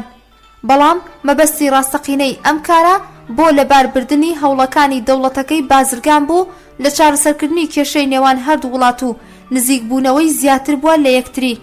هەر بۆیە دەوڵەتەکەی بازرگان وەک دەربڕینی ناڕزاییەک بۆ ئەم کارە دەستی لە کار کێشایەوە و باڵی توندڕە و بە ئامانجی خۆی گەیشت. بەڵام بیانووی هێرشکردنا سەر باڵوێزخانەی ئەمریکا کە بوونی شا لە وڵاتی ئەمریکا بوو لە شوێنی خۆی دامایەوە. ئایەتوڵڵا خومەینیش کە کینەی دێرینەی شای لە دڵدا بوو ئازادکردنی بارمتا گیراوەکانی پەیوەست کرد بە ڕادەستکردنەوەی شا بە ئێران لەلایەن ئەمریکاوە. ئەو بابەتگەلەی کە تا ئێستا خرایە بەردیدی خوێنەران لە کتێبی هەمما سقوط میکندا هەمووان دەڕوخێنی گاری سیکی سەرۆکی بەشی ئێران لە ئەنجومەنی ڕاوێژکاری نەتەوەی ئەمریکای سەردەمی سەرۆک کۆماری کارتەردا کە لەلایەن نووسەرەوە پوخوتکراوە و وەرگێڕدراوەتەوە. ئیدی پاشماوەی داستانەکە هەتا گواستنەوەی شا بۆ پەنەما لە زمانی هامڵتۆن جۆردن سەرۆکی گاردی کۆشکی سپی لە سەردەمی حکومەتەکەی کارتەردا کە ڕاستەوخۆ لە نێو ئەم کارەدا بووە وەردەگرین. هامڵتۆن جۆردن لە کتێبەکەی خۆیدا بە ناوی بوحران واتا قەیران کە بە شێوەی یاداشتی ڕۆژانە ڕێکخراوە لێکۆڵینەوەی لەسەر ڕووداوەکانی پەیوەندیدار بە گرتنی ئەندامانی باڵوێزخانەی ئەمریکا لە ئێران و پەیامەکانی ئەو ڕووداوە ئەنجامداوە. کتێبەکە لە ڕۆژی 4 نۆڤەمبەر بەرامبەر بە 13 ئابانی 1358 هەتاوی چۆنیەتی گرتنی باڵوێزخانەی ئەمریکای لە تاران و بە بارمتا گرتنی فەرمانبەرانی باڵوێزخانە دەست پێتەکە تا کۆتاییەکانی نۆڤەمبەر و هەنگاوە بێ ئەنجامەکان بۆ ڕزگارکردنی بارمتە گیراوەکان باز دەکا. سەرنجام کارتەر دەگاتە ئەو بڕوایە کە هەرچی زووترا دەبێ شا لە ئەمریکا دەربچێ تا ئەوەی بەڵکو لەم ڕێگەیەوە کرانەوەیەک دەست بکەوێ. شا ئامادەی خۆی بۆ گەڕانەوە بۆ وڵاتی مەکسیک دەربڕی، بەڵام حکومەتی مەکسیک بە پێچەوانەی بەڵێن و بڕیارەکانی پێشووی خۆی لە پێشوازیکردن لە شا دەدزیەوە. هامڵتۆن جۆردن لە یادداشتەکانی ڕۆژی 30 نۆڤەمبەر بەرامبەر بە 19 ئازەری 1950 هەتاوی خۆیدا دەربارەی هەڵوێستی کارتەر لە بەرامبەر ئەم هەواڵەدا بەم شێوەیە دەنووسێ: شا چارەسەر و سەلامەتی خۆی وەرگرت، ئامادەی گەڕانەوە بوو بۆ مەکسیک کە هەواڵێکی هەژێنەرمان لە مەکسیکەوە پێگەیشت. وەزارەتی دەرەوەی مەکسیک خۆی دزیبەوە لە پێدانی فیزەی سەفەر بە شا بۆ ئەو وڵاتە. کارتەر بە بیستنی ئەم هەواڵە خراپ پەشۆکا وتی: لوپس پۆرتیلۆی سەرۆککۆماری مەکسیک یەک درۆزنە. ئەمە یەکەمین جار بوو کە لە زمانی کارتەرەوە دەربارەی سەرۆکی دەوڵەتێکی بیانی دۆستی ئەمریکا وشەیەکی لەو جۆرەی دەبیست. کارتەر درێژەی دایە وتی: نازانم ئەم کارەی ئەوان چه هۆکارێک جگەر لە نیگەرانیکردنی ئێمەی هەیە. لەوانەیە دەیانەوێت بە خۆدزینەوە لە پێشوازیکردن لە شا پێگەیەکی باشتر لە نێو وڵاتانی جیهانی سێدا بەدەست بێنن. دواتر سەرۆکۆمار ڕووی کردا و نووس و وتی: هەرچی زووترا پەیوەندی بە وڵاتانی دۆستەمانەوە بکە. لە ئێستادا هەموو کاتی خۆت بۆ دۆزینەوەی پەناگەیەک بۆ شا بەسەر ببە. ونس دەستبەجێ بۆ جێبەجێکردنی فەرمانی سەرۆککۆمار گەڕایەوە بۆ وەزارەتی دەرەوە تا نیوەڕۆی ئەو ڕۆژە چەندین بروسکەی جۆرا و جۆری بۆ پایتەختی وڵاتانی دۆستی ئەمریکا لە سەرانسەری دنیادا نارد. داواش لە باڵوێزخانەکانی ئەمریکا لە وڵاتانە کرابوو کە پەیوەندی لەگەڵ دەوڵەتی شوێنی کاری خۆیاندا بگن و لێیان بپرسن: ئایا ئەو میهرەبانیە لە بەرامبەر ئەمریکادا دەکەن کە پێشوازیکردنا لە شای پێشووی ئێران بۆ وڵاتەکەدان هاوکاری ڕزگارکردنی بە بارمتا گیراوەکانی ئەمریکا دەکەن؟ دوای 2 ڕۆژ هەوڵدان و پێو شوێنگرتن ونس راپۆرتی خۆی پێشکەش کرد کە تیایدا زۆربەی وڵاتانی دنیا بەڕاشکاوانە ئەم داوایەیان ڕەت کردوێتەوە. هەندێکیشان وەڵامی دووفاقیان داوەتەوە کە لە ڕاستیدا ڕەتکردنەوەیەکی ڕێزدارانەیە. تەنها وڵاتی میسر ئامادەیە پێشوازی لە شا بکە. سادات ئامادەی خۆی نیشان داوە کە تایبەت بە شا بۆ وڵاتەکەی بە تایبەتی بانگێشتی بکە. وا بڕیار بوو شا ڕۆژی یەکشەممە 2 دیسامبەر لە نەخۆشخانە دەربچێ. کارتەریش بە مەبەستی ڕێگەچارێکی کاتی پێشنیازی کرد کە شا بگوێزرێتەوە بۆ ناوەندی سەربازی ئەمریکا لە لاکلند واتە تەکساس و هەوڵەکانیشی بۆ دۆزینەوەی پەناگەیەک بەردەوام دەبێ. کارتەر ڕاوێژکاری یاسایی خۆی کە ناوی کاتلر ڕایسپار کە بڕوا بۆ سەردانیشا لە نەخۆشخانە و لەگەڵ باشگێشکردنی بۆ لاکلند دڵنیای بکاتەوە کە لەوێ پێویستی بۆ بەردەوامی چارەسەرکردنی خۆی پێدەگات. شا هیچ چارەیەکی جگە لە پەسەندکردنی ئەو بانگێشتان نەبوو و لە ڕۆژی دیسامبەردا لەگەڵ دار و دەستەکەیدا گەیشتە لاکلند. دواتر هامڵتۆن جۆردن بە نامەیەکی تایبەتی کارتەرەوە دەگاتە پەنەما بۆ ئەوەی ژەنڕاڵ عومەر تۆریخۆسی ڕێبەری سەربازی پەنەما ڕازی بکە بە پێدانی مافی پەناهەندەیی بە شای ئێران. تۆریخۆسی دوای دیدارێکی کورت لەگەڵ نێردراوەکەی کارتەردا ڕەزامەندی لەسەر داوای سەرۆککۆماری ئەمریکا دەردەبڕێ و لەسەر داوای جۆردن بانگێشنامەیەکیش بۆ شا دەنووسێ. جۆردن بە مەبەستی خێراگەیاندنی ئەم هەواڵە خۆشە نزیکەی نیوە شەو تەلەفۆن بۆ واشنگتۆن دەکا. لەبارەی گفتوگۆی خۆی لەگەڵ کارتەردا دەنووسێ: ئێشکگری کۆشکی سپی تەلەفۆنەکەی هەڵگرت و کاتێک گوتم دەمەوێت لەگەڵ سەرۆک کارتەردا قسە بکەم وتی: سەرۆککۆمار خەوتووە. وتم خەبەری بکەرەوە، دەبێت لە بابەتێکی گرنگ ئاگاداری بکەمەوە. چەند چرکەیەک دواتر کارتەر تەلەفۆنەکەی هەڵگرت. دوای داوای لێبوردن لەوەی کە خەبەرم کردوتەوە وتم: ئاغای سەرۆککۆمار، من لە باشوور لە ماڵی دۆستەکەمانەوە قسەت لەگەڵ دەکەم. خۆشحاڵم ئاگادارتان بکەمەوە کە ئەو دیاریەی ئێمەی پەسەند کردووە. کارتەر بە دەنگێکی خوڕەشاوە وتی: سوپاس بۆ خوا، ئیسراحەتم کرد. من تەواوی ڕۆژ لە بیری ئەوەدا بووم کە ئەگەر وەڵامی ئەو نەخێر بێت ئەبێت چی بکەم. وتم: منیش زۆر خۆشحاڵم، بەڵام هێشتا کارمان تەواو نەبووە. ئێمە دەبێ بڕوا بە دۆستەکەی دیکەمان بهێنین کە بێت بۆ ئێرە. دەزانی کە ئەو تێبینی لەسەر شوێنەکەی دیکە هەیە و ئێرەش باش ناناسێ. من وای بۆ دەچم کە پێویستە خۆم بڕۆم بۆ تەکساس و ئەو ڕازی بکەم کە بانگێشتی ئەم دۆستەمان پەسەند بکە. باشترە لەم بارەیەوە کات بەفیڕۆ نەدەین، چونکە بابەتەکە هەرچەندە درێژە بکێشێت مەترسی گەیشتنی ئەو بە چاپەمەنیەکان و ئاژانسەکانی هەواڵ زیاتر دەبێ. کارتەر پێشنیازەکەی منی پەسەند کرد و وتی: هەرچی زووترە بەرەو تەکساس بجوڵم. پرسی: ئایا هاوکاریەکی پێدەکرێت بۆ خێراکردنی ئەو پرسە یان نا؟ وتم باشترین هاوکاریەک کە دەتوانیت بە منی بکەیت ئەوەیە کە کاتلەری ڕاوێژکاری یاسایی خۆت بۆ بەیانی ڕۆژی دواتر بنێریت بۆ تەکساس تا لەگەڵ ئەودا بچینە دیداری کەسی ناوبراو. لە ڕوونکردنەوەی ئەو داوایەدا وتم لەوانەیە ئەو شا بە قسەی لاوێکی 34 ساڵە کە بە باشی نایناسێت ڕازی نەکرێت. باشترە پیاوێکی دامەزراوە کە پێشینەیەکی ناسراوی لەگەڵ ئەودا هەیە لەم گفتوگۆیەدا بەشداری بکات. کارتەر وتی بیرێکی باشە، من هێر ئێستا تەلەفۆن بۆ کاتلەر دەکەم و پێی دەڵێم سبەی زوو خۆی بگەێنێتە تەکساس. ئێستا تەلەفۆنەکە بدا بە ژەنڕاڵ تۆری خۆز تا خۆم سپاسی بکەم. ژەنڕاڵم لە ژوورەکەی دیکە بان کرد و وتم سەرۆک کارتەر دەیەوێت قسەت لەگەڵدا بکە.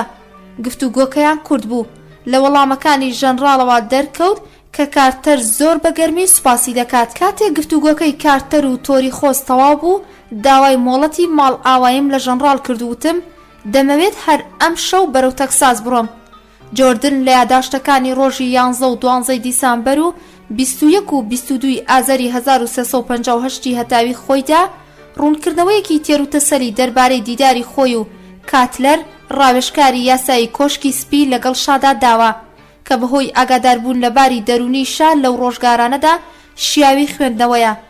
جۆردن دوای پێشەکیەک دەربارەی دیداری لەگەڵ ئارماۆی وتەبێژی ئەمریکی شا کە بڕیار بوو ئەو ئێمە ببا بۆ خزمەتی شا دەنووسێ. لە ڕێگەدا ئارماۆ وتی من گومانم هەیە کە خاوەنشکۆ پێشنیاری سەفەرکردن بۆ پەنەما پەسەند بکە.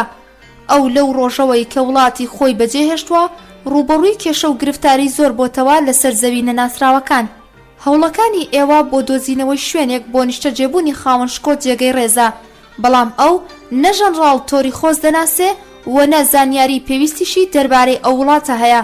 دوای ئەوەی کە گەشتی نابینای شوێنی نیشتە جێبوونی شا، ئارماۆ وەک ئەوەی بێوێت ئاداب و شێوازی قسەکردن لەگەڵ گەورەکاندا فێری منداڵێک بکە.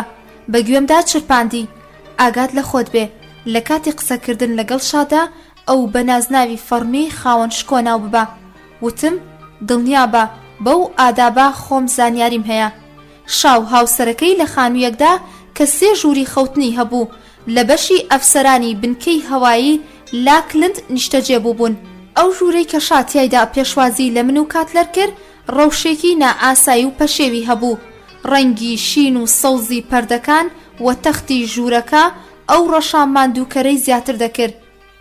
شای پێشووی ئێران ماوەیەک پێشتر خۆی بە شای شاهانشا و نووری نەژادی ئاریایی و میراتگری تەخت و تاجی کۆرشی مەزن دەزانی.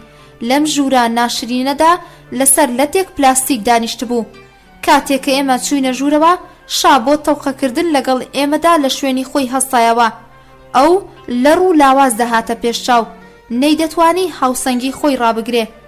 پێشتر شا لەگەڵ کاتلەردا ئاشنایەتی هەبوو، لەبەر ئەوە ئارماۆ تەنها منی بەو ناساند وتی خاوەنشکۆ ئەو بەڕێز جۆردنی سەرۆکی گاردی کۆشکی سپیە، وای بۆ دەچم ناوەکەیت بیست بێت.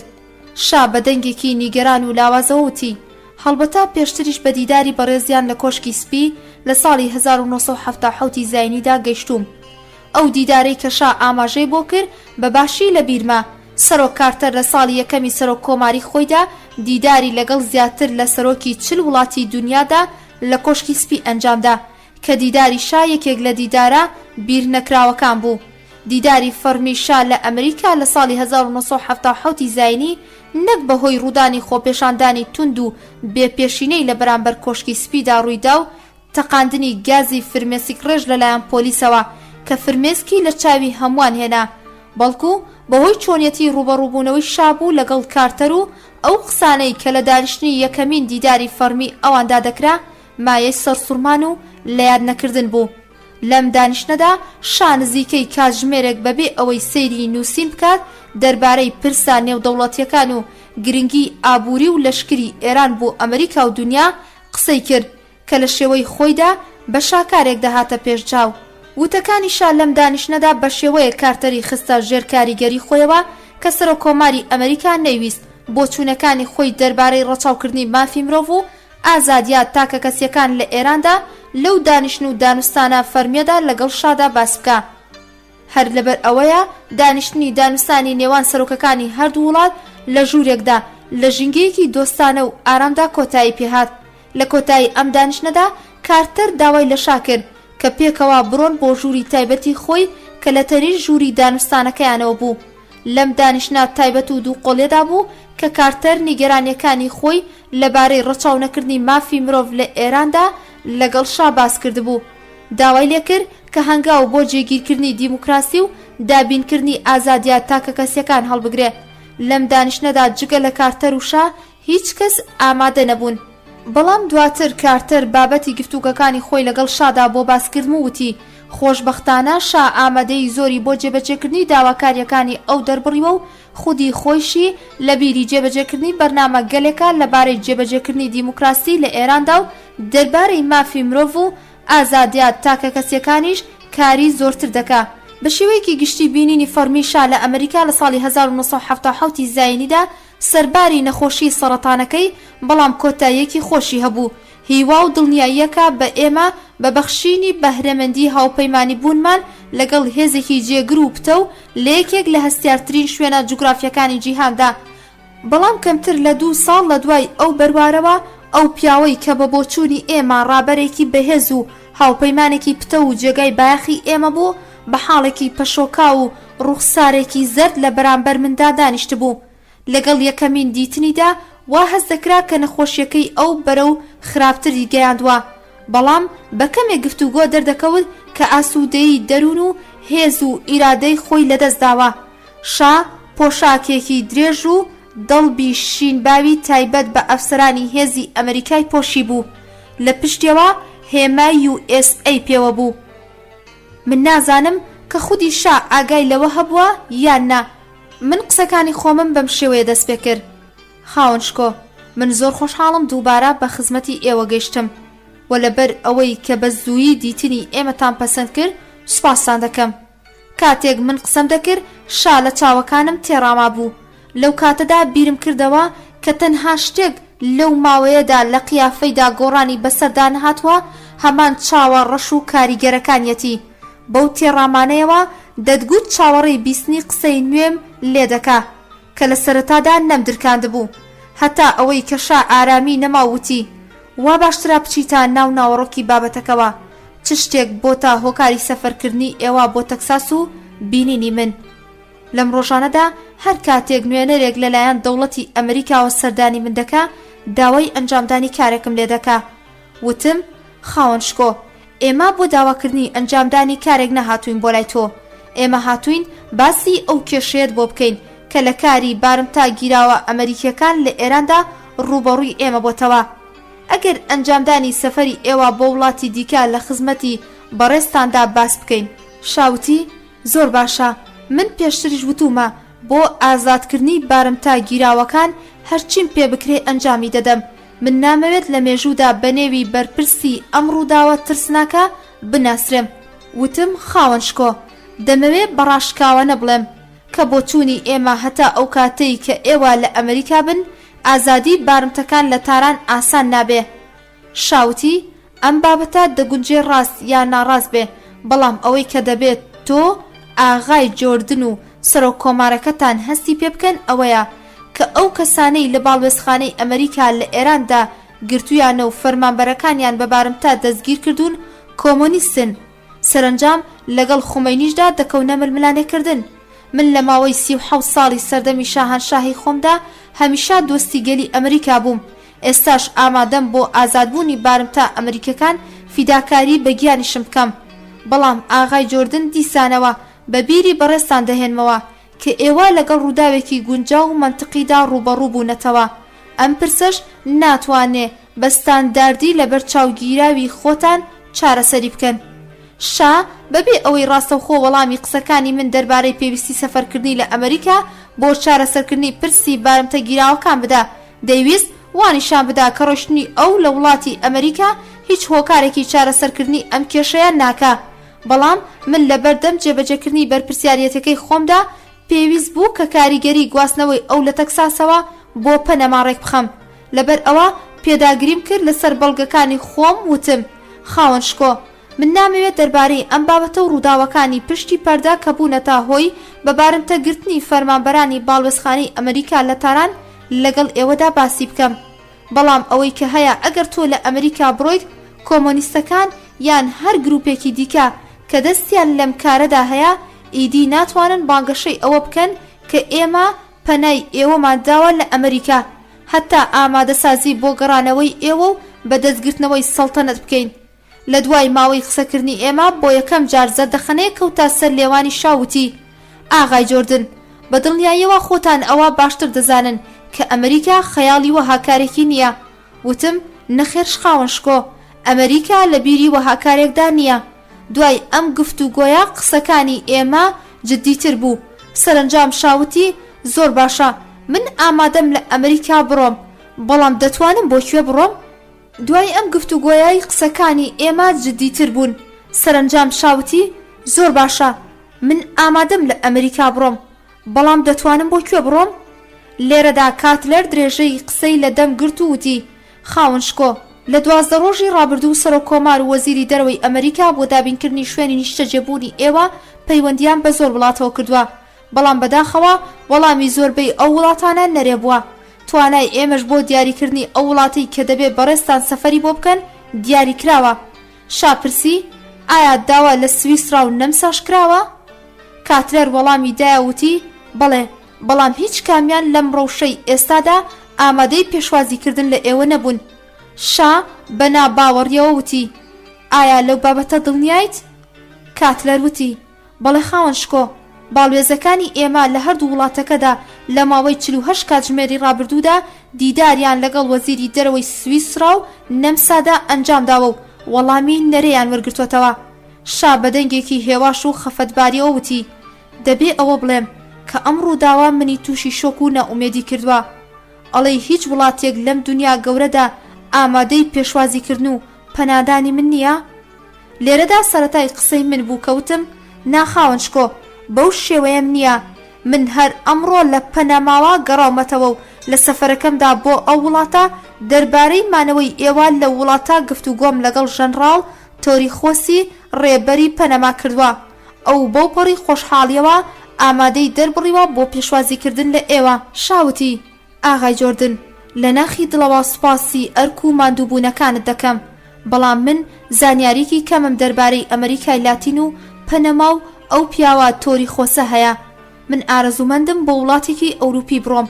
وتم: خاوەن شکۆ، ئێمە وا بە باش دەزانین کە تۆ بڕۆیت بۆ وڵاتێکی ئەوروپی، بەڵام بەداخەوە هیچ وڵاتێکی ئەوروپی ئامادەی پێشوازیکردنی لە ئێوە نییە. من وای بۆ دەچم پەنەما تاکە وڵات بێ کە لەم هەلومەرجەی ئێستادا بۆ مانەوەی ئێوە گونجاو بێ. هەڵبەتا میسریش ئامادەیە کە پێشوازیتان لێ بکە، بەڵام دەوڵەتی ئەمریکا نیگەرانە لەوەی کە بوونی ئێوە لە وڵاتی میسردا کێشا بۆ ئەنوەر سادات دروست بکە. شاوتی: نەخێر، خۆشم نامەوێت کێشا بۆ ئەنوەر ساداتی دۆستم دروست بکەم. وتم: خاوەن شکۆ، داوای لێبوردن دەکەم لە ڕاشکاوی و ڕازوتنی خۆم، بەڵام دەمەوێت ئەوە بڵێم لە ئێستادا پەنەما تاکە وڵاتە کە ئێوە دەتوانن سەفەری بۆ بکەن. لەم ساتە بەدواوە ئاوازی قسەکانی ئێمە گۆڕدرا، لەبەر ئەوە شا دوای ئەم وتا ڕاشکا و بێپەردەیەی من ئیدی وازی لە سەرسەختی و بەرگری هێنا و بە دەنگێکی خۆشەویستانە وتی: ئاغای جۆردن، تۆ کەسێکی لاویت و دەتەوێت کاری خۆت ئەنجام بدەیت. لەبارەی ڕاشکاوی ڕاستی وتەکانی خۆتەوە نیگەران مەبە. دوای ئەوەی کە بەسەر من و بنەماڵەکەمدا هاتووە، ئیدی هیچ شتێک لای من مای سەرسوڕمان و چاوەڕوان نەکراو نییە. من نەمدەزانی چ وەڵامێکی بدەمەوە. ئێمە قسەی خۆمانمان کردبوو. ئیدی لە ئێستادا ئەوە شایە کە دەبێ بڕیار بدا چەند خولەکێک بێدەنگ بوو. لە کاتێکدا کە دەیویست بەسەر شڵەژاوی و ئارەزووی دەرونیەکانی زاڵ بێ بڕیار بدا. سەرنجام دوای چەند خولەکێک وەڵامی دایە وتی: زۆر باشە، من دەبێ ڕوبەڕووی ڕاستیەکان ببمەوە. من هەڵبژارنێکی دیکەم نییە. ئێستا کەمێ زانیاری دەربارەی پەنەما و ئەو پیاوە تۆریخۆسا بە من بدەن. سەرنجام بەهۆی ئەوەی کە شاوازی لە بەرگریکردن هێنا و ئامادەی سەفەرکردن بوو بۆ پەنەما، هەناسەیەکی ئاسوودەیم هەڵکێشا و دەست بەجێ دەربارەی پەنەما و جوانیەکان و تەنانەت مێژووی ئەو وڵاتە و ڕووداوەکانی ئەم دوایی پەنەما و پێگەی ئەمریکا لە وڵاتە و نۆکەندی پەنەما و خودی تۆریخۆسی ڕێبەری سەربازی پەنەماش زانیاری و ئاگاهی پێویستم بەشادا. وە کتێبەکەی نەفیسی دەربارەی پەنەما کە پێش دەرچوونم لە وڵاتەدا لە ئامبەلەر موسی باڵوێزی ئەمریکا لە وڵاتە وەرگرت بوو بەخشیم بەشا.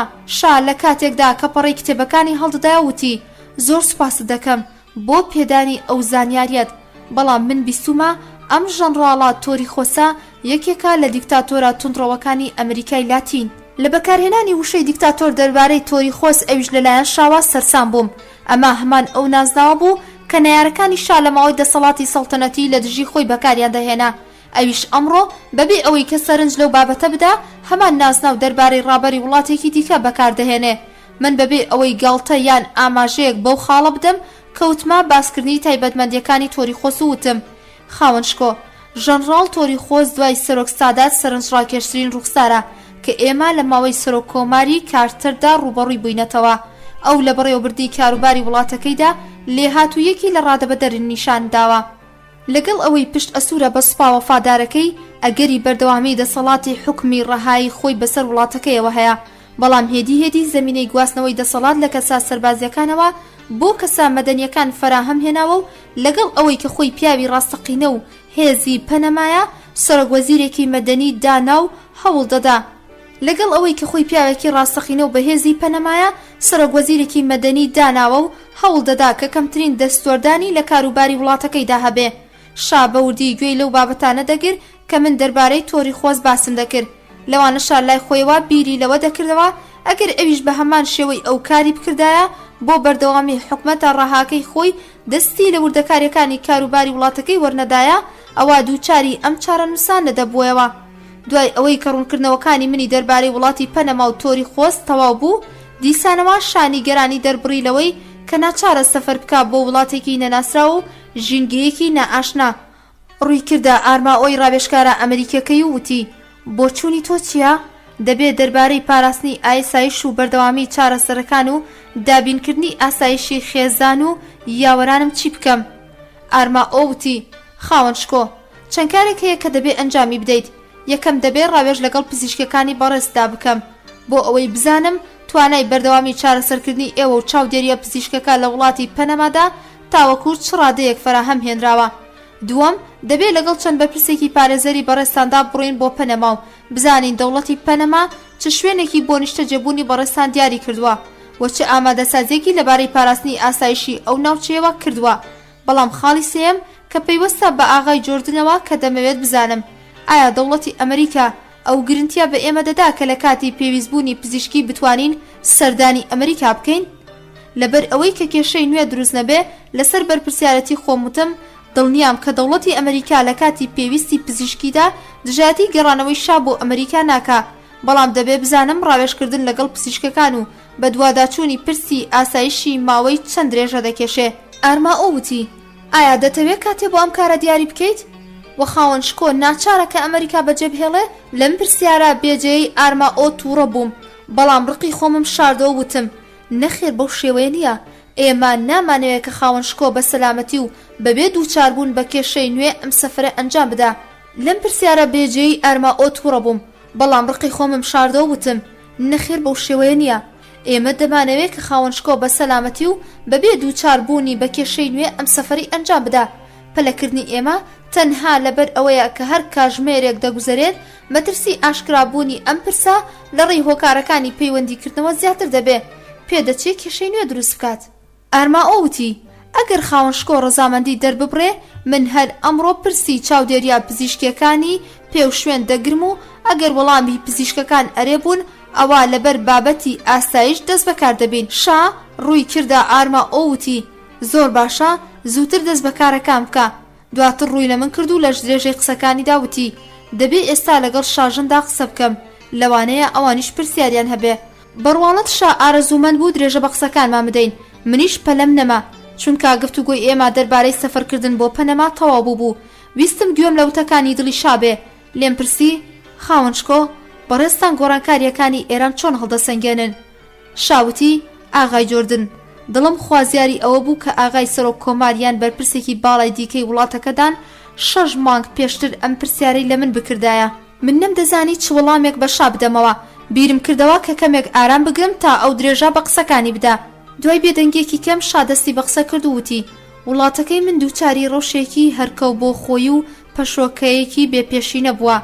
تۆ ناتوانی هەز بکەی کە من کاتێ لە باهاما ڕۆژنامەکانی ڕۆژم دەخوێندەوە هەواڵی لە سێدارەدانی ئەو کەسانەی کە ساڵها ساڵە لە سەردەمی سەڵتەنەتی مندا خزمەتیان کردووە دەم خوێندنەوە چڕەنجێکم دەکێشا. دواتر بە شێوەیەکی توانج ئامێز وتی من نازانم کە ئەم بابەتە لە راپۆرتەکانی وەزارەتی دەرەوەی ئێوەدا دەربارەی مافی مرۆڤ دەنووسن یان نا. من بابەتی گفتوگاکانم گێڕایەوە بۆ ڕابردوو وتم خاوەنشکۆ بە بۆچوونی ئێوە بۆچی ئەمڕۆشە لە ئێران هاتە پێش؟ شاوتی ئاغای جۆردن بەڕاستی بابەتەکە ئەوەیە کە خودی خۆشم ناتوانم ئەوەی لە ئێراندا هاتۆتە پێش بەڕاستی سەری لە دەربکەم و شیکاری بۆ بکەم. من چەندین جار لەم بارەیەوە بیرم کردوتەوە کە ئایا دەکرا بە شێوەیەکی دیکە کارم بکردایە ویان ئەگەر دەوڵەتی ئێوە بە شێوەیەکی دیکە کارێکی دەکرد چ پێشهاتێ ڕووی دەدا. یەکێک لە کێشەکانی من کە بڕیاردانی لەلام دژوار کردبوو ئەوە بوو کە هەڵوێستی ڕاستەقینەی دەوڵەتی ئەمریکا و خودی سەرۆک کۆمارەکەی ئێوەم بەرامبەر ئێران نەدەزانی. کاتێک من دیدارم لەگەڵ سۆلیوانی باڵوێزی ئێوە لە ئێراندا ئەنجام دەدا منی بە نەرمونیانی و لە سەرخۆیی هاندەدا. تەنانەت پێشنیازیشی دەکرد کە لەگەڵ سەرسەختترین دوژمنەکاندا ڕێککەوم. بەڵام هەر هەمان ڕۆژ پەیامێک لە دکتۆر بژرنسکی ڕاوێژکاری ئاسایشی نەتەوەیی سەرۆک کۆمارەوە پێم گەیشت کە منی هاندەدا بۆ توندوتی ژینواندن و سەرکوتکردنی نایارەکان.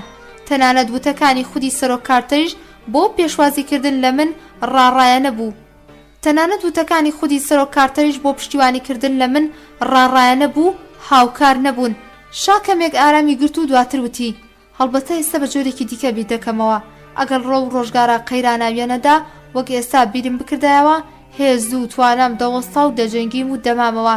ئەگەر بەهێزەوە کارم کردبا ئەمڕۆژ لە سەڵتەنەتدا دەبووم وەک تۆبەکارێک کون و قوشبنی جیهانێکی بێپەناگا بۆ خۆم و بنەماڵەکەشم نەدەگەڕام. شا بە شێوەیەک لە ناومێدی و بێدەرەتانانە قسەی دەکرد دڵم بۆی سووتا. ئەوە هەستی دەکرد کە کەسێکی دەستکەوتووە کە گوێ لە خەمەکانی بگرێ. هەناسەیەکی نوێی هەڵکێشا و بەم شێوەیە درێژەی بە قسەکانی خۆیدا. ڕاستت بێت خودی خۆشم نازانم کە بۆچی ڕۆژی وڵاتەکەم بەم شێوەیە تێکچووە. هەتا چەند مانگێک بەر لە دروستبوونی ئەم قەیرانە سەدان هەزار کەس بەهۆی بۆنە جۆرە و جۆرەکانەوە بۆ دەربڕینی پشگیری لە من خۆپێشاندانیان دەکرد. لە کاتی تێپەڕینان بە شەقامەکاندا لێشاوی کۆمەڵانی خەڵک لە دەرەوەی شەقامەکاندا گرد بووبوونەوە هەستی خۆیانیان بۆ دەردەبڕیم. بەڵام لە پڕێکدا لە ماوەی 2 مانگدا لافاوەکە پێچەوانە بوویەوە و هەمان ئەو کەسانەی کە هەستی خۆشەویستیان بۆ من دەردەبڕی دروشمی مەرگ بۆشایان بەرز دەکردەوە. بەڕاستی من نازانم کە بۆچی وای لێ هات. ئیدیشا قسەیەکی بۆ وتن نەبوو تەنها وتی تەنها ئەشرەفی خوشکی هاتووە بۆ هاتوو. ئیدیشا قسەیەکی بۆ وتن نەبوو تەنها وتی ئەشرەفی خوشکی هاتووە بۆ نیویۆرک بۆ بینینی و چەند وشەیەکیشی دەربارەی ئازایەتی و لە خۆبوردنی ئەو باس کرد. کاتی ماڵ ئاوایی بوو لە شوێنی خۆمان هەستاین. لە کاتێکدا کەشا بە سەختی لەسەر پێی خۆی وەستا بوو دەستی دایە ئێمە وتی هیوادارم کە جارێکی دیکەش دیدار لەگەڵ ئێوە ئەنجام بدەم. کاتێ بەرەو دەرگای بیناکەی دەرەوە ڕۆیشتین ڕوبەڕووی شازادا خانم ئەشرەفی خوشکی شابووینەوە.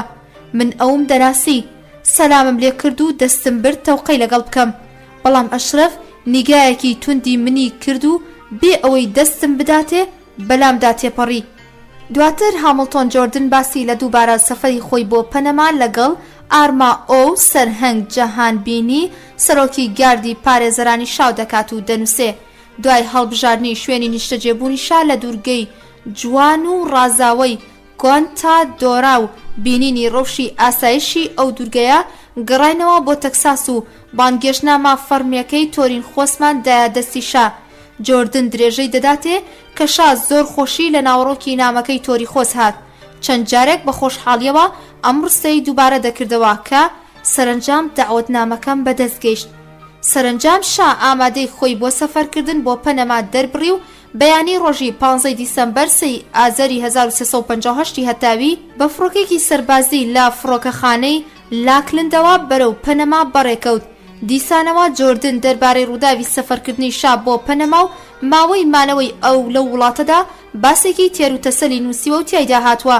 ڕۆژی 15 دیسەمبەری 1979 کاتێک لەگەڵ شا گەیشتی ناو فڕۆکخانەی پەنەما ڕوخسارێکی لاواز و بێڕەنگ و ڕەوشێکی پەشێوی هەبوو. پۆشاکەکانی بەری بەهۆی لاوازی و زەعیفی لاشێوە داچۆڕابوون. زۆر بە دژواریش چەند ڕستەیەکی لە وەڵامی ئەو کەسانەی کە بۆ پێشوازیکردن هاتبوون بەسەر زماندا دەهات. لەم سەفەرەدا یاوەرەکانی شا جگە لە فەرەحی ژنی چەند کەسێکی ئێرانی و ئەمریکی و سەگا گەورە و خۆشەویستەکەی شاو پودڵا بچووکە فەڕەنسیەکەی فەرەحیش بوو. ژەنڕاڵ عومەر تۆریخۆس ڕێبەری سەربازی پەنەما کە لەبارەی شای ئێرانەوە بۆچوون و چاوەڕوانیەکی دیکەی هەبوو، دواتر لەبارەی ڕووداوی سەفەری شا بۆ پەنەما پێیوتم. ئەفسانەی گەورەی 2500 ساڵی شاهەنشاهی و زرق و بەرقی بنەماڵەی پەهلەوی کەم بۆتەوە بۆ 12 کەس و چەند جانتایەک و 2 سەگ کە سەگی شا و شاژن بوون. شا بە زەردەخەنەیەکی دەستکردەوە تەوقەی لەگەڵ ئەو کەسانە دەکرد کە مەبەستی پێشوازیکردن هاتبوون بۆ فڕۆکەخانە. دواتر لەگەڵ هاوسەرەکەی سواری هەلیکۆپتەرێکی سەربازی ئەمریکا بوو بۆ ئەوەی بڕوا بۆ دوورگەی ئارامی کۆنتا دۆرا کە بۆ نیشتەجێبوون و مانەوەی ئەو ئامادەکرا بوو. کاتی سواربوونی هەلیکۆپتەرەکە ڕوخساری شا زۆر خەمناک بوو، وەکو بڵێ لە چارەنووسی نادیاری خۆی لە دوورگەیەکی نەناسرا و نائاشنا کە لە کەناری ئۆقیانوسی گەورەدا چاوەڕوانی ئەو دەکا پەشۆکا و خەیاڵاوی دەهاتە بەرچاو. شاو یاوەرانی دوای نیشتنەوەیان لە فڕۆکەخانەی کونتا دوورا ڕێنمایی کران بۆ ماڵی گابرێل لویس کە پێشتر بۆیان ئامادەکرا بوو. لویس شوێنی تازەی نیشتەجێبوونی ئەوان کە خانوویەکی داری نیوە تاریک بوو لەلایەکەوە بە درەختی گەورەی جەنگەڵ دەورەدرا بوو، لەلایەکی دیکەوە دیدەنیەکی سەرسامکەری ئاوی شین و ئۆقیانوسی هەبوو نیشانی شاو هاوسەرەکەیدا. فەڕەح ڕازی و خۆشحاڵ دەهاتە پێش چاو، بەڵام بە سوپاسگوزاریەکی سادا کۆتایی بە قسەکانی هێنا و درێژەی نەدایە. شاو یاوەرانی بۆ خواردنی نانی نیوەڕۆ ڕۆیشتن بۆ ئۆتێلێک کە کەمتر لە 9 کیلۆمەتر لە شوێنی نیشتەجێبوونەکەیانەوە دوور بوو.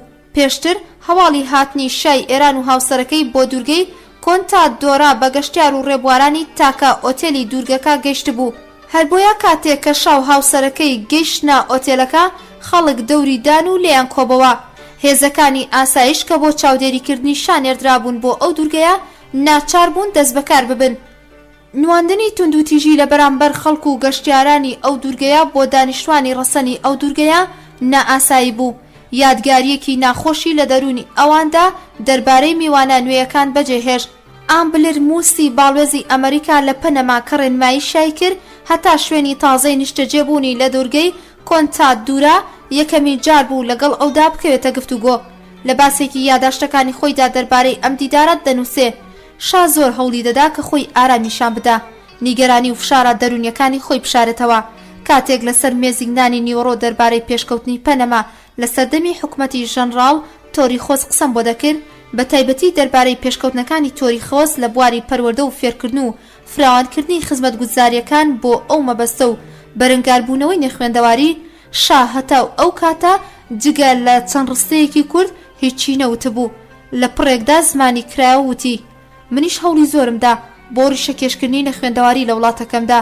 دوایین پلانیشتم ئەوە بوو کە سیستەمی فێرکردن لە ڕێگای کەناڵی ئاسمانیەوە بگەێنم بە سەرانسەری وڵات، بە شێوەیە کە لەسەر جەم گوندە بچووکەکانیشدا خەڵکی بتوانن بەبێ پێویست بوون بە مامۆستا و لە ڕێگای تەلەڤیزیۆنەوە وانە بخوێن و فێری خوێندەواری ببن.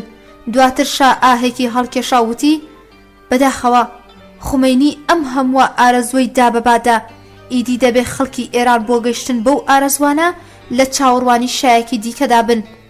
ئامبلر موس دەیوت: من نەمدەویست لەو دانیشتنەدا لە زەوقی شا بدەم و ئەو پیاوە نەخۆشانی گەران بکەم، بەڵام ئەو زانیارە کەمەی کە دەربارەی فراوانی ئێران و پەراگەندەی و دواکەوتوی گوندەکانی ئەو وڵاتە هەم بوو، سەرنەگرتنی ئەو بەرنامەیە کە شا لەبارەیەوە دەدوا بۆ من زۆر ڕۆشن بوو. ئەو شتانەی کە دەربارەی بەرزفڕین و خەیاڵ پڵاویەکانی شا بیست بوو من لە بەتێڕامان بە موتانە هەستم بە یەکێ لە هۆکارەکانی ڕوخانی ئەو کرد. لە هەفتەکانی یەکەمی نیشتەجێبوونیان لە کۆنتا دوورا شاو فەرەح هۆگری ژینگەی نوێی ژیانی خۆیان بوون. کەش و هەوای گەرم و مامناوەندی دوورگەکە لە وەرزی ساڵدا و جوانی و ڕازاوەی سروشتی دەوروبەر و میهرەبانی خەڵکی دوورگەکە شاو فەرەحی کەیف خۆش کرد بوو. بەڕادەیەک کە لە ماوەی هەفتی دووەمی جێنشین بوونیان لەو دوورگەیە شا بە یەکێک لە میواندارە پەنامەیەکانی خۆی وتبوو: ئێرە دوورگەی باشتە. شا هێدی لە دوورگەی کۆنتادۆرا لەش ساغی خۆی دەست دەکەوتەوە و ئەو کەسانەی کە لە دووەمین مانگی مانەوەی لەو دوورگەیە دیبوویان دەیانوت ڕەنگ و ڕوخساری شا باشتر بووە و چەند کیلۆیەکیش زیادی کردووە و بیری و هۆشی دامەزراو بووە.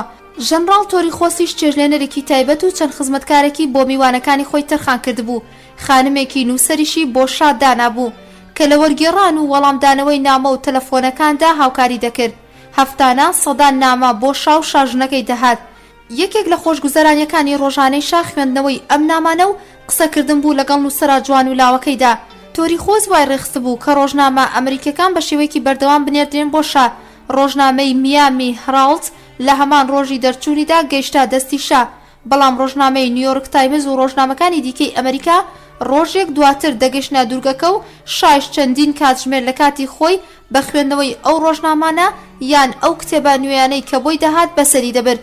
شاو فەرەح لە کۆتا دووەمی مانگی نیشتە جێبوونیان لەو دوورگەیەدا بە تەواوەتی خۆیان بە ژیانی ئەو دوورگەیەوە گرتبوو. لەو پشودان و ئارامیەی کەلەی بەهرەمەند بووبوون بە کەسانێکی ڕازی دەهاتنە پێشچاو. ڕۆژانە تا درەنگێک دەخەوتن، دوای خواردنی نانی بەیانی ماوەیەک لە نێو جەنگەڵ و کەناری ئۆقیانوسدا دەگەڕان.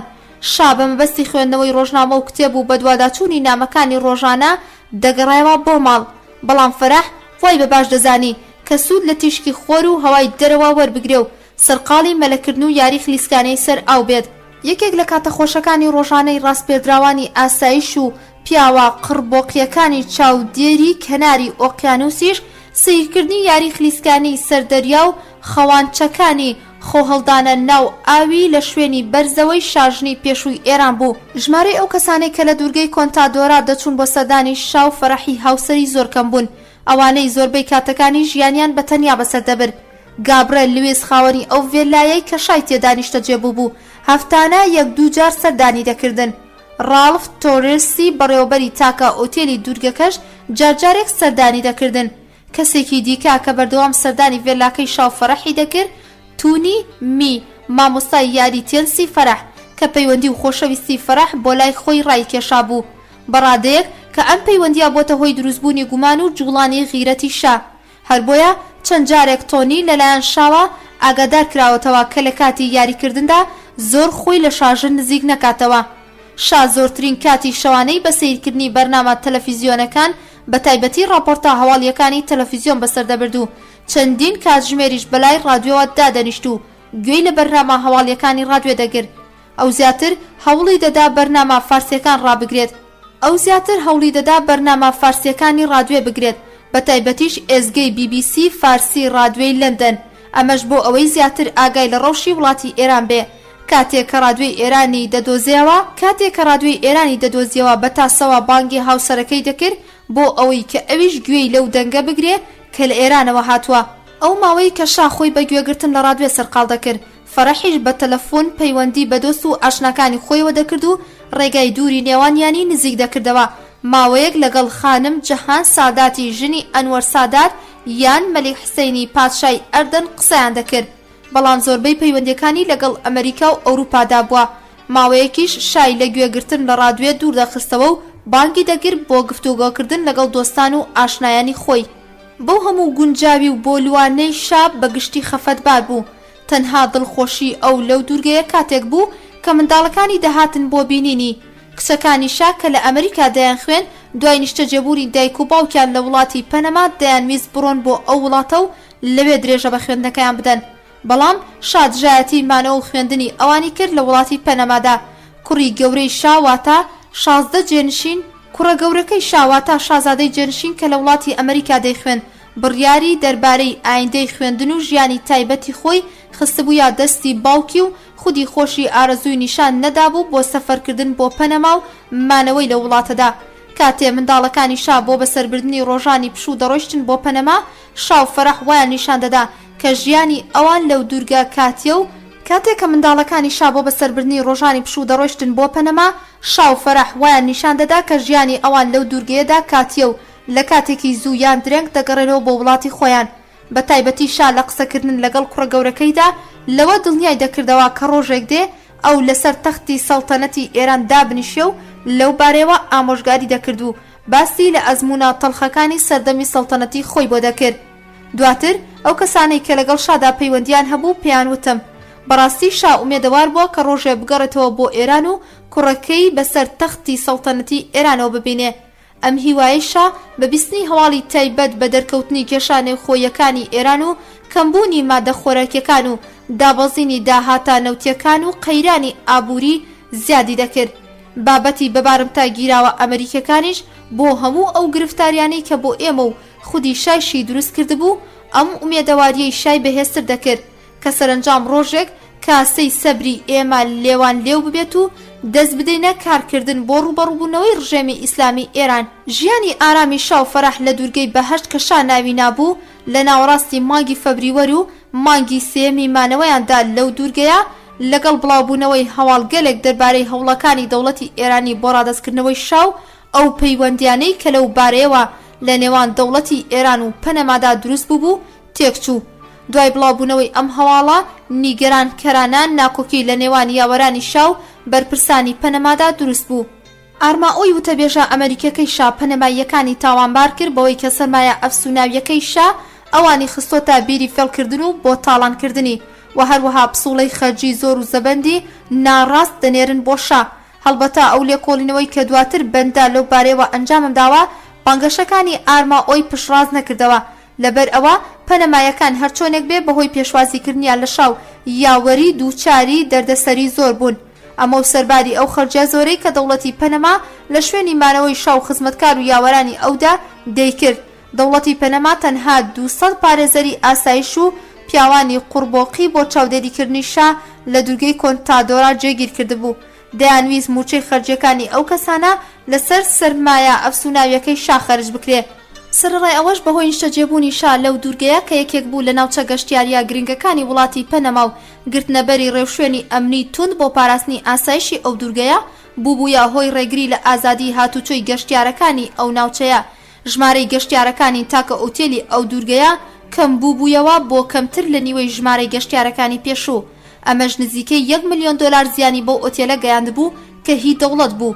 دواتر کە تۆری خۆس ئەم بابەتەی پێوتم نیگەران بوو لەوەی کە گرفتاری و زیانادارەیەکانی پەنەما کە بەهۆی شاوە دووچاری بوو لە بەرچاو نەگیرا بوو. لە قسەکانیدا دەربارەی ئارماۆی ڕاوێژکاری ئەمریکی شا دەیوت ئەم کوڕا زوڵفدارە هەر جارێک کەم و کوڕیان هەڵەیەکی لە پسوڵەی خەرجەکاندا نیشانی شا بدایە خەڵاتی وەردەگر.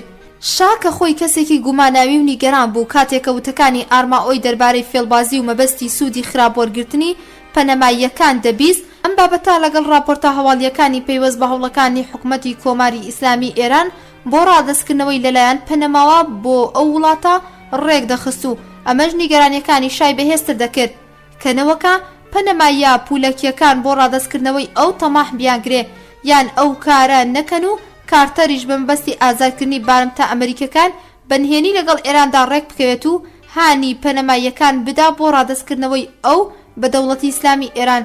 بەمبەستی ڕزگارکردنی شا لەم نیگەرانیانە کە زۆر بەجددی و ڕاستی دەهاتە پێشچاو بە شێوەیەکی ناڕاستەوخۆ گەیشتی بووە بەرپرسانی پەنەما.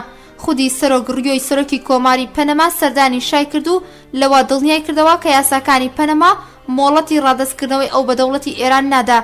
لەگەڵ ئەوەی کە گومان و نیگەرانەکانی شارەوەی کە پلانی دیکە بۆ ڕادەستکردنەوەی ئەو بە حکوومەتی ئیسلامی ئێرانی جێبەجێ بکرێت کۆتایی پێ نەهاتبوو. دەشگونجێ هەمان ئەو ترس و نیگەرانیەی خودی شا یەکێک بوو بێت لە هۆکارە کاریگەرەکان و بێ ئەنجامی چارەسەری پێشووی و دووبارە سەر هەڵدارەوەی نەخۆشیەکەی. هەتا ئێرە داستانەکە لە زمانی هامڵتۆن جۆردنی هاوکاری کارتەر و سەرۆکی گاردی کۆشکی سپیەوە خوێندەوە. ئێستا پاشماوەی داستانەکە لە زمانی خودی شاوە دەخوێنینەوە. ئەم بابەتەش لە دەقا ئینگلیزەکەی دوایین چاپی کتێبەکەی شا لە ئەمریکا وەرگێڕدراوە و وەرگیراوە.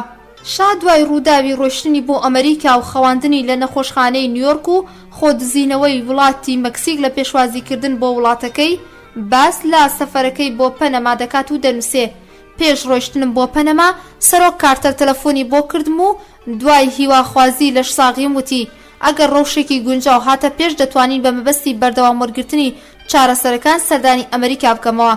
ئەمە یەکەمین و دوایین جار بوو کە دوای ماڵ ئاواییکردنم لە سەرۆک کۆماری ئەمریکا لە تاران ساڵی 1978 گفتوگۆ لەگەڵ ئەودا ئەنجام بدەم. شا دوای باسکردنی هەفتەی یەکەمی نیشتەجێبوونی لە وڵاتی پەنەمادا ئاماژە بەو هەوڵانەی ئێران دەکا کە بۆ ڕادەستکردنەوەی ئەودا بوویان لەو بارەوە دەنووسێ ڕۆژی 12 ژۆنیۆ 22 دی 1350 هەتاوی فەرمانڕەوای نوێی ئێران داوایان لە دەوڵەتی پەنەما کرد کە منیان ڕادەست بکەنەوە. داواکاریەکەی ئەوان لای من سەرسوڕهێنەر نەبوو، ئەوەی منی تووشی شۆک و دوودڵی کرد دەوڵەتی پەنەما بوو لە وەڵام نەدانەوەی داواکاریەکەی ئێراندا. قوتب زادەی وەزیری دەرەوەی ئەو کاتی ئێران بەردەوام بانگەشەی ئەوەی دەکرد کە من بە شێوەیەکی ورد و بەردەوام لە پەنەمادا چاودێری دەکرم هەتا هەنگاوە یاسایەکانی ڕادەستکردنەوە بەڕێکوپێکی ئەنجام دەدرێ. دەوڵەتی پەنەما ڕۆژی 24 ژانیۆ ئەم بانگەشەی ئێرانی بەدرۆ خستەوە، بەڵام هێشتا چاپەمەنیەکانی ئەمریکا باسییان لە ئەگەری ڕادەستکردنەوەی من دەکرد بە دەوڵەتی ئێران. ئەم یاریە بێبەزەیانە لە مانگی فەبریوەردا بەردەوام بوو. ڕۆژی 7 فەبریوەر بەرامبەر بە 8 بەهمەنی 1350 هەتاوی وەزیری دەرەوەی پەنەما لە چاوپێکەوتنێکدا وتی کە بەڕاستی من شا بە شێوەیەکی کردداری لە وڵاتی پەنەمادا زیندانیم لەبەر ئەوەی بەبێ مۆڵەتی دەوڵەتی پەنەما ناتوانم بڕۆم بۆ هیچ دەوڵەتێکی بیانی دیکە. لە نزیکەی 25 فەبریوەر سەرەتاکانی مانگی ئەسفەندی 1350 هەتاویدا هەستم کرد کە فەرمانبەرانی ئاسایشی پەنەما لە جیاتی ڕۆڵی پاراستنی ئێمە ببینن بە شێوەیەکی کردداری ئێمەیان زیندان کردووە. تەلەفۆنەکانمان کۆنتڕۆڵ و ڕێک دەخرا. هێدی ئەم هەستا وای لێکردم کە ئەوان خەریکە پەیوەندی ئێمە و دنیای دەرەوە دەبڕن. لەلایەکی دیکەشەوە هێشتا دەوڵەتی پەنەما درێژەی بە یاری ڕادەستکردنەوەی من دەدا. دوو پارێزەرکەیەکێکیان فەڕەنسی و ئەوی دیکەیان ئەرجەنتینی لەلایەن حکومەتی ئێرانەوە ڕاست پێدرابوون. دەوری دنیا دەگەڕان بۆ کۆکردنەوەی بەڵگەی پێویست دژی من. دەنگۆیەکیش لەسەر زاران هەبوو ئەگەر دەوڵەتی ئێران بەڵێن بدا کە ئێمە لە سێدارە نەدا ئەوە ڕادەستکردنەوەی من بە دەوڵەتی ئێران بخرێتە بواری جێبەجێکردنەوە. دواتر شادرێژەی پێدەدا کە لە سەرەتاکانی مانگی مارس ناوەڕاستی مانگی ئەسفەندی 1350 هەتاوی هەستی بە ئاسایشی خۆی نەکردووە و توندی نەخۆشیەکەی ئەو کێشانەی کە لە وڵاتی پەنەما بۆ نەشتەرگەری نەخۆشیەکەی لەلایەن پزیشکە ئەمریکەکانەوە بۆ شایان دروست کردبوو. ئیدی هیچ دوودڵیەکی بۆ ئەو نەهێشت بوویەوە کە دەبێ هەرچی زووترا وڵاتی پەنەما بەجێ بهێڵێ.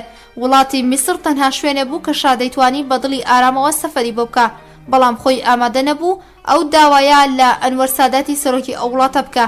هەر بۆیە ئەم کارەی خستە ئەستۆی فەرەحی هاوسەری کە لەگەڵ جیهان ساداتی هاوسەری ئەنوەردا لەو بارەیەوە قسە بکات و بزانێت کە ئایا سادات لە بانگێشتی پێشووی خۆی ماوە یان نا. فەرەح تەلەفۆنی بۆ جیهان سادات کرد و هاوسەری سادات وتی بەوپەڕی خۆشحاڵیەوە لە میسر پێشوازیان لە دەکرێت. دوای ئەم گفتوگۆیانە خودی سادات تەلەفۆنی بۆ وڵاتی پەنەما کرد و قسەی هاوسەرەکەی پشت ڕاست کردەوە. شاڕوونکردنەوەی زیاتر دەربارەی دوایین هەوڵی کارتەر بۆ ڕێگرتن لە سەفەرەکەی بۆ وڵاتی میسری نەداوە. لەبەر ئەوە بۆ دەستخستنی زانیاری لەو بارەوە دەبێ بگەڕینەوە بۆ یاداشتەکانی هامڵتۆن جۆردن. ئەو دەنووسێت ڕۆژی 3 مارس 1 فەروەردین 1350 هەتاوی کارتەر ئەوینار بۆ ڕاپەڕاندنی ئەو بەرپرسیارەتی ئەگەر شا پێداگری لەسەر جێنشینی پەنەما بکە ئەوە لە باتی ڕۆشنی بۆ میسر ئەو بگەڕێتەوە بۆ ئەمریکا. سەرباری جۆردن کاتلەر ڕاوێژکاری یاسایی کۆشکی سپی و ئارنی ڕاڤڵی یەکێک لە هاوکاران نزیکەکانی ونسی وەزیری دەرەوە ڕۆیشتن بۆ پەنەما بۆ ئەوەی کە شا ڕازی بکەن بەمانەوەی لەو وڵاتەدا و بە گرنگی تەواو لەلایەن دەوڵەتی ئەمریکاوە یان گەڕانەوەی بۆ ئەمریکا بە چەند مەرجێک. دواتر جۆردن دەنووسێ ئەو بەرپرسیارەتی دانوستانە لەگەڵ ژەنڕاڵ تۆری خۆزدا بۆ فراهەمهێنانی ئاسانکاری زیاتر بۆمانەوەی شا لە وڵاتی پەنەما گرتە ئەستۆ و گفتوگۆشی لەگەڵ شادا سپارد بەدەستی کاتلەر و ئارنی. جۆردن دوای باسکردنی دیدار و دانوستانەکان لەگەڵ ژەنڕاڵ تۆری خۆزدا دەنووسێ کاتێک کە گەڕاینەوە بۆ بەڵۆزخانە پێش ڕۆیشتنی کاتلەر و ئارنی بینینی شا بڕیارماندا دووبارە پەیوەندی بکەینەوە بە سەرۆک کۆمارەوە. دیسان کارتەر سوور بوو لەسەر ئەوەی ئەگەر نەمانتوانی شا ڕازی بکەین بەمانەوەی لە وڵاتی پەنەما ئەوە لە سەفەرکردن بۆ میسر پەشیمانی بکەینەوە وە کۆتا چارەسەرێکیش پێشنیاری گەڕانەوەی بۆ وڵاتی ئەمریکا بۆ بکەین. دوای سەرۆکایەتی کۆمار و نسی وەزیری دەرەوە قسەی لەگەڵمدا کرد. لە 2 مارس بەرامبەر بە 1 فەروەردینی 1350 هەتاوی کارتەر ئەوی نارد بۆ ڕاپەڕاندنی ئەو بەرپرسیاریەتە ئەگەر شا پێداگری لەسەر جێهێشتنی پەنەما بکە ئەوە لە باتی ڕۆیشتنی بۆ میسر بگەڕێتەوە بۆ ئەمریکا.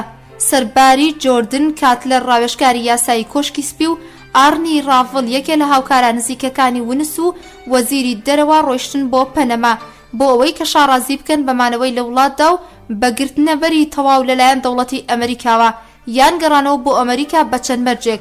دواتر جۆردن دەنووسێ ئەو بەرپرسیارەتی دانوستانی لەگەڵ ژەنڕاڵ تۆری خۆزدا بۆ فەراهەمهێنا ئاسانکاری زیاتر بۆ مانەوەی شا لە وڵاتی پەنەما گرتە ئەستۆ وە گفتوگۆ لەگەڵ شادا سپاردی بەدەستی کاتلەر و ئارنی. جۆردن دوای باسکردنی دیدار و دانووسانەکان لەگەڵ ژەنڕاڵ تۆری خۆزدا دەنووسێ کاتێک کە گەڕێنەوە بۆ بەڵێزخانە پێش ڕۆیشتنی کاتلەر و ئارنی بۆ بینینیشا بڕیارماندا دووبارە پەیوەندی بکەینەوە بە سەرۆک کۆمارەوە. دیسانەوە کارتەر سوور بوو لەسەر ئەوەی ئەگەر نەمانتوانی شاڕازی بکەین بەمانەوەی لە وڵاتی پەنەمادا ئەوە لە سەفەرکردن بۆ میسر پەشیمانی بکەینەوە وەک کۆتا چارەسەریش پێشنیاری گەڕانەوەی بۆ وڵاتی ئەمریکا بۆ بکەین. دوای سەرۆکاتی کۆمار ونسی وەزیری دەرەوەی قسەی لەگەڵمان کرد. ئەو زۆر نیگەران بوو لەگەری گەڕانەوەی شا بۆ وڵاتی ئەمریکا وتی ئەگەر شا بیەوێ بۆ ئەمریکا بگەڕێتەوە ئەوە دەبێ ئێمە جەخت لەسەر دەست لە کارکێشانەوەی ئەو بکەین لە پۆستی سەڵتەنەتی ئێران و وەتەمای تەخت و تاجی ئێران نەبێ. لە ڕاستیدا ونس ئاگاداری لە هەستیاری شا نەبوو لە قسەکردن لەو بارەیەوە.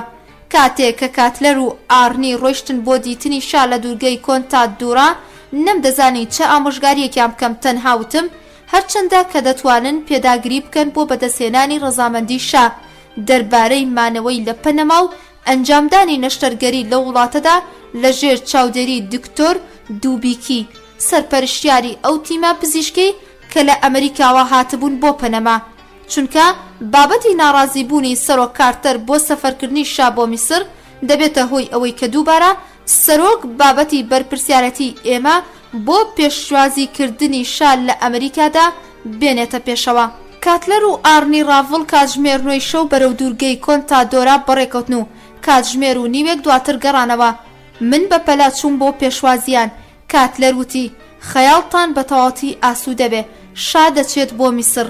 بە نیگەرانیەوە پرسییم چی ڕوویداوە؟ وردەکاری گفتوگۆکاتانم بۆ باس بکە.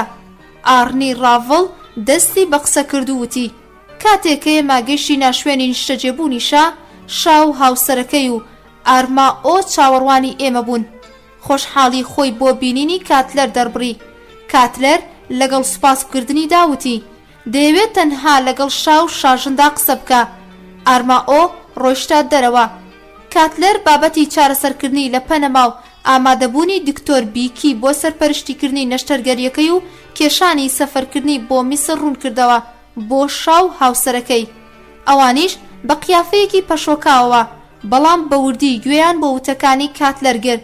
دواتر شا دەستی بە قسە کرد بەو پەڕی نیگەرانیەوە وتی من هەست دەکەم مرگ نزیک بۆتەوە لەم بار و تۆخەشتا تەنها بیر لە وڵات و بنەماڵەکەم دەکەمەوە. اینجا دوای ماوەیەک بێدەنگی دیسانەوە وتی من دەزانم بەم نزیکانە دەمرم بەڵام دەمەوێت کە بە شانازیەوە بمرم نەک لەسەر قەڵەوێڕەی نەخۆشخانە و لە وڵاتێکی دوورە دەست ئەویش لە دەرەنجامی هەڵەیەک یان بەرتیل وەرگرتنێک. ئەم وتەی شا لەو کاتەدا بۆ من ناڕوون بوو بەڵام بەو و توێژانەی کە دواتر ئەنجاممدا بۆم ڕوون بووەوە کە دوای بڵاوبوونەوەی هەواڵی پەیوەست بە ئەنجامدانی ئەو چالاکیانەی کە بۆ ڕادەستکردنەوەی شا ئەنجامدرا بوو ئەوی تەواو نیگەران کردبوو لەوەی کە هەندێک لە بەرپرسا باڵاکانی پەنەما تەماحیان وەبەر بخرێ یان بە پێدانی دەرمانی خراپ و ژەهراوی زەمینەسازی مەرگی ئەو لە نەخۆشخانەی پەنەمادا بکەن. دەوترا پێشنیاری 1 ملیۆن دۆلار وەکو بەرتیل بۆ یەکێ لە دکتۆرەکانی ئەو نەخۆشخانەیە کە بڕیار بوو شای تێدا نەشتەرگەری بکرێت بە نێوی دکتۆر پاتێلا کرابوو. ئەو دکتۆرەی ئەم پلانەی ئاشکرا کردبوو دەیوت ئەو پێشنیاری بەرتیل وەرگرتنەی ڕەت کردوتەوە. هەڵبەتە بەندە گومانم لە ڕاستی و دروستی ئەو کارە هەیە بەڵام بە هەر حاڵ گەشتنی هەواڵێکی لەو شێوەیە بە گوێی شادا بەس بوو بۆ ئەوەی کە شا پەشیمان کاتەوە لە خەوتنی لەسەر قەرەوێڵەی نەخۆشخانەکانی وڵاتی پەنەما. دوای ئەوە کە شا ئەنجامدانی نەشتەرگەری لە وڵاتی پەنەما تەنانەت بەرپرسیارەتی دکتۆر بیکیشی ڕەت کردەوە ئیدی چارەیەک جگە لە پێشنیاری گەڕانەوەی بۆ ئەمریکان نەمابوو. هەڵبەتە کاتلەریش ئەم پێشنیارەی بەمەرجی دەست لە کارکێشانەوەی شا لە پۆستی سەڵتەنەتداری ئێراندا پێشکەش کردبوو. ئارنی ڕاڤڵ کە ماوەیەک لە ئێراندا خزمەتی کردووە و کەم تا زۆرێک زمانی فارسی دەزانێت دەڵێت کاتێک کە کاتلەر پێشنیاری دەست لە کارکێشانەوەی خستە ڕوو شاژن ڕووی کردە مێردەکەی و بە زمانی فارسی وتی نەوەک بەم پێشنیارە ڕازی ببیت ئەم کارە نەنگی و نیگەرانیەکی گەورەی بۆ ئێمە دروست دەکا بیر لە کوڕەکەمان و ئایندەی وڵاتەکەمان بکەرەوە. شا وەک ئەو پیاوانەی کە ملکەت و گوێ لە مشتی ژنەکانیانن گوێی بۆ وتەکانی ژنەکەی گر بەڵام وەڵامێکی یەکلاکەرەوەی بۆ ئەم پێشنیاران نەدایەوە وتی من هێشتا سوورم لەسەر بڕیاری خۆم لە بەدەمۆچوونی بانگێشتی ئەنوەر ساداتی دۆستم و ڕۆیشتنم بۆ وڵاتی میسر و ئەگەر گۆڕانکاریەکم لە بڕیارەکەی خۆمدا کرد هەتا سبەی بەیانی ئێوە ئاگادار دەکەمەوە. ئەو شەوە دوای ڕۆژێکی پڕ لە ڕوودا و ماندووکەر چوون بۆ ژووری نووسن و کەمتر لە شەوەکانی پێشووتر نیگەران بووم لەبەر ئەوەی کەشا بڕیاری خۆیدا بوو هەرچۆنێک بێ ئەو کێشانەی کەلەوانە بوو پێش بێن لە ڕۆشتنی شا بۆ میسر کەمتر بوون لەو کێشانەی کە ئەگەر بگەڕایەتەوە بۆ ئەمریکا. ڕێژەی پەسەندکردنی دەست لە کار کێشانەوەش وەک مەرجی گەڕانەوە بۆ وڵاتی ئەمریکا تا ڕادەیەک لە 100% بوو، بەڵام هێشتا مەترسیەک بوونی هەبوو. ئەویش ئەوە بوو کە سەرۆک کارتەر مەرجی دەست لە کار کێشانەوەی شا لا ببات و خودی خۆی ئەو بۆ ئەمریکا دەعوەت بکە. جۆردن لە یاداشتەکانی ڕۆژی دواتر شەممە 22 مارسی 1970 زاینی و 2 فەروەردینی 1359 هەتاوی بەم شێوەیە دەنووسێ: بەیانی زوو لە خەو هەستام لەبەر ئەوەی کە هێشتا نیگەرانی بڕیاری سەرۆکایەتی کۆمار بووم بۆ ڕێگریکردن لە سەفەری شا بۆ میسر. سەرەتا تەلەفۆنم بۆ واڵتەر ماندێلی یاریدەدەری سەرۆک کۆمار و دواتر بۆ ونسی وەزیری دەرەوە کرد. داوام لێکردن کە بۆ چوونی کارتەر لەبارەی سەفەری شاوە بۆ میسر بگۆڕن. ماندێڵ و ونس هەردووکیان لەگەڵ مندا هاوڕا بوون. لە هەر کاتێکدا ڕۆیشتنی شا بۆ میسر باشتر بوو لە گەڕانەوەی بۆ ئەمریکا. دواتر من و کاتلەر پێکەوە تەلەفۆنمان بۆ سەرۆک کارتەر کرد کە لە کەمپی دیود بوو. کاتلەر سەرباری راپۆرتی دیداری خۆی لەگەڵ شادا وتی شا سوورە لەسەر ئەوەی کە وڵاتی پەنەما بەجێ بێڵێ تاکە بابەتیش ئەوەیە کە دەبێ بۆ کوێ بڕوات. خۆی بڕیاری داوە کە بۆ وڵاتی میسر بڕوا و گۆڕینی ئەو بڕیارەش بە دژوار دێتە بەرچاو. کارتەر وتی چۆنچۆنی لەبارەی سەفەرکردن بۆ ئەمریکا لەگەڵی دواون. من لەو باوەڕەدام کە ئەگەر کەمێک پێداگیری بکەن ئەوە ئەو ڕازی دەبێت بەگەڕانەوەی بۆ ئەمریکا. من لە ترسی ئەوەی کە کارتەر بەبێ هیچ مەرجێک پێشنیاری سەفەری شا بۆ ئەمریکا داوای لە کاتلەر کرد کە درێژەی گفتوگۆکە بە من بسپێرێت. بۆ من زۆر دژوار بوو کە بۆ گۆڕینی بڕیاری سەرۆکایەتی کۆمار بکەومە قسە و بەڵگە بخەمە ڕوو، بەڵام بە داوای لێبوردنکردنەوە لەم کارە وتم: جەنابی سەرۆک کۆمار، من دەمەوێت داواتان لێ بکەم دەربارەی ئەم بابەتە ڕاوێژ لەگەڵ سەرۆک ساداتدا بکەم. لە ڕاستیدا لەوانەیە سەفەری شا بۆ میسر بەو شێوەیە کە ئێمە بیری لێ دەکەینەوە مەترسی بۆ سەر ئەو نەبێت. ئایا وا نازانی کە سادات پێشتر لە ئێمە بەرژەوەندیەکانی خۆی وڵاتەکەی دیاری دەکا؟ ئایا وا نازانیت کە سادات باشتر لە ئێمە بەرژەوەندیەکانی خۆی و وڵاتەکەی دیاری دەکات؟ کارتەر بە پێچەوانەی گفتوگۆکانی ڕابردووەوە چەند و چوونی لەگەڵدا نەکردم و وتی: زۆر باشە، من لەگەڵ ئەنوەر سادات قسە دەکەم و ئێوە لە ئەنجامەکەی ئاگادار دەکەمەوە. دەخولەکێک دواتر زەنگی تەلەفۆن لێدرا. کارتەر بوو کە بە خۆشحاڵیەوە دەیوت: کوڕینا، خەیاڵتان ئاسوودە بێ، من ئێستا لەگەڵ سادات قسەم کرد و هۆکاری نیگەرانیەکانی خۆمم لەبارەی سەفەری شاوە بۆ ئەو وڵاتە ڕوون کردەوە. ئەویش پێکەنینێکی بەرزی کرد و بە زاراوە تایبەتیەکەی خۆی وتی: جیمی، ئێوە نیگەرانی من و میسر مەبن، ئێوە لە بیری بارمتا گیراوەکانی خۆتاندا بن. شاو فەرەح و یاوەرەکانیان ڕۆژی یەکشەممە 3 فەروەردینی 1350 هەتاوی بە فڕۆکەیەکی سەربازی ئەمریکی وڵاتی پەنەمایان بەرەو وڵاتی میسر بەجێهێشت. کارتەر دوای گفتوگۆی لەگەڵ ساداتدا فەرمانی دابوو کە ئاسانکاری پێویست بکرێت بۆ ئەنجامدانی سەفەری شا بۆ میسر.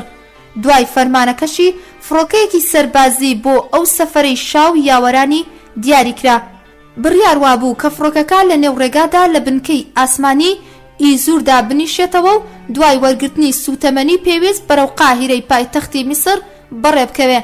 هامڵتۆن جۆردن لە کتێبەکەی خۆیدا ئاماژە بەو هەوڵانە دەکا کە لە کۆتا ساتەکانی سەفەری شا لە نێوان نوێنەری کۆماری ئیسلامی ئێرانەوە دەدرا بۆ ڕێگری لە فرینی فڕۆکەکەی شا بۆ قاهیرە و دەنووسێ. یەکێ لە نوێنەرەکانی کۆماری ئیسلامی ئێران بەنێوی بورگا لە بەیانی ڕۆژی یەکشەممەدا سات لە دوای سات تەلەفۆنی بۆ دەکردم و دەیوت بەردەوام لەگەڵ قوتبزادەدا لە پەیوەندیدایە لە ئەگەری ڕێگرتن لە فرینی فڕۆکەکەی شا. لەوانەیە چەند ساتێکی دیکە کاری ڕادەستکردنەوەی بارمتا ئەمریکیەکان بەدەوڵەت جێبەجێ بکرێ. بورگا بانگەشەی ئەوەی دەکرد کە بەڵێنەکەی تۆری خۆز دەربارەی ڕێگری لە دەرچوونی شا لە وڵاتەکەی بۆ تاران ڕایگەیاندووە و لەسەر بنەمای هەمان بەڵێن پێدەچێ ڕادەستکردنەوەی بارمتەکە بەدەوڵەت و دواتر ئازادکردنیان بخرێتە بواری جێبەجێکردنەوە. بەڵام من نەمدەتوانی باوەڕ بە بەڵێنەکانی بورگە بکەم. دەسەڵاتی ئەوەشم نەبوو کە بتوانم ڕێگری لە سەفەری فڕۆکەکەی شا بۆ وڵاتی میسر بکەم. لەبەر ئەوە لە وەڵامی تەلەفۆنەکەی بورگەدا تەنها دەموت هەر کاتێک هەواڵی کۆتایی لەبارەی ڕادەستکردنەوەی بارمتاگیراوە ئەمریکیەکان بە دەوڵەت پشتڕاست کرایەوە، ئەوە من دەتوانم دەربارەی ئەم بابەتە لەگەڵ سەرۆکۆماردا قسە بکەم. جۆردن زیاتر لە سەری دەڕوات و دەڵێت تەنانەت دوای فڕینی فڕۆکەکەی شا لە پەنەما هێشتا تەلەفۆنەکەی بورگە بەردەوام بوو. ئاخرین داواکاری ئەوە بوو کە ماوەی چەند کاتژمێرێک فڕۆکەکەی شا لە بنکەی ئیزور ڕابگرین هەتا قۆناغی یەکەمی ئازادکردنی بارمتاگیراوە ئەمریکیەکان، واتە ڕادەستکردنەوەیان بە وەزارەتی دەرەوەی ئێران جێبەجێ دەکرێت. لێرەدا جۆردن دان بەوە دادەنێ کە بە هیوای برنە سەری ئەو بەڵێنە نزیکەی 2 کاتژمێر فڕۆکەکەی هەڵگری شای لە بنکەی ئیزور ڕاگرتووە و سەرنجام مۆڵەتی فڕینی بەرەو قاهیرە داوە. لە وڵاتی میسر لە فڕۆکەخانەی قاهیرە شاو فەرەح ڕوبەڕووی پێشوازیەکی گەرمی سادات و هاوسەرەکەی بوونەوە.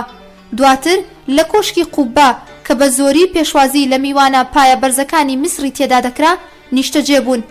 چەند ڕۆژێک دواتر گروپێکی پزیشکی ئەمریکی بە سەرۆکایەتی دکتۆر دووبیکی گەیشتا قاهیرە و نەشتەرگەری لابردنی سپڵی شا کە لە ئەنجامی نەخۆشی سەرەتانەوە لە ڕادە بەدەر گەورە بوو. ڕۆژی 28 مارس 8 فەروەردینی 1359 هەتاوی بەسەرکەوتووی ئەنجامدرا. دوای ئەنجامدانی نەشتەرگەریەکە هێدی تەندروستی شا ڕووی لە باشی دەکرد، بەڵام هەرگیز لە لەشی لەش ساغی تەواوی دەست نەکەوتووە. ئەو لە کۆشکی قوبەدا ڕۆژگارانی لاوی خۆی وەبیردەهێنایەوە کە چۆنچۆنی لە هەمان کۆشکدا هاوسەری یەکەمی خۆی فەوزیەی ناسی و سەردەمی شیرینی دەستگیران داری لەگەڵ ئەودا لە ژینگەی پاک و جوان و ڕازاوی ئەم کۆشکەدا بەسەر بردبوو. لەو ماوەیەدا شا زیاتر کاتەکانی خۆی بە خوێندنەوەی ڕۆژنامە و گۆڤارە بیانیەکان کە پڕیان بوون لە شیکارە هەواڵات تایبەتیەکان بە ئێران و ڕووداوی بە بارمتاگیراوەکان بەسەری دەبرد. کاتەکانی شەوانەشی بە گوێگرتن لە ئێزگا جۆرەجۆرەکانی ڕادیۆ و بە تایبەتی بەشی فارسی ئەو ئێزگانە و دەنگی ئێران کە بەباشی لە قاهیرە وەردەگیرا بەسەری دەبرد. ڕۆژانە ئەنوەر سادات بە تەلەفۆن پەیوەندی پێوە دەکرد و هەفتانەش 2-3 جار سەردانی میوانەکانی خۆی لە کۆشکی قوبەدا دەکرد. شا بە پێچەوانەی ڕابردوو کە هەمیشە بەو پەڕی خۆشحالیەوە پێشوازی لە ڕۆژنامەنووس و پەیامنێرە بیانیەکان دەکرد و سفرەی دڵی خۆی بۆ دەکردنەوە. لە قاهیرەدا خۆی گۆشەگیر کرد و خۆی دزیەوە لە بینینی ڕۆژنامەنووس و پەیامنێرە بیانیەکان کە هەمیشە و بەردەوام داوای دیداریان لەگەڵ دەکرد. گۆشەگیری شا سەرباری ئەو نیگەرانی و ناڕەحەتیانەی کە لە هەواڵەکانەوە ڕۆژانە دەربارەی ڕەوشی ئێران دەیبیستن سەرچاوەی گرتبوو و هەروەها وەک ڕەچاوکردنی ڕەوشی ساداتی خاوەن ماڵی میهرەبانیش بوو. لەبەر ئەوە پێیوا بوو کە ئەنجامدانی چاوپێکەوتن و دەربڕینی بیر و بۆچوونەکانی خۆی دژی کارتەر و سیاسەتی ئەمریکا لەوانەیە کاریگەری خراپی هەبێ لەسەر پەیوەندیە دۆستانەکانی سادات لەگەڵ کارتەردا و سیاسەتی گشتی وڵاتی میسر لە پەیوەندیەکانی لەگەڵ وڵاتانی ڕۆژ ئاوادا هەتا ئەوەی لە کۆتایەکانی مانگی مەی و سەرەتاکانی فەروەردینی 1359 هەتاویدا سادات لە کاتی هەواڵپرسینی ڕۆژانەی شادا بە تەلەفۆن پێیوت خانم کاترین گراهام بەڕێوەبەری دامەزراوەی مەزنی چاپەمەنی واشنگتۆن پۆستی ئەمریکی لە قاهیرەیە و دەیەوێت لەگەڵ یەکێ لە پەیامنێرە دیارەکانی ئەمریکادا سەردانت بکە و چاوپێکەوتنت لەگەڵ ئەنجام بدا. شاوتی لەوانەیە من قسەی تند لەبارەی جیمی کارتەری دۆستانەوە بە زمانمدا بێت، ئێوە نیگەران نابن؟ سادات بە پێکەنینێکی بەرزەوە وتی هەرچی دڵی تەنگی ئێوە دەیەوێت بیڵێ، نیگەرانی من مەبن. دیدار و چاوپێکەوتنی خانم گراهام و پەیامنێری ناسراوی ئەمریکی جیم هاکلند لەگەڵ شادا نزیکەی 2 کاژێر و نیوی خایان لەم گفتوگۆیەدا کە ئاخرین چاوپێکەوتنی شابوو پێشمردنی بەتوندی و ڕاشکاویەکی بێپێشینە هێرشی کردە سەر سیاسەتی وڵاتانی ڕۆژ ئاوا و بە تایبەتی ئەمریکا و بەریتانیا لە وڵاتی ئێراندا. کارتەریش بە بەرپرسی ڕاستەقینەی ڕوخانی سەڵتەنەتی ئێران و پێش هاتە کارەساتبارەکەی بۆ سەر ئەمریکا و ڕۆژ ئاوا دەزانی. لەم چاوپێکەوتنەدا کە لە سەرەتا لە ڕۆژنامەی واشنگتۆن پۆست و دواتر لە بڵاوکراوە نێودەوڵەتیەکانی ئەم ڕۆژنامەیە ئەنتەرناشناڵ هێرالد تریبون لە بەرواری 28 مەی 1970 زاینی چاپکرا، شا بۆ یەکەم جار کە لەبەر ئەوەی توندوتیژی بەکار نەهێناوە بۆ سەرکوتکردنی نەیارەکانی داخی هەڵکێشاوتی ئەگەر وەک ئەمڕۆ بیرم دەکردەوە هیچ دوودڵیم نەدەکرد لە بەکارهێنانی هێزی سەربازی بۆ سەرکوتکردنی نەیاران و خۆپێشاندەران. پەیامنێرەکەی واشنگتۆن پۆست لە باسی ئەنجامدانی ئەم دیدارەدا دەنووسێ کاتی دیداری ئێمە لەگەڵ شادا دوای نیوەڕۆی ڕۆژی هەینی و لە کۆشکی قوبەدا، ئەو کۆشکەی کە سادات خستبوویە خزمەتی شاو خێزانەکەی دیاری کرابوو. شا دوای ئەنجامدانی دوای نەشتەرگەری خۆی زۆر لاواز و پەشۆکاو دەهاتە پێشچاو. پۆشاکێکی جوانی لەبەردا بوو، بەڵام بەهۆی کاریگەری زۆر لاوازیەوە دڵبوو ناڕێک دەردەکەوت. ئەو چاویلکەیەشی کە کردبوویە چاوی بەردەوام دەهاتە خوارەوە و لە چاو و ڕوخسارە ئێسقانی و لاوازیەکەیدا زۆر گەورە بوو. لەگەڵ ئەوەشدا شا دەیوت لە چاو هەفتەی ڕابردوودا حاڵی باشتر بوو و چەند کیلۆیە کێشی زیادی کردووە. شا نزیکەی 2 کاتژمێر بەو پەڕی کەیفەوە وەڵامی پرسیارەکانی خانم گراهامی بەڕێوەبەری دامەزراوەی واشنگتۆن پۆست و من کە یاوەری بەڕێوەبەری ئەو دامەزراوەیە بووم لەو چاوپێکەوتنەدا بەشداریم کردبوو دایەوە. ئەو هەوڵی دەدا زۆر بەهێز و پتە و قسە بکە، هیچ دەرکەوتەیەک لە لاوازی و نەخۆشیەکەی دەرنەخا، بەڵام هەناسە توندەکانی کە لێن نوێ و ڕستەکاندا هەڵی دەکێشا بەڕوونی ئەوەی نیشان دەدا کە هێشتا کاریگەریەکانی نەشتەرگەریەکانی پێشووی تەواو نەبووە و ڕەوشێکی ئاسوودەی دەرونی نییە. ڕوخساریشا لە تەواوی ئەو ماوەیەی کە گفتوگۆ درێژەی کێشا زۆر خەفەتبار و نیگەران بوو. لە نێو قسەدا هەستی ئاوارەی و سەختیەکانی ژیانی خۆی نەدەشاردەوە، بە تایبەتی لە کاتێکدا کە لەبارەی ئارەزوو نەبڕاوەکان و بەرنامە بەرزەفڕیەکانی بۆ وڵاتەوە دەدووە، بەردەوام ئاخی هەڵدەکێشا و خەفەتی بۆ هەڵەکانی ڕابردووی دەخوارد. حەمەڕەزاشای پەهلەوی لەم چاوپێکەوتنا ماوە درێژەدا بە نیگەرانیەکی زۆرەوە پەشیمانی لە سیاسەتی نەرم و سازشکارانەی خۆی دەربڕی لە بەرامبەر نەیارەکانیدا و دەیوت ئەمڕۆ زۆر کەسان هەن پێم دەڵێن کە ئەگەر من لەو ڕۆژگارانەدا لە دەستی دەوڵەت و سوپا واڵام بکردایە بۆ نواندنی هێزی خۆیان، خوێنڕێژی بە سەدان جار کەمتر دەبوو لەوەی کە بەهۆی نەرمی و سازش و بەدەستەوەدانی دەسەڵات بە نەیارەکانم ڕوویدا. شای داماڵراو لە سەڵتەنەتی ئێران لەم چاوپێکەوتنەدا دەستی لە خۆی بەردا و بیر و بۆچوونی خۆی دەربارەی ئەو ڕووداوانەی کە بەڕووخانی ڕژێمەکەی کۆتایی هات بە شێوەیەکی ڕوون دەخستە ڕوو. لەم گفتوگۆیەدا وازی هێنا لەو بە ئاگایی و ڕەچاوکردنەی کە لە ڕابردوودا دەیکرد لەگەڵ پەیامنێر و ڕۆژنامەنووساندا و بەتوندترین و ڕاشکاوانەترین شێوە هێرشی دەکردا سەر سیاسەتی ئەمریکا و ڕخنەی لێدەگرتن. ئەو ئەمریکی و بەریتانیەکانی تاوانبار دەکرد بەوەی کە لە ڕۆژانی کۆتایی قەیرانی حکومەتەکەیدا دەستیان لێبەرداوە و لەگەڵ نەیارەکانیدا ڕێکەوتون. ئەو بابەتە ئەو بە تایبەتی جەختی لەسەر سیاسەتی بەریتانیا و ئەو ڕۆڵەی کە لە ڕاگەیاندنەکانی ئینگلیز بینیان لە ڕووخاندنی ڕژێمەکەیدا دەکردەوە لە ڕخنەیەکی گشتی لەبارەی ڕەوشی چاپەمەنیەکان و ڕاگەیاندنەکانی ڕۆژئاوا لەسەر هێرشکردنە سەر حکومەتەکەی لە قۆناغی پێش سەرکەوتنی شۆڕش داوتی ئێوە دڵتان بۆ مافی مرۆڤ دەسووتە، ئێوە لە نەبوونی ئازادی سیاسی و دیموکراتی لە ئێران نیگەران دەبوون.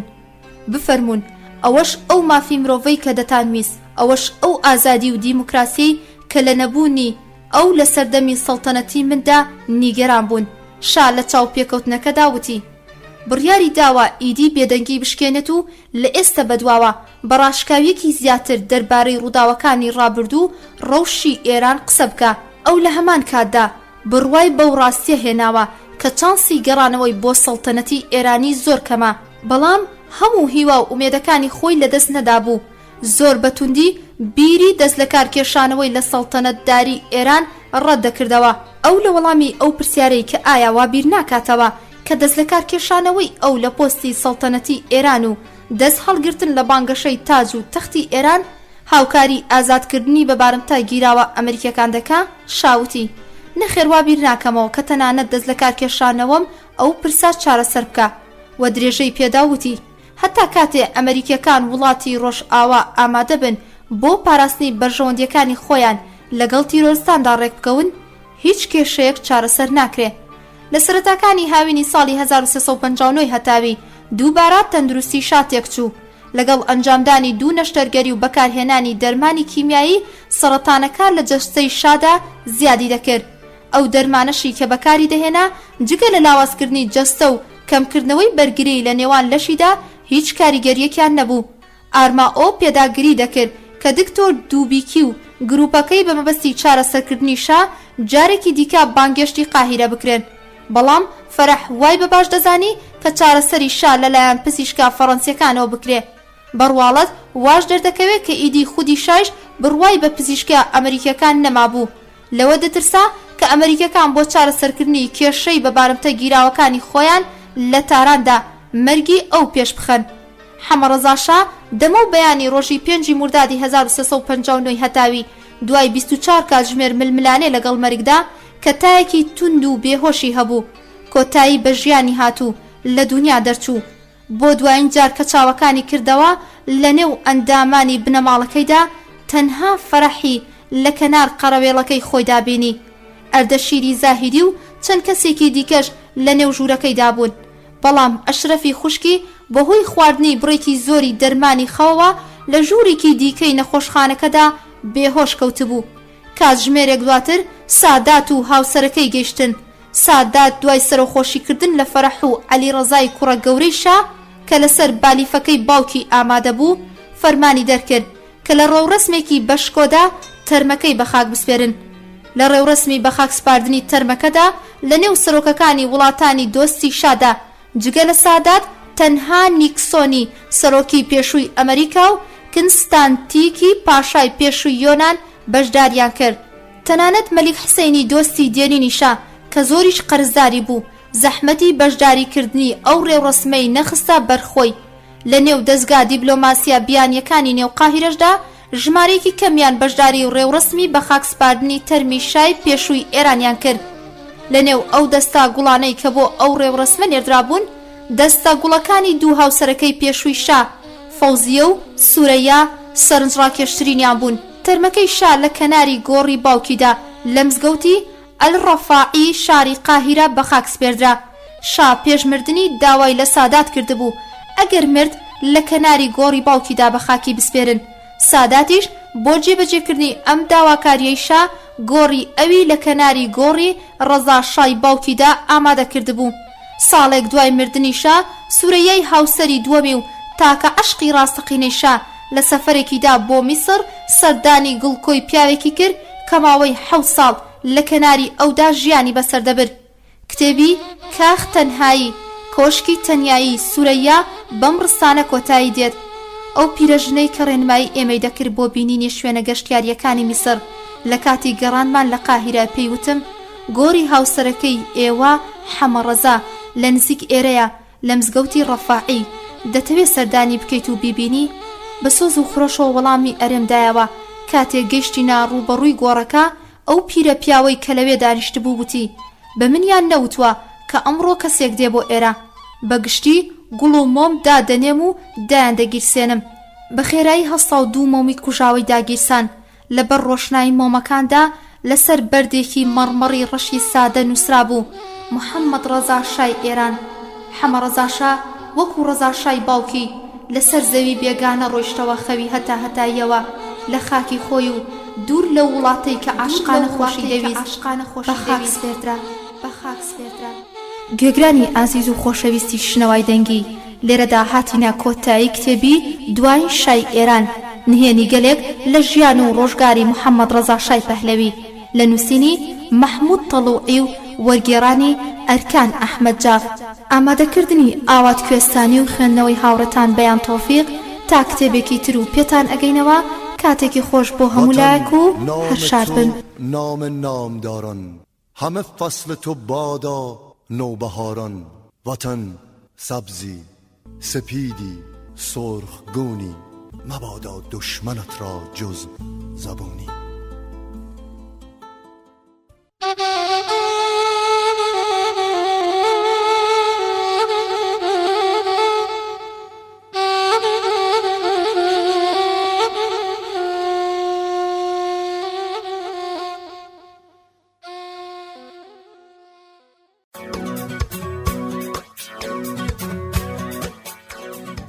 هاوڕێیانی کتێب سڵاو. کتێبخانەی شنەوای دەنگی ناوەندێکە بۆ گەیاندنی ڕۆشنایی بە هەمووان.